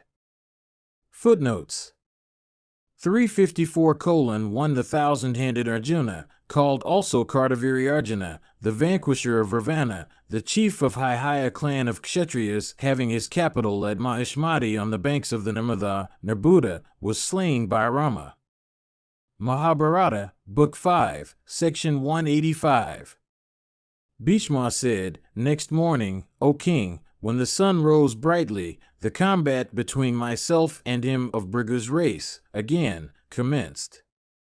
Then Rama, that foremost of smiters, stationed on his quickly moving car, rained on me a thick downpour of arrows like the clouds on the mountain breast. My beloved charioteer then, afflicted by that arrowy shower, swerved from his place in the car, filling me with grief on his account. A total unconsciousness then came over him. And thus wounded by that arrowy downpour, he fell down upon the earth in a swoon. And afflicted as he had been by Rama's shafts, he soon gave up his life. Then, O great king, fear entered my heart. And when, on the death of my charioteer, I was still lamenting for him with heart unhinged by sorrow, Rama began to shoot at me many death-dealing shafts. Indeed, even when endangered at the death of my charioteer, I was lamenting for him, he of Bhrigu's race, drawing the bow with strength, pierced me deep with an arrow. O king, that blood-drinking shaft, falling upon my breast, pierced me through and fell simultaneously with my person upon the earth. Then, O bull of Bharata's race, thinking I was dead, Rama repeatedly roared aloud like the clouds and rejoiced exceedingly. Indeed, O king, when thus I fell down on the earth, Rama, filled with joy, sent forth loud shouts along with his followers, while all the Kauravas who stood beside me and all those who came there to witness the combat were afflicted with great woe on seeing me fall. While lying prostrate, O lion among kings, I beheld 8 Brahmanas endued with the effulgence of the sun or the fire. They stood surrounding me on that field of battle and supporting me on their arms. Indeed, borne up by those Brahmanas, I had not to touch the ground. Like friends, they supported me in mid-air while I was breathing heavily. And they were sprinkling me with drops of water. And bearing me up as they stood, they then, O king, repeatedly said unto me, "Do not fear. Let prosperity be thine." Comforted then by those words of theirs, I quickly rose up. I then beheld my mother Ganga, that foremost of the rivers, stationed on my car. Indeed, O king of the Kurus, it was that great river goddess who had controlled my steeds in the combat after my charioteer's fall. Worshipping then the feet of my mother and of the spirits of my ancestors, I ascended my car. My mother then protected my car, steeds, and all the implements of battle. With joined bands, I entreated her to go away. Having dismissed her, I myself restrained those steeds endued with the speed of the wind, and fought with Jamadagni's son, O Bharata, till the close of the day. Then, O chief of the Bharatas, in course of that combat, I shot at Rama a powerful and heart-piercing arrow endued with great speed. Afflicted with that shaft, Rama then, his bow loosened from his grasp, fell down upon the earth on his knees, reft of consciousness. And when Rama, that giver of many thousands of golden coins, fell, masses of clouds covered the firmament, pouring a copious shower of blood.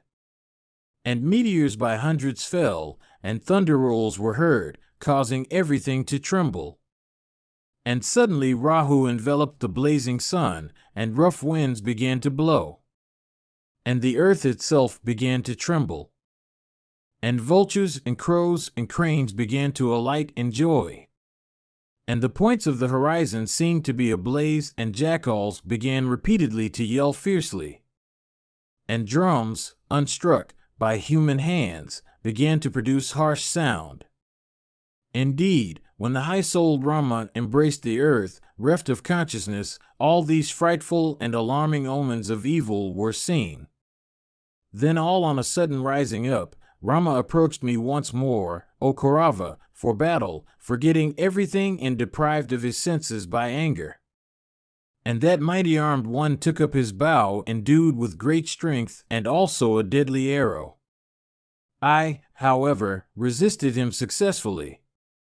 The great rishis then, that stood there, were filled with pity at the sight, while he, however, of Bhrigu's race, was filled with great wrath.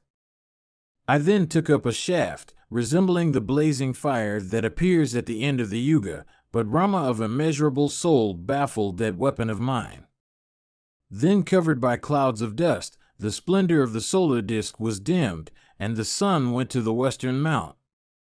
And night came with its delicious and cool breezes, and then both of us desisted from the fight. In this way, O king, when evening came the fierce battle ceased, and, next day, with the reappearance of the sun it commenced again. And it lasted for 23 days together. Mahabharata, Book 5, Section 186. Bhishma said, Then, O great king, during the night, having bowed unto the Brahmanas, the rishis, the gods, and all those creatures that wandered during the dark, and also all the kings of the earth, I laid myself down on my bed, and in the solitude of my room, I began to reflect in the following way. For many days hath this fierce combat of terrible consequence lasted between myself and Jamadagni. I am unable, however, to vanquish on the field of battle that Rama of mighty energy. If indeed I am competent to vanquish in battle that Brahmana of mighty strength, viz., Jamadagni's son of great prowess, then let the gods kindly show themselves to me this night, mingled with arrows as I lay asleep, O great king, that night on my right side, towards the morning, those foremost of Brahmanas who had raised me when I had fallen down from my car and held me up and said unto me, Do not fear, and who had comforted me, showed themselves to me, O king, in a dream. And they stood surrounding me and said these words. Listen to them as I repeat them to thee, O perpetuator of Kuru's race.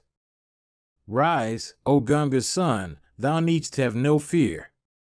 We will protect thee, for thou art our own body. Rama, the son of Jamadagni, will never be able to vanquish thee in battle. Thou, O bull of Bharata's race, wilt be the conqueror of Rama in combat. This beloved weapon, O Bharata, called Praswapa, appertaining to the Lord of all creatures, and forged by the divine artificer, will come to thy knowledge, for it was known to thee in thy former life. Neither Rama nor any person on earth is acquainted with it. Recollect it, therefore, O thou of mighty arms, and apply it with strength. O King of kings, O sinless one, it will come to thee of itself. With it, O Kaurava, thou wilt be able to check all persons endued with mighty energy. O king, Rama will not be slain outright by it, thou shalt not, therefore, O giver of honors, incur any sin by using it. Afflicted by the force of this thy weapon, the son of Jamadagni will fall asleep. Vanquishing him thus, thou wilt again awaken him in battle, O Bhishma, with that dear weapon called Samvedana. Do what we have told thee, O Kauravya, in the morning, stationed on thy car. Asleep or dead we reckon it is the same, O king, Rama will not surely die. Apply, therefore, this Praswapa weapon so happily thought of. Having said this, O king, those foremost of Brahmanas, 8 in number and resembling one another in form, and possessed of effulgent bodies, all vanished from my sight. Mahabharata, Book 5, Section 187. Bhishma said, after the night had passed away, I awoke, O Bharata, and thinking of my dream I was filled with great joy. Then, O Bharata, the combat began between him and me, a combat that was fierce and unrivaled, and that made the hairs of all creatures stand on their ends. And Bhargava poured on me an arrowy shower, which I baffled with an arrowy shower of mine. Then, filled with wrath at what he had seen the day before and what he saw that day, Rama hurled at me a dart, hard as Indra's thunderbolt and possessed of effulgence, resembling the Yama's mace. It came towards me like a blazing flame of fire and drinking up, as it were, all the quarters of that field of battle. Then, O tiger among the Kurus, it fell, O perpetuator of Kuru's line, upon my shoulder, like the lightning's flame that ranges the sky. Wounded thus by Rama, O thou of red eyes, my blood, O mighty armed one, began to flow copiously like streams of red earth from a mountain after a shower. Filled with great wrath, I then shot at Jamadagni's son a deadly shaft, fatal as the poison of a snake. That heroic and best of Brahmanas, struck therewith at the forehead, O monarch, then appeared as beautiful as a crested hill. Extremely angry, that hero then, changing his position and drawing the bowstring with great strength, aimed at me a terrible shaft resembling all-destructive death himself, and capable of grinding all foes. That fierce arrow fell upon my breast, hissing, through the air, like a snake. Covered with blood, I fell down on the earth, O king, thus struck. Regaining consciousness, I hurled at Jamadagni's son a frightful dart, effulgent as the thunderbolt. That dart fell upon the bosom of that foremost of Brahmanas. Deprived of his senses at this, Rama began to tremble all over. That great ascetic then, viz., his friend, the regenerate Akrita Rana, embraced him and with diverse words of comfort soothed him. Reassured thus, Rama of high vows was then filled with wrath and vindictiveness. He invoked the great Brahma weapon. For baffling it I also used the same excellent weapon. Clashing against each other, the two weapons began to blaze forth brightly, showing what happens at the end of the Yuga.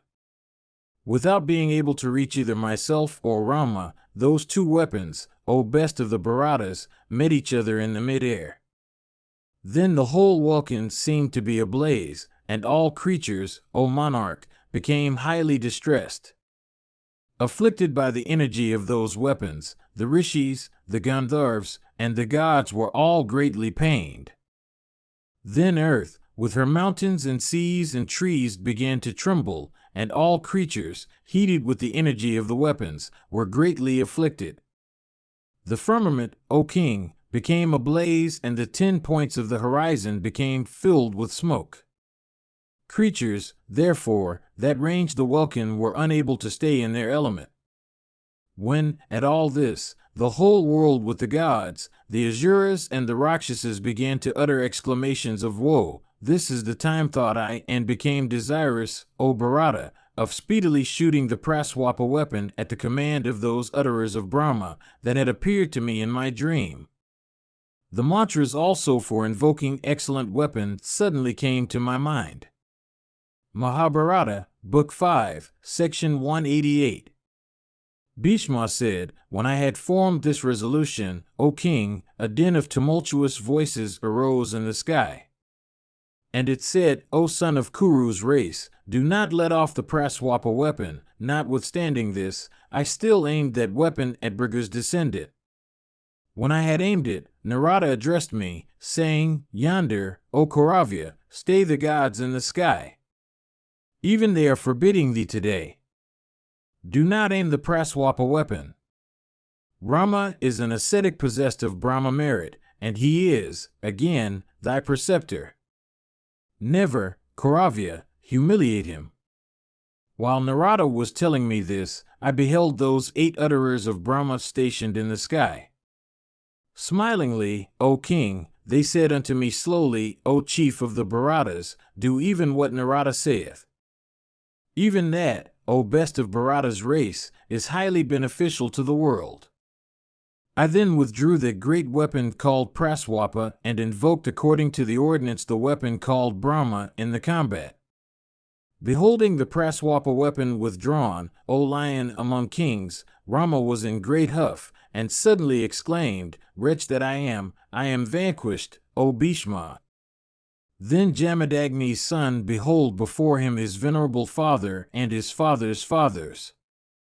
They stood surrounding him there, and addressed him in these words of consolation, "O sire, never display such rashness again, the rashness, viz., of engaging in battle with Bhishma, or especially with any Kshatriya, O descendant of Bhriga's race. To fight is the duty of a Kshatriya. Study of the Vedas and practice of vows are the highest wealth of Brahmanas. For some reason, before this, thou hadst been ordered by us to take up weapons. Thou hadst then perpetrated that terrible and unbecoming feat. Let this battle with Bhishma be thy very last, for enough of it thou hadst already. O thou of mighty arms, leave the combat. Blessed be thou, let this be the very last instance of thy taking up the bow. O invincible one, throw thy bow aside, and practice ascetic austerities, O thou of Bhriga's race.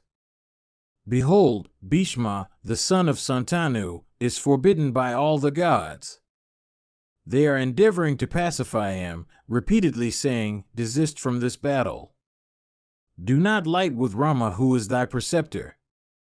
It is not proper for thee, O perpetuator of Kuru's race, to vanquish Rama in battle. O son of Ganga, show this Brahmana every honor on the field of battle. As regards thee, we are thy superiors and therefore forbid thee. Bhishma is one of the foremost of Vasus. O son, it is fortunate that thou art still alive. Santanu's son by Ganga 8th celebrated Vasu as he is, how can he be defeated by thee? Desist, therefore, O Bhargava. That foremost of the Pandavas, Arjuna, the mighty son of Indra, hath been ordained by the Self-Create to be the slayer of Bhishma." Bhishma continued, thus addressed by his own ancestors. Rama answered them, saying, "I cannot give up the combat. Even this is the solemn vow I have made. Before this, I never left the field, giving up battle. Ye grandsires, if you please, cause Ganga's son to desist from the fight. As regards myself, I can, by no means, desist from the combat." Hearing these words of his, O king, those ascetics with Richika at their head, coming to me with Narada in their company, told me, "O sire, desist from battle. Honor that foremost of Brahmanas."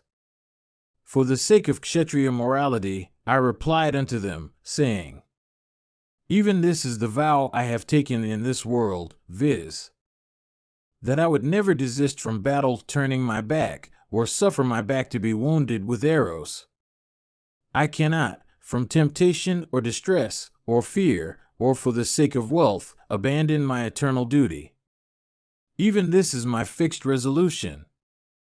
Then all those ascetics with Narada at their head, O king, and my mother Bhagirathi, occupied the field of battle before me.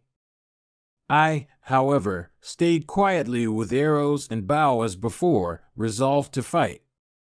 They then once more turned towards Rama and addressed him, saying, "The hearts of Brahmanas are made of butter. Be pacified, therefore, O son of Bhriga's race. O Rama, desist from this battle, O best of Brahmanas." Bhishma is incapable of being slain by thee, as indeed thou, O Bhargava, art incapable of being slain by him. Saying these words while they stood obstructing the field, the Pitris caused the descendant of Bhrigu's race to place aside his weapons. Just at this time I once more beheld those 8 utterers of Brahma, blazing with effulgence and resembling bright stars risen on the firmament. Stationed for battle as I was, they said these words unto me with great affection, O thou of mighty arms, go unto Rama, who is thy preceptor. Do what is beneficial to all the worlds. Beholding then that Rama had desisted owing to the words of his well-wishers, I also, for the good of the worlds, accepted the words of my well-wishers. Though mangled exceedingly, I still approached Rama and worshipped him. The great ascetic Rama then, smilingly, and with great affection, said unto me, There is no Kshatriya equal to thee on the earth. Go now, O Bhishma, for in this combat thou hast pleased me highly.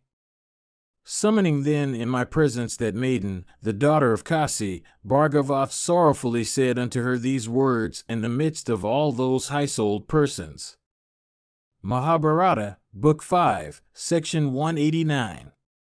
Rama said, O damsel, in the very sight of all these persons, I have fought according to the best of my power and displayed my prowess. By using even the very best of weapons, I have not been able to obtain any advantage over Bhishma, that foremost of all wielders of weapons. I have exerted now to the best of my power and might. O beautiful lady, go whithersoever thou wishest.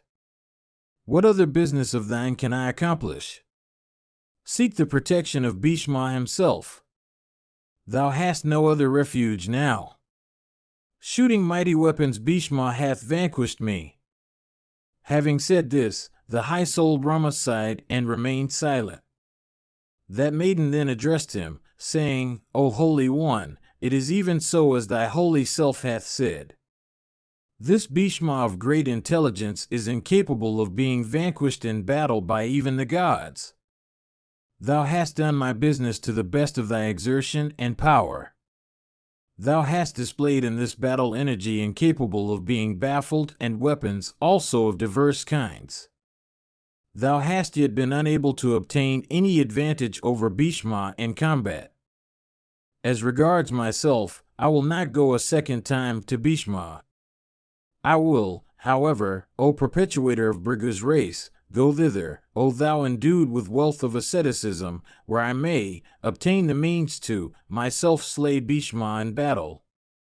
Having said the words, that maiden went away, with eyes agitated with wrath, and thinking to compass my death, she firmly resolved to devote herself to asceticism.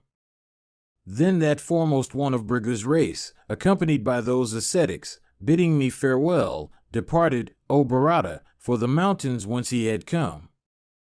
I also, ascending my car, and praised by the Brahmanas, entered our city and represented everything unto my mother Satyavati, everything that had transpired, and she, O great king, uttered benedictions on me. I then appointed persons endued with intelligence to ascertain the doings of that maiden. Devoted to the good of myself their well-wisher, those spies of mine, with great application brought to me accounts of her course of action, her words and actions, from day to day. When that maiden went to the woods, resolved on ascetic austerities, even then I became melancholy, and afflicted with pain, I lost my heart's tenor. Except one acquainted with Brahma and observant of vows, that are praiseworthy owing to the austerities they involve, no Kshatriya hath ever by his prowess vanquished me in battle. I then, O king, humbly represented to Narada as also to Vyasa all that the maiden did. They both told me, O Bhishma, do not give way to sorrow on account of the daughter of Kasi. Who is there that would venture to baffle destiny by individual exertion? Meanwhile, O great king, that maiden, entering a cluster of retreats, practiced austerities that were beyond human powers of endurance. Without food, emaciated, dry, with matted locks and begrimed with filth, For 6 months she lived on air only, and stood unmoved like a street post. And that lady, possessed of wealth of asceticism, foregoing all food in consequence of the fast she kept, passed a whole year after this, standing in the waters of the Yamuna. Endued with great wrath, she passed the next whole year standing on her front toes, and having eaten only one fallen leaf of a tree. And thus for 12 years she made the heavens hot by her austerities. And though dissuaded by her relatives, she could not by any means be weaned off from that course of action. She then went unto Vatsabhumi, resorted to by the Siddhas and Charanas, and which was the retreat of high-souled ascetics of pious deeds. Bathing frequently in the sacred waters of that retreat, the princess of Kasi roamed about according to her will. Proceeding next, one after another, to the asylum, O king, of Narada, and to the auspicious asylum of Valuka, and to that of Chayavana, and to the spot sacred to Brahmana, and to Prayaga, the sacrificial platform of the gods, and to that forest sacred to the gods, and to Bhagawati, and, O monarch, to the asylum of Kusika's son, Viswamitra, and to the asylum of Mandavya, and also to the asylum of Dwalapa, and to Ramrata, and, O Kaurava, to the asylum of Garga, the princess of Kasi, O king. Performed ablutions in the sacred waters of all these, observing all the while the most difficult of vows. One day, my mother from the waters asked her, O Kauravya, saying, O blessed lady, for what dost thou afflict thyself so? Tell me the truth. Thus asked, O monarch, that faultless damsel answered her with joined hands, saying, O thou of handsome eyes, Rama hath been vanquished in battle by Bhishma. What other Kshatriya king then would venture to defeat the latter when ready with his weapons? As regards myself, I am practicing the severest penances for the destruction of Bhishma. I wander over the earth, O goddess, so that I may slay that king. In everything I do, O goddess, even this is the great end of my vows. Hearing these words of hers, the ocean-going river Ganga replied unto her, saying, O lady, thou art acting crookedly. O weak girl, this wish of thine thou shalt not be able to achieve, O faultless one. If, O princess of Kasi, thou observest these vows for destruction of Bhishma, and if thou takest leave of thy body while observing them, thou shalt, in thy next birth, become a river, crooked in her course and of water only during the rains. All the bathing places along thy course will be difficult of approach, and filled only during the rains. Thou shalt be dry for 8 months during the year. Full of terrible alligators, and creatures of frightful mien, thou shalt inspire fear in all creatures. Addressing her thus, O king, my mother, that highly blessed lady, in seeming smiles, dismissed the princess of Kasi. That highly fair damsel then once more began to practice vows, foregoing all food, aye, even water, sometimes for 8 months and sometimes for 10 months. And the daughter of the king of Kasi, wandering hither and thither for her passionate desire of Tirthas, once more came back, O Kauravya, to Vatsabhumi. And it is there, O Bharata, that she is known to have become a river, filled only during the rainy seasons, abounding with crocodiles, crooked in her course, and destitute of easy access to her water. And, O king, in consequence of her ascetic merit only half her body became such a river in Vatsabhumi, while with the other half she remained a maiden as before. Mahabharata, Book 5, Section 190. Bhishma said, Then all those ascetics that dwell in Vatsabhumi, beholding the princess of Kasi firmly resolved on ascetic austerities, dissuaded her and inquired of her, saying, What is thy business? Thus addressed, the maiden answered those ascetics, old in ascetic penances, saying, Expelled I have been by Bhishma, prevented by him from the virtue that would have been mine by living with a husband. My observance of this vow is for his destruction, and not for the sake of regions of bliss, ye that are endued with wealth of asceticism. Having compassed the death of Bhishma, peace will be mine. Even this is my resolve. He for whom mine hath been this state of continuous grief, he for whom I have been deprived of the region that would have been mine if I could obtain a husband, he for whom I have become neither woman nor man, without slaying in battle that son of Ganga I will not desist, ye that are endued with wealth of asceticism. Even this that I have said is the purpose that is in my heart. As a woman, I have no longer any desire. I am, however, resolved to obtain manhood, for I will be revenged upon Bhishma. I should not, therefore, be dissuaded by you. Unto them she said these words repeatedly. Soon, the divine lord of Uma, bearing the trident, showed himself in his own form unto that female ascetic in the midst of those great rishis. Being asked to solicit the boon she wished, she begged of the deity my defeat. Thou shalt slay him, were the words the god said unto that lady of great force of mind. Thus assured, the maiden, however, once more said unto Rudra, How can it happen, O God, that being a woman I shall yet be able to achieve victory in battle? O Lord of Uma, as a woman, my heart is quite stilled. Thou hast, however, promised me, O Lord of creatures, the defeat of Bhishma. O Lord, having the bull for thy mount, act in such a way that promise of thine may become true, that encountering Bhishma, the son of Santanu, in battle I may be able to slay him. The god of gods, having the bull for his symbol, then said unto that maiden, The words I have uttered cannot be false. O blessed lady, true they will be. Thou shalt slay Bhishma, and even obtain manhood. Thou shalt also remember all the incidents of this life, even when thou shalt obtain a new body. Born in the race of Drupada, thou shalt become a Mahabharata. Quick in the use of weapons, and a fierce warrior, thou shalt be well skilled in battle. O blessed lady, all that I have said will be true. Thou shalt become a man at the expiration of some time from thy birth. Having said so, the god of gods, called also Kapardhan, having the bull for his symbol, disappeared then and there, in the very sight of those Brahmanas. Upon this, that faultless maiden of the fairest complexion, the eldest daughter of the king of Kasi, procuring wood from that forest in the very sight of those great rishis, made a large funeral pyre on the banks of the Yamuna, and having set fire to it herself, entered that blazing fire, O great king, with a heart burning with wrath, and uttering, O king, the words, I do so, for Bhishma's destruction.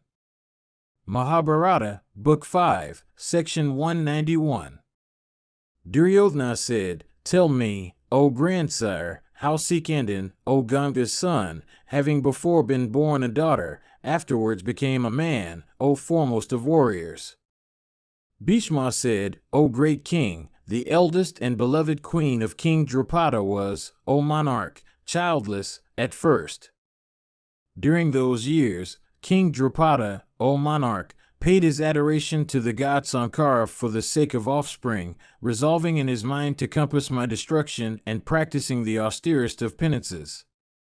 And he begged Mahadeva, saying, Let a son, and not a daughter, be born unto me. I desire, O God, a son for revenging myself upon Bhishma. Thereupon, that god of gods said unto him, Thou shalt have a child who will be a female and male. Desist, O king, it will not be otherwise. Returning then to his capital, he addressed his wife, saying, O great goddess, great hath been the exertion made by me. Undergoing ascetic austerities, I paid my adorations to Shiva, and I was told by Sambhu that my child becoming a daughter, first, would subsequently become a male person. And though I solicited him repeatedly, yet Shiva said, This is destiny's decree. It will not be otherwise. That which is destined must take place. Then that lady of great energy, the queen of King Drupada, when her season came, observing all the regulations about purity, approached Drupada. And in due time the wife of Prashada conceived, agreeably to destiny's decree, as I was informed, O king, by Narada. And that lady, of eyes like lotus petals, continued to hold the embryo in her womb. And, O son of Kuru's race, the mighty-armed king Drupada, from paternal affection, attended to every comfort of that dear wife of his. And, O Kaurava, the wife of that lord of earth, the royal Drupada, who was childless, had all her wishes gratified. And in due time, O monarch, that goddess, the queen of Drupada, gave birth to a daughter of great beauty. Thereupon, the strong-minded wife of that king, the childless Drupada, gave out, O monarch, that the child she had brought forth was a son. And then King Drupada, O ruler of men, caused all the rites prescribed for a male child to be performed in respect of that misrepresented daughter, as if she were really a son. And saying that the child was a son, Drupada's queen kept her counsels very carefully. And no other man in the city, save Prashada, knew the sex of that child.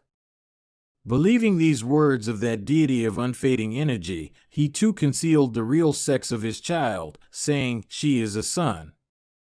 And, O king, Drupada caused all the rites of infancy, prescribed for a son, to be performed in respect of that child, and he bestowed the name of Sikandin on her. I alone, through my spies and from Narada's words, knew the truth, informed as I previously was of the words of the god and of the ascetic austerities of Amva. Mahabharata, Book 5, Section 192. Bhishma said, Drupada, O chastiser of foes, bestowed great attention on everything in connection with that daughter of his, teaching her writing and painting and all the arts. And in arrows and weapons that child became a disciple of Drona. And the child's mother, of superior complexion, then urged the king, her husband, to find, O monarch, a wife for her, as if she were a son. Then Prashada, beholding that daughter of his to have attained the full development of youth and assured of her sex, began to consult with his queen. And Drupada said, This daughter of mine that so enhanceth my woe, hath attained her youth. Concealed, however, she hath hitherto been by me at the words of the trident-bearing deity. The queen replied, That, O great king, can never be untrue. Why, indeed, would the Lord of the three worlds say that would not occur? If it pleases thee, O king, I will speak, and listen to my words, and, O son of Prashada's race, having listened to me, follow thy own inclination. Let the wedding of this child with a wife be caused to be performed carefully. The words of that God will be true. This is my certain belief. Then that royal couple, having settled their resolution of that affair, chose the daughter of the king of the Dasarnakas as their son's wife. After this, the royal Drupada, that lion among kings, having inquired about the purity of descent of all the rulers of the earth, selected the daughter of the king of Dasarnakas for wife to Sikandin. He, who was called the king of the Dasarnakas, was named Hiranyavarman, and he gave away his daughter to Sikandin. And Hiranyavarman, the king of the Dasarnakas, was a powerful monarch, and capable of being easily vanquished. Incapable of being resisted, that high-souled monarch possessed a large army. And sometimes, after the wedding, the daughter of Hiranyavarman, O best of monarchs, attained her youth, while the daughter of Drupada also had attained hers. And Sikandin, after marriage, came back to Campilia. And the former soon came to know that the latter was a woman like herself. And the daughter of Hiranyavarman, having ascertained that Sikandin was really a woman, bashfully represented unto her nurses and companions everything about the so-called son of the king of the Panchalas. Then, O tiger among kings, those nurses of the Dasarnakas country were filled with great grief and sent emissaries unto their king. And those emissaries represented unto the king of the Dasarnakas everything about the imposture that had taken place. And, thereupon, the king of the Dasarnakas was filled with wrath. Indeed, O bull of the Bharata race, Hiranyavarman, hearing the news after the expiry of a few days, was much afflicted with wrath. The ruler of the Dasarnakas then, filled with fierce wrath, sent a messenger to Drupada's abode. And the messenger of King Hiranyavarman, having alone approached Drupada, took him aside and said unto him in private, The king of the Dasarnakas, O monarch, deceived by thee and enraged, O sinless one, at the insult thou hast offered him, hath said these words unto thee, Thou hast humiliated me. Without doubt it was not wisely done by thee. Thou hadst, from folly, solicited my daughter for thy daughter. O wicked one, reap now the consequence of that act of deception. I will now slay thee with all thy relatives and advisers. Wait a little. Mahabharata, Book 5, Section 193. Bhishma said, thus addressed, O king, by that messenger, King Drupada, like a thief caught in the act, could not speak. He exerted himself greatly by sending sweet-speeched emissaries with his own instruction to them, saying, This is not so, in order to pacify his brother. King Hiranyavarman, however, ascertaining once again that the child of the king of the Panchalas was really a daughter, issued out of his city without losing any time. He then sent messages unto all his powerful friends about that deception practiced on his daughter, of which he had heard from her nurses. Then, that best of kings, having mustered a large army, resolved, O Bharata, to march against Drupada. Then, O monarch, King Hiranyavarman held a consultation with his ministers about the ruler of the Panchalas. And it was settled among those high-souled kings that if, O monarch, Sikandin was really a daughter, they should bind the ruler of the Panchalas and drag him from his city, and installing another king over the Panchalas, they should slay Drupada with Sikandin. Taking that to be the fixed resolution of all whom he had summoned, King Hiranyavarman once more sent an envoy to the descendant of Prashada, saying, I will slay thee, be calm. Bhishma continued, King Drupada was not naturally courageous. In consequence, again, of that offense of his, he became filled with fear. Sending his envoys again to the ruler of the Dasarnakas, King Drupada, afflicted with grief, approached his wife and took counsel with her. And possessed with great fright and with heart afflicted with grief, the king of the Panchalas said unto his favorite wife, the mother of Sikandin, these words, My powerful brother, King Hiranyavarman, having mustered a large force, is coming towards me in anger. Fools that we both are, what are we now to do in respect of this our daughter? Thy son, Sikandin, hath been suspected to be a daughter. Under this suspicion, Hiranyavarman with his allies and followed by his army wisheth to slay me, thinking that he hath been received by me. O thou of beautiful hips, tell us now what is true or false in this, O beautiful lady. O blessed lady, hearing from thee first, I will settle how to act. I am very much endangered, and this child, Sikandin, also is equally so. Indeed, O queen, O lady of the fairest complexion, thou too art threatened with danger. For the relief of all, tell me who asketh thee what the truth is. O thou of beautiful hips and sweet smiles, hearing what thou hast to say, I shall act suitably. Although I have been deceived by thee as to the duties I owe towards a son, yet, O beautiful lady, from kindness I will act towards you both in a suitable manner. Therefore, do not fear, nor let this daughter of thine fear anything. Indeed, I have deceived the king of the Dasarnakas. Tell me, O highly blessed lady, how may I act towards him so that all may yet turn up well? Indeed, although the king knew everything, yet he addressed his wife in the presence of others in this way, to proclaim his own innocence before others. His queen then answered him in the following words. Mahabharata, Book 5, Section 194. Bhishma said, Then, O mighty armed king, Sikandin's mother represented unto her lord the truth about her daughter, Sikandin. And she said, childless, O great king, as I was, from fear of my co-wives, when Sikandini, my daughter, was born, I represented unto you that it was a son. For thy love of me, thou also hadst corroborated it, and, O bull among kings, thou hadst performed all the rites prescribed for a son in respect of this daughter of mine. Thou then didst marry her, O king, to the daughter of the king of the Dasarnakas. I also approved of this act, remembering the words of the great God. Indeed, I did not prevent it, remembering the words of Shiva, born a daughter, she will become a son.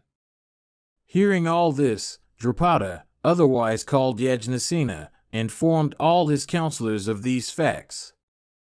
And, O monarch, the king then took counsel with ministers for the proper protection of his subjects from the would-be invader. Although he had himself deceived the king of the Dasarnakas, yet giving it out that the alliance he had made was proper, he began to settle his plans with undivided attention. King Drupada's city was, O Bharata, naturally well protected.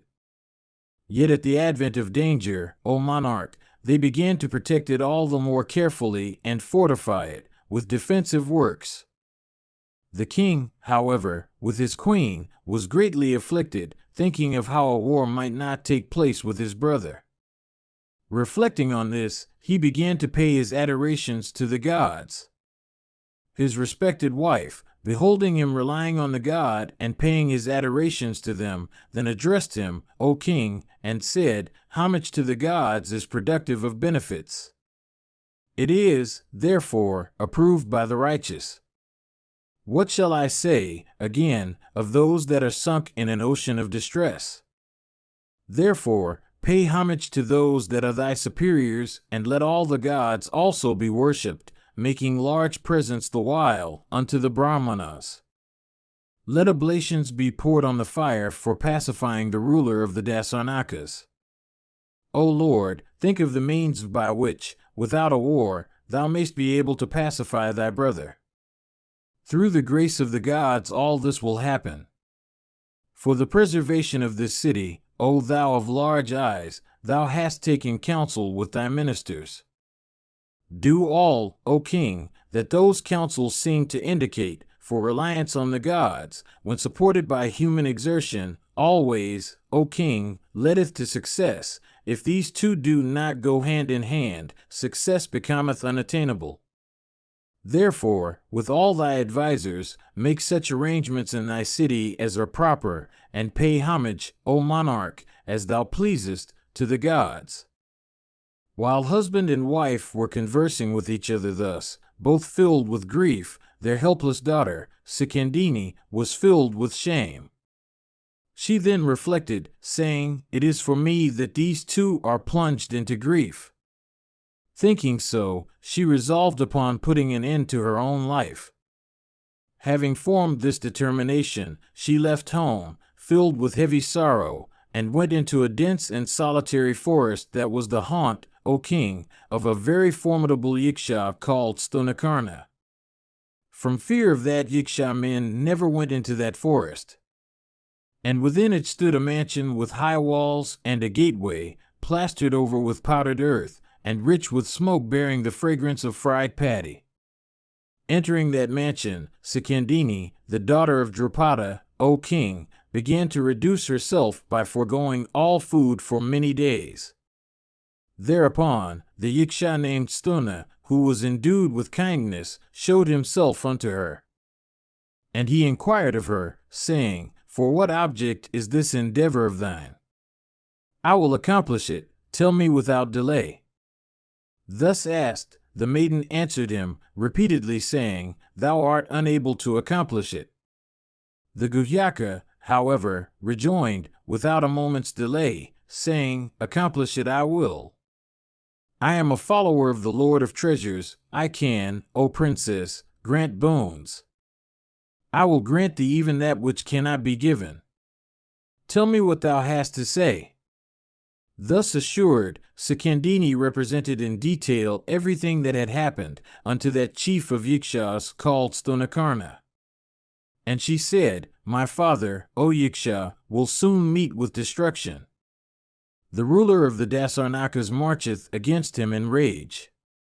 That king eased in golden mail is endued with great might and great courage. Therefore, O Yiksha, save me, my mother, and my father. Indeed, thou hast already pledged thyself to relieve my distress. Through thy grace, O Yiksha, I will become a perfect man. As long as that king may not depart from my city, so long, O great Yiksha, show me grace, O Guhyaka. Mahabharata, Book 5, Section 195. Bhishma said, hearing, O bull of Bharata's race, those words of Sakandini, afflicted by destiny, that Yiksha said after reflecting in his mind these words, indeed, it was ordained to be so, and, O Kaurava, it was ordained for my grief. The Yiksha said, O blessed lady, I will certainly do what thou wishest. Listen, however, to the condition I make. For a certain period I will give thee my manhood. Thou must, however, come back to me in due time. Pledge thyself to do so. Possessed of immense power, I am a ranger of the skies, wandering at my pleasure, and capable of accomplishing whatever I intend. Through my grace, save the city and thy kinsmen wholly. I will bear thy womanhood, O princess. Pledge thy truth to me, I will do what is agreeable to thee. Thus addressed, Sakandini said unto him, O Holy One of excellent vows, I will give thee back thy manhood. O wanderer of the night, bear thou my womanhood for a short time. After the ruler of the Dasarnakas, who is cased in a golden mail, will have departed from my city, I will once more become a maiden, and thou wilt become a man. Bhishma continued, having said this unto each other, they both, O king, made a covenant, and imparted unto each other's body their sexes.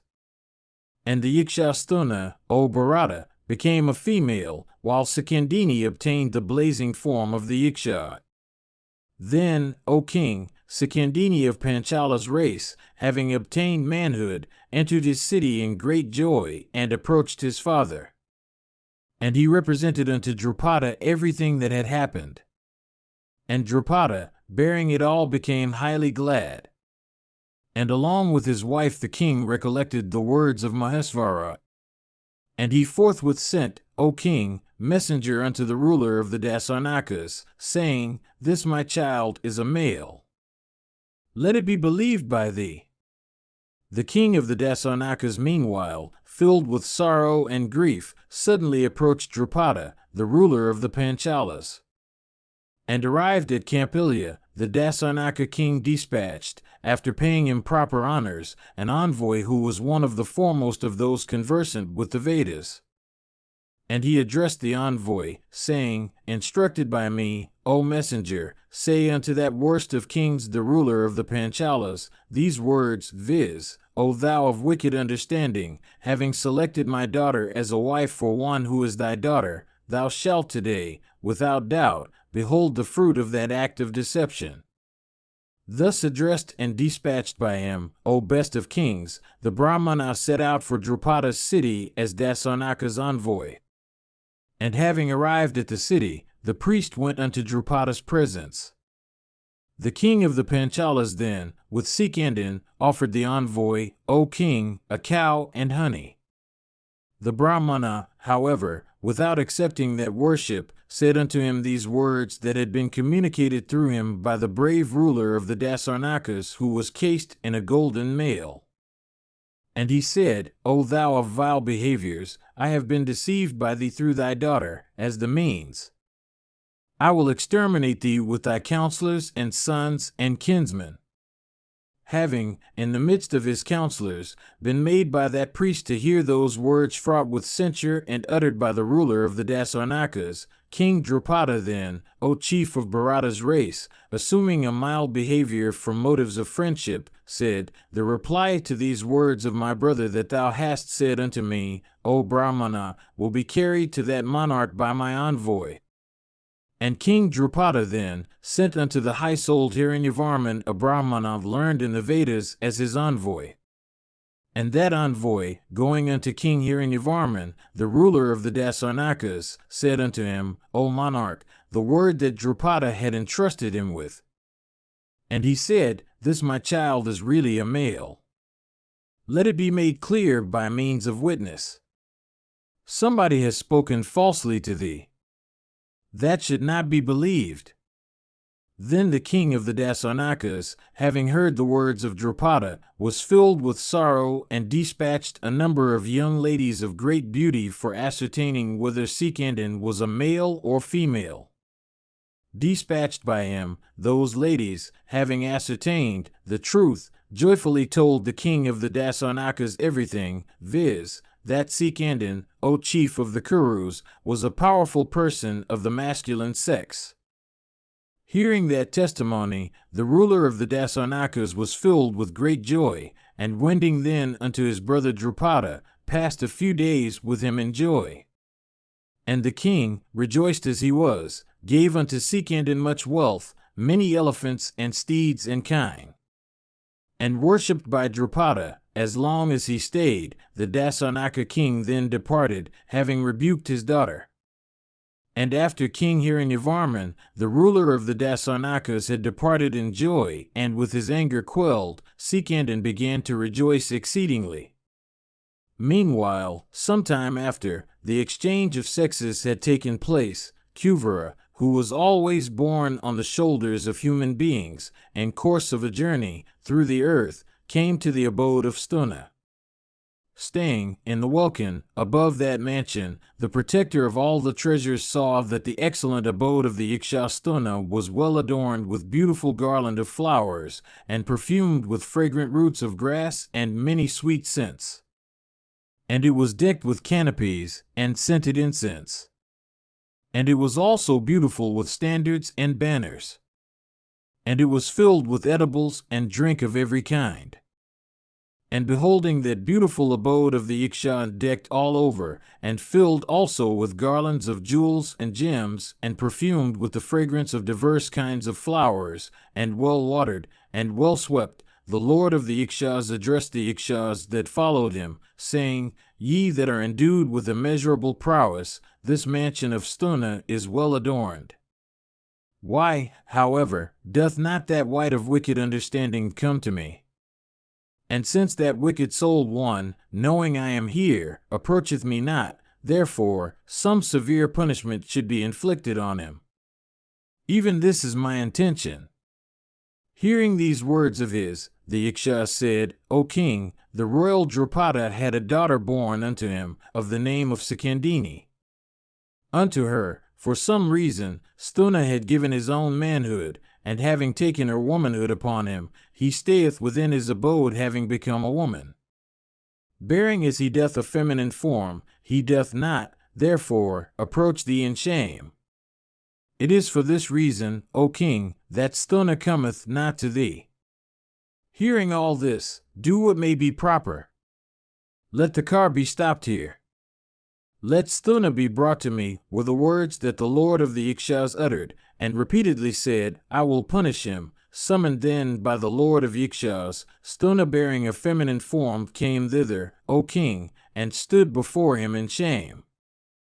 Then, O thou of Kuru's race, the giver of wealth cursed him in anger, saying, Ye Gutyakas, let the femininity of the wretch remain as it is. And the high-souled lord of the Ikshas also said, Since humiliating all the Ikshas, thou hast, O thou of sinful deeds, given away thy own sex to Sikandini and taken from her, O thou of wicked understanding, her femininity, since, O wicked wretch, thou hast done what hath never been done by anybody, therefore from this day thou shalt remain a woman, and she shall remain a man. At these words of his, all the Ikshas began to soften Vaisravana for the sake of Stunakarna, repeatedly saying, Set a limit to thy curse.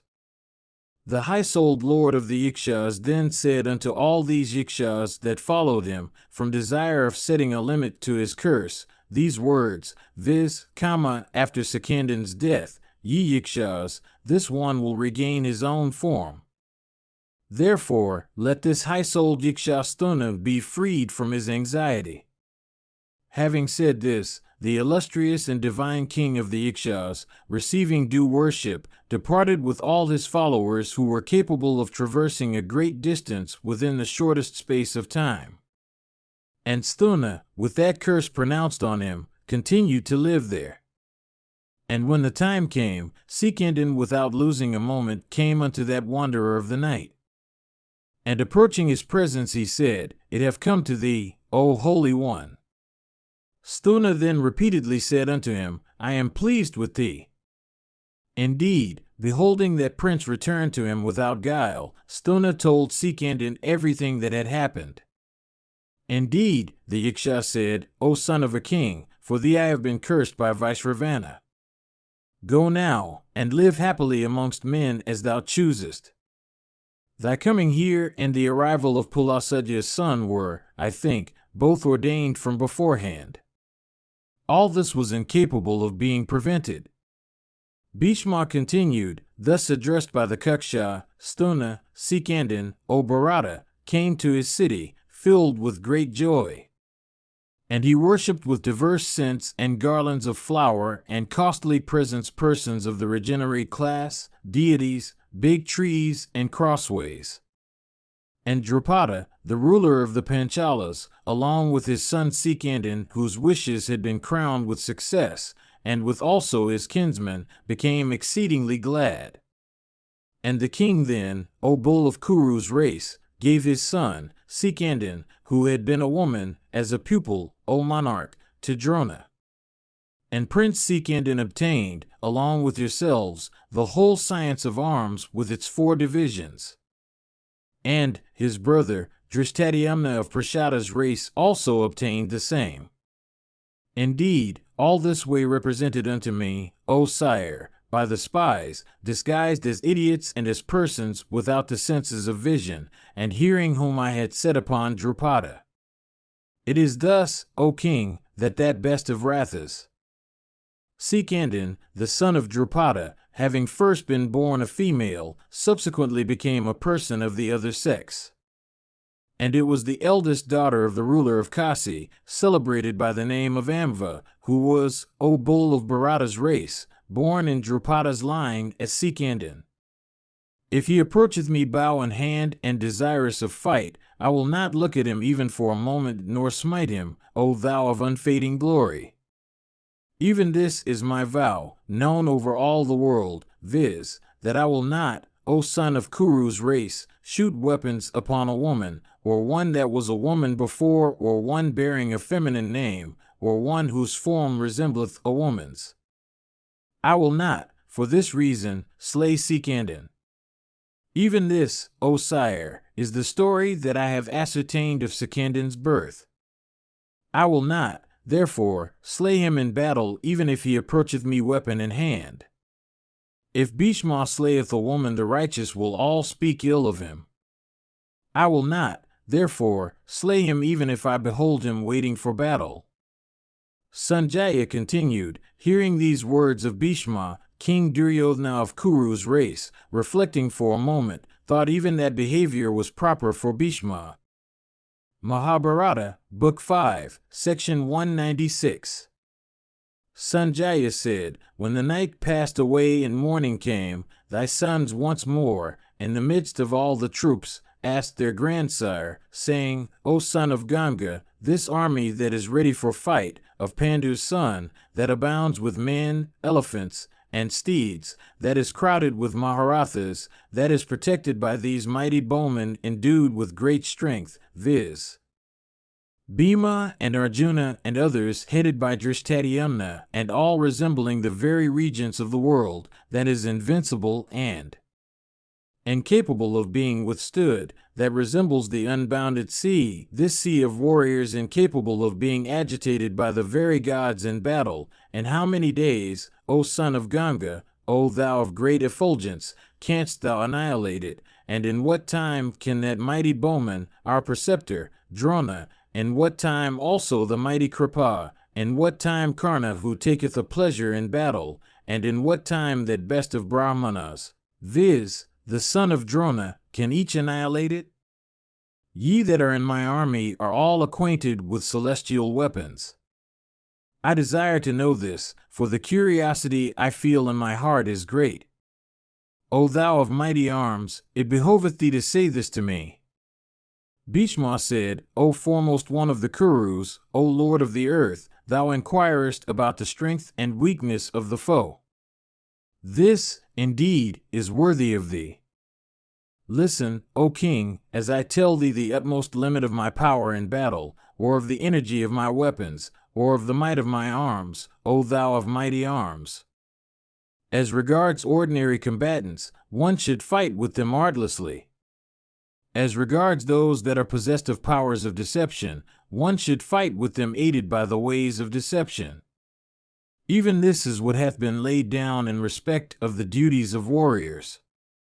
I can annihilate the Pandava army, O blessed monarch, taking every morning 10,000 ordinary warriors and 1,000 car warriors as my share from day to day. Cased in mail and always exerting myself actively, I can, O Bharata, annihilate this large force, according to this arrangement as regards both number and time. If, however, stationed in battle, I shoot my great weapons that slay hundreds and thousands at a time, then I can, O Bharata, finish the slaughter in a month. Sanjaya continued, hearing these words of Bhishma, King Duryodhana then asked Drona, O monarch, that foremost one of Anjara's race, saying, O preceptor, in what time canst thou annihilate the troops of Pandu's son? Thus addressed by him, Drona said smilingly, I am old, O mighty armed one. My energy and activity have both become weak. With the fire of my weapons, I can consume the army of the Pandavas, like Santanu's son Bhishma, I think, in a month's time. Even this is the limit of my power, even this is the limit of my strength. Then Saradwat's son Kripa said that he could annihilate the foe in 2 months' time. Drona's son, Aswathaman, pledged himself to annihilate the Pandava army in 10 nights. Karna, however, acquainted as he was with weapons of high efficacy, pledged himself to achieve that feat in 5 days. Hearing the words of the Suta's son, the son of the ocean-going, Ganga, laughed aloud and said, As long, O son of Radha, as thou encounterest not in battle Partho with his arrows, conch, and bows and rushing to the combat on his car with Vasudeva in his company, so long mayest thou think so. Why, thou art capable of saying anything, even what thou pleasest. Mahabharata, Book 5, Section 197. Vaisampayana said, hearing these words, of the leaders of the Kuru army, Kunti's son Yudhishthira, summoning all his brothers, said unto them these words in private. Yudhishthira said, The spies I had placed in the army of Dhritarashtra's son brought me this news in the morning. Duryodhana asked Ganga's son of great vows, saying, O Lord, in what time canst thou annihilate the troops of Pandu's sons? Indeed, the wicked Duryodhana was answered by him in these words, viz., in a month. Drona also declared that he could do the same feat in about the same time. Gautama, Kripa, indicated twice that period, as hath been heard by us. Drona's son, acquainted with weapons of high efficacy, declared the period, in his case, to be 10 nights. Karna also, acquainted with weapons of high efficacy, asked in the midst of the Kurus, declared that they could complete the slaughter in 5 days. Therefore, I also, O Arjuna, am desirous of hearing thy words. In what time canst thou, O Falguni, exterminate the foe? Thus addressed by the king, Dhananjaya of curly hair, casting a look upon Vasudeva, said these words, All these, Bhishma and others, are high-souled warriors, accomplished in arms and acquainted with all modes of warfare. Without doubt, O king, they can exterminate our forces even thus. Let thy heart's anguish, however, be dispelled. I tell thee truly that with Vasudeva as my ally, I can, on a single car, exterminate the three worlds with even the immortals, indeed, all mobile creatures that were, are, will be, in the twinkling of the eye. This is what I think. That terrible and mighty weapon which the Lord of all creatures, Mahadeva, gave me on the occasion of my hand-to-hand encounter with him, in the guise of a hunter, still existeth with me. Indeed, O tiger among men, that weapon which the Lord of all creatures useth at the end of Yuga for destroying created things, existeth with me. Ganga's son knoweth not that weapon, nor Drona nor Gautama, Kripa, nor Drona's son, O king. How, therefore, can the Suta's son know it? It is not, however, proper to slay ordinary men in battle by means of celestial weapons. We shall, on the other hand, vanquish our foes in a fair fight.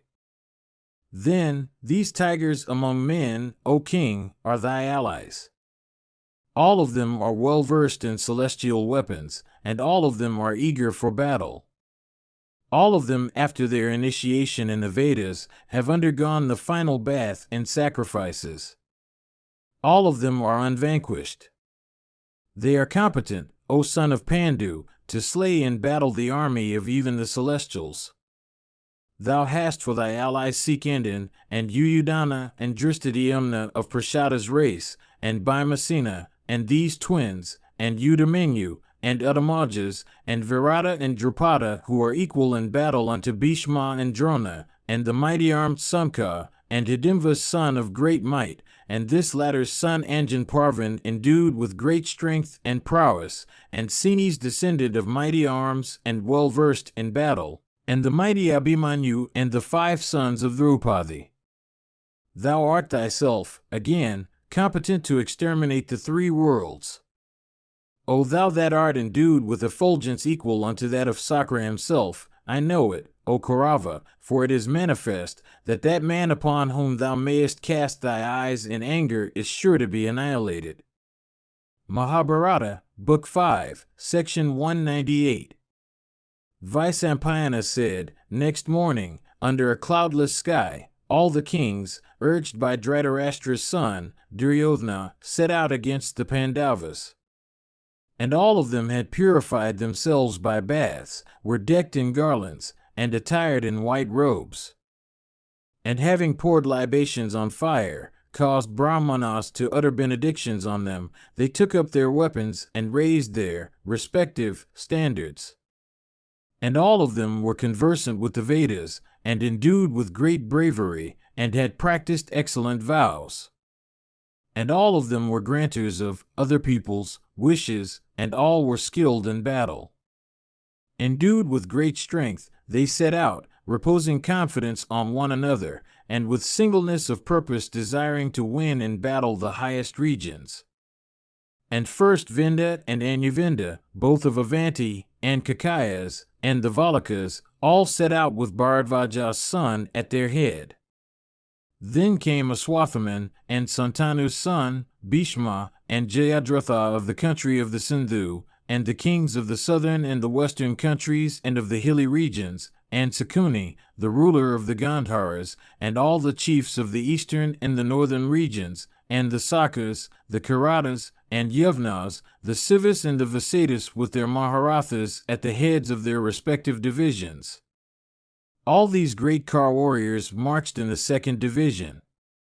Then came Kritavarman at the head of his troops, and that mighty car warrior, viz., the ruler of the Trigartas, and the king Duryodhana surrounded by his brothers, and Sala, and Burishravas, and Salya, and Vrahadratha, the ruler of the Kosalas.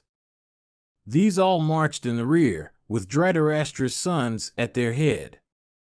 And all these Dhritarashtras endued with great might, uniting together in proper order, and all clad in mail, took up their position at the other end of Kurukshetra, and, O Bharata, Duryodhana caused his encampment to be so adorned as to make it look like a second Hastinapura. Indeed, O king, even those that were clever among the citizens of Hastinapura could not distinguish their city from the encampment. And the Kuru king caused inaccessible pavilions, similar to his own, to be erected by hundreds and thousands for the other kings in his army.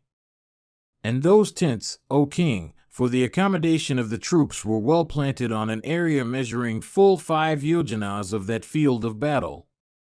And into those tents by thousands that were full of provisions, the rulers of the earth entered, each according to his courage, according to the strength he possessed. And King Duryodhana ordered excellent provisions to be supplied for all those high-souled kings with their troops consisting of infantry, elephants, and horses, and with all their followers.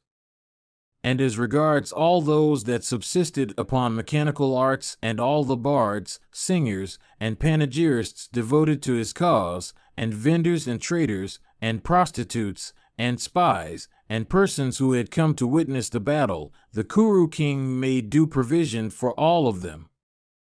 Mahabharata, Book 5, Section 199.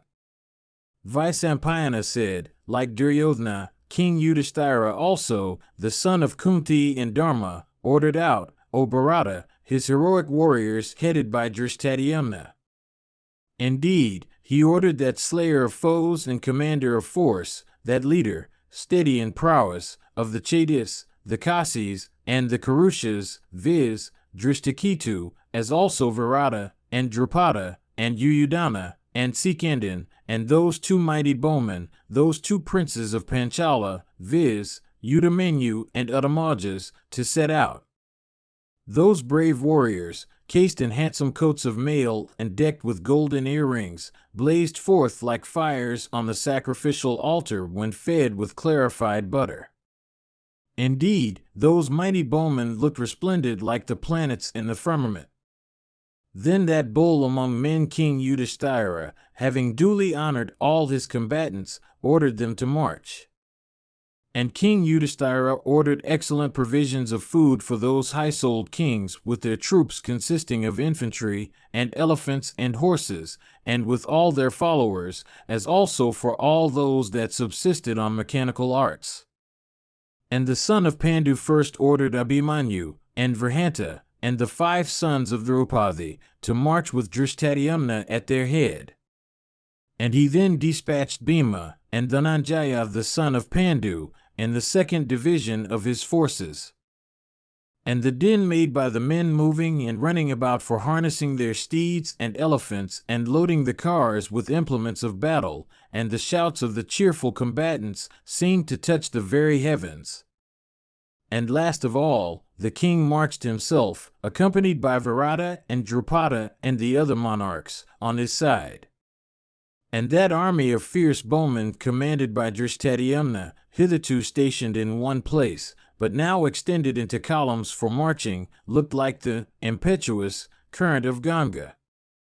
The then intelligent Yudhishthira, depending on his wisdom, disposed his divisions in a different order, confounding the sons of Dhritarashtra.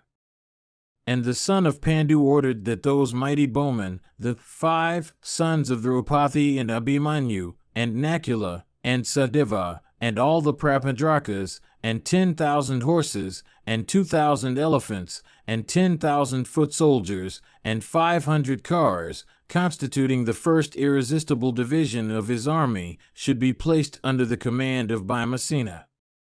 And he placed in the middle division of his army Virata and Jayatsena, and those 2 mighty car warriors, viz., Udamanyu and Uttamaja, the 2 high-souled princes of Panchala, both endued with great prowess and both armed with mace and bow. And in this middle division marched Vasudeva and Dhananjaya. There were placed combatants highly accomplished in arms and burning with anger. Amongst them were steeds ridden by brave warriors, and 5,000 elephants, and crowds of cars all around. And foot soldiers in thousands, that were all brave and armed with bows, swords, and maces, marched behind them, as 1,000 marched before them. And in that part of that sea of troops, where Yudhishthira himself was, there were stationed numerous lords of earth. And there also were thousands of elephants, and steeds by 10,000s, and cars and foot soldiers also by thousands. And there also marched, O bull among kings, Chekatana with his own large force, and King Drishtaketu, the leader of the Chedis. And there also was that mighty bowman, Satyaki, the foremost car warrior of the Vrishnis, that mighty combatant, surrounded by hundreds and thousands of cars and leading them to battle. And those bulls among men, Kshatrahin and Kshatradeva, mounted on their cars, marched behind, protecting the rear. And there, in the rear, were the wagons, stalls, uniforms, vehicles, and draft animals. There also were thousands of elephants and horses by tens of thousands. And taking all the invalids and women, and all that were emaciated and weak, and all the animals carrying his treasures, and all his granaries, with the aid of his elephant divisions, Yudhishthira marched slowly. And he was followed by Sachiti, who steadily adhered to truth and was invincible in battle, and Srinamat, and Vasudeva and Vibhu, the son of the ruler of Kasi, with 20,000 cars, and 100,000,000 steeds of high metal, each bearing scores of bells on its limbs, and 20,000 smiting elephants with tusks as long as plowshares, all of good breed and divided temples, and all resembling moving masses of clouds. Indeed, these usually walked behind those monarchs. Besides these, O Bharata, the elephants that Yudhishthira had in his 7 Akshahinis, numbering 70,000 with humor trickling down their trunks and from their mouths, and resembling, on that account, showering clouds, also followed the king, like moving hills. Thus was arrayed that terrible force of the intelligent son of Kunti. And relying upon that force he battled with Suyoddhana, the son of Dhritarashtra. Besides those already named, other men by hundreds and thousands and tens of thousands, and divisions numbering by thousands, followed the Pandava army, roaring loudly. And the warriors by thousands and 10,000s, filled with joy, beat their drums by thousands and blew conchs by tens of thousands. Present you by HinduMonastery.com.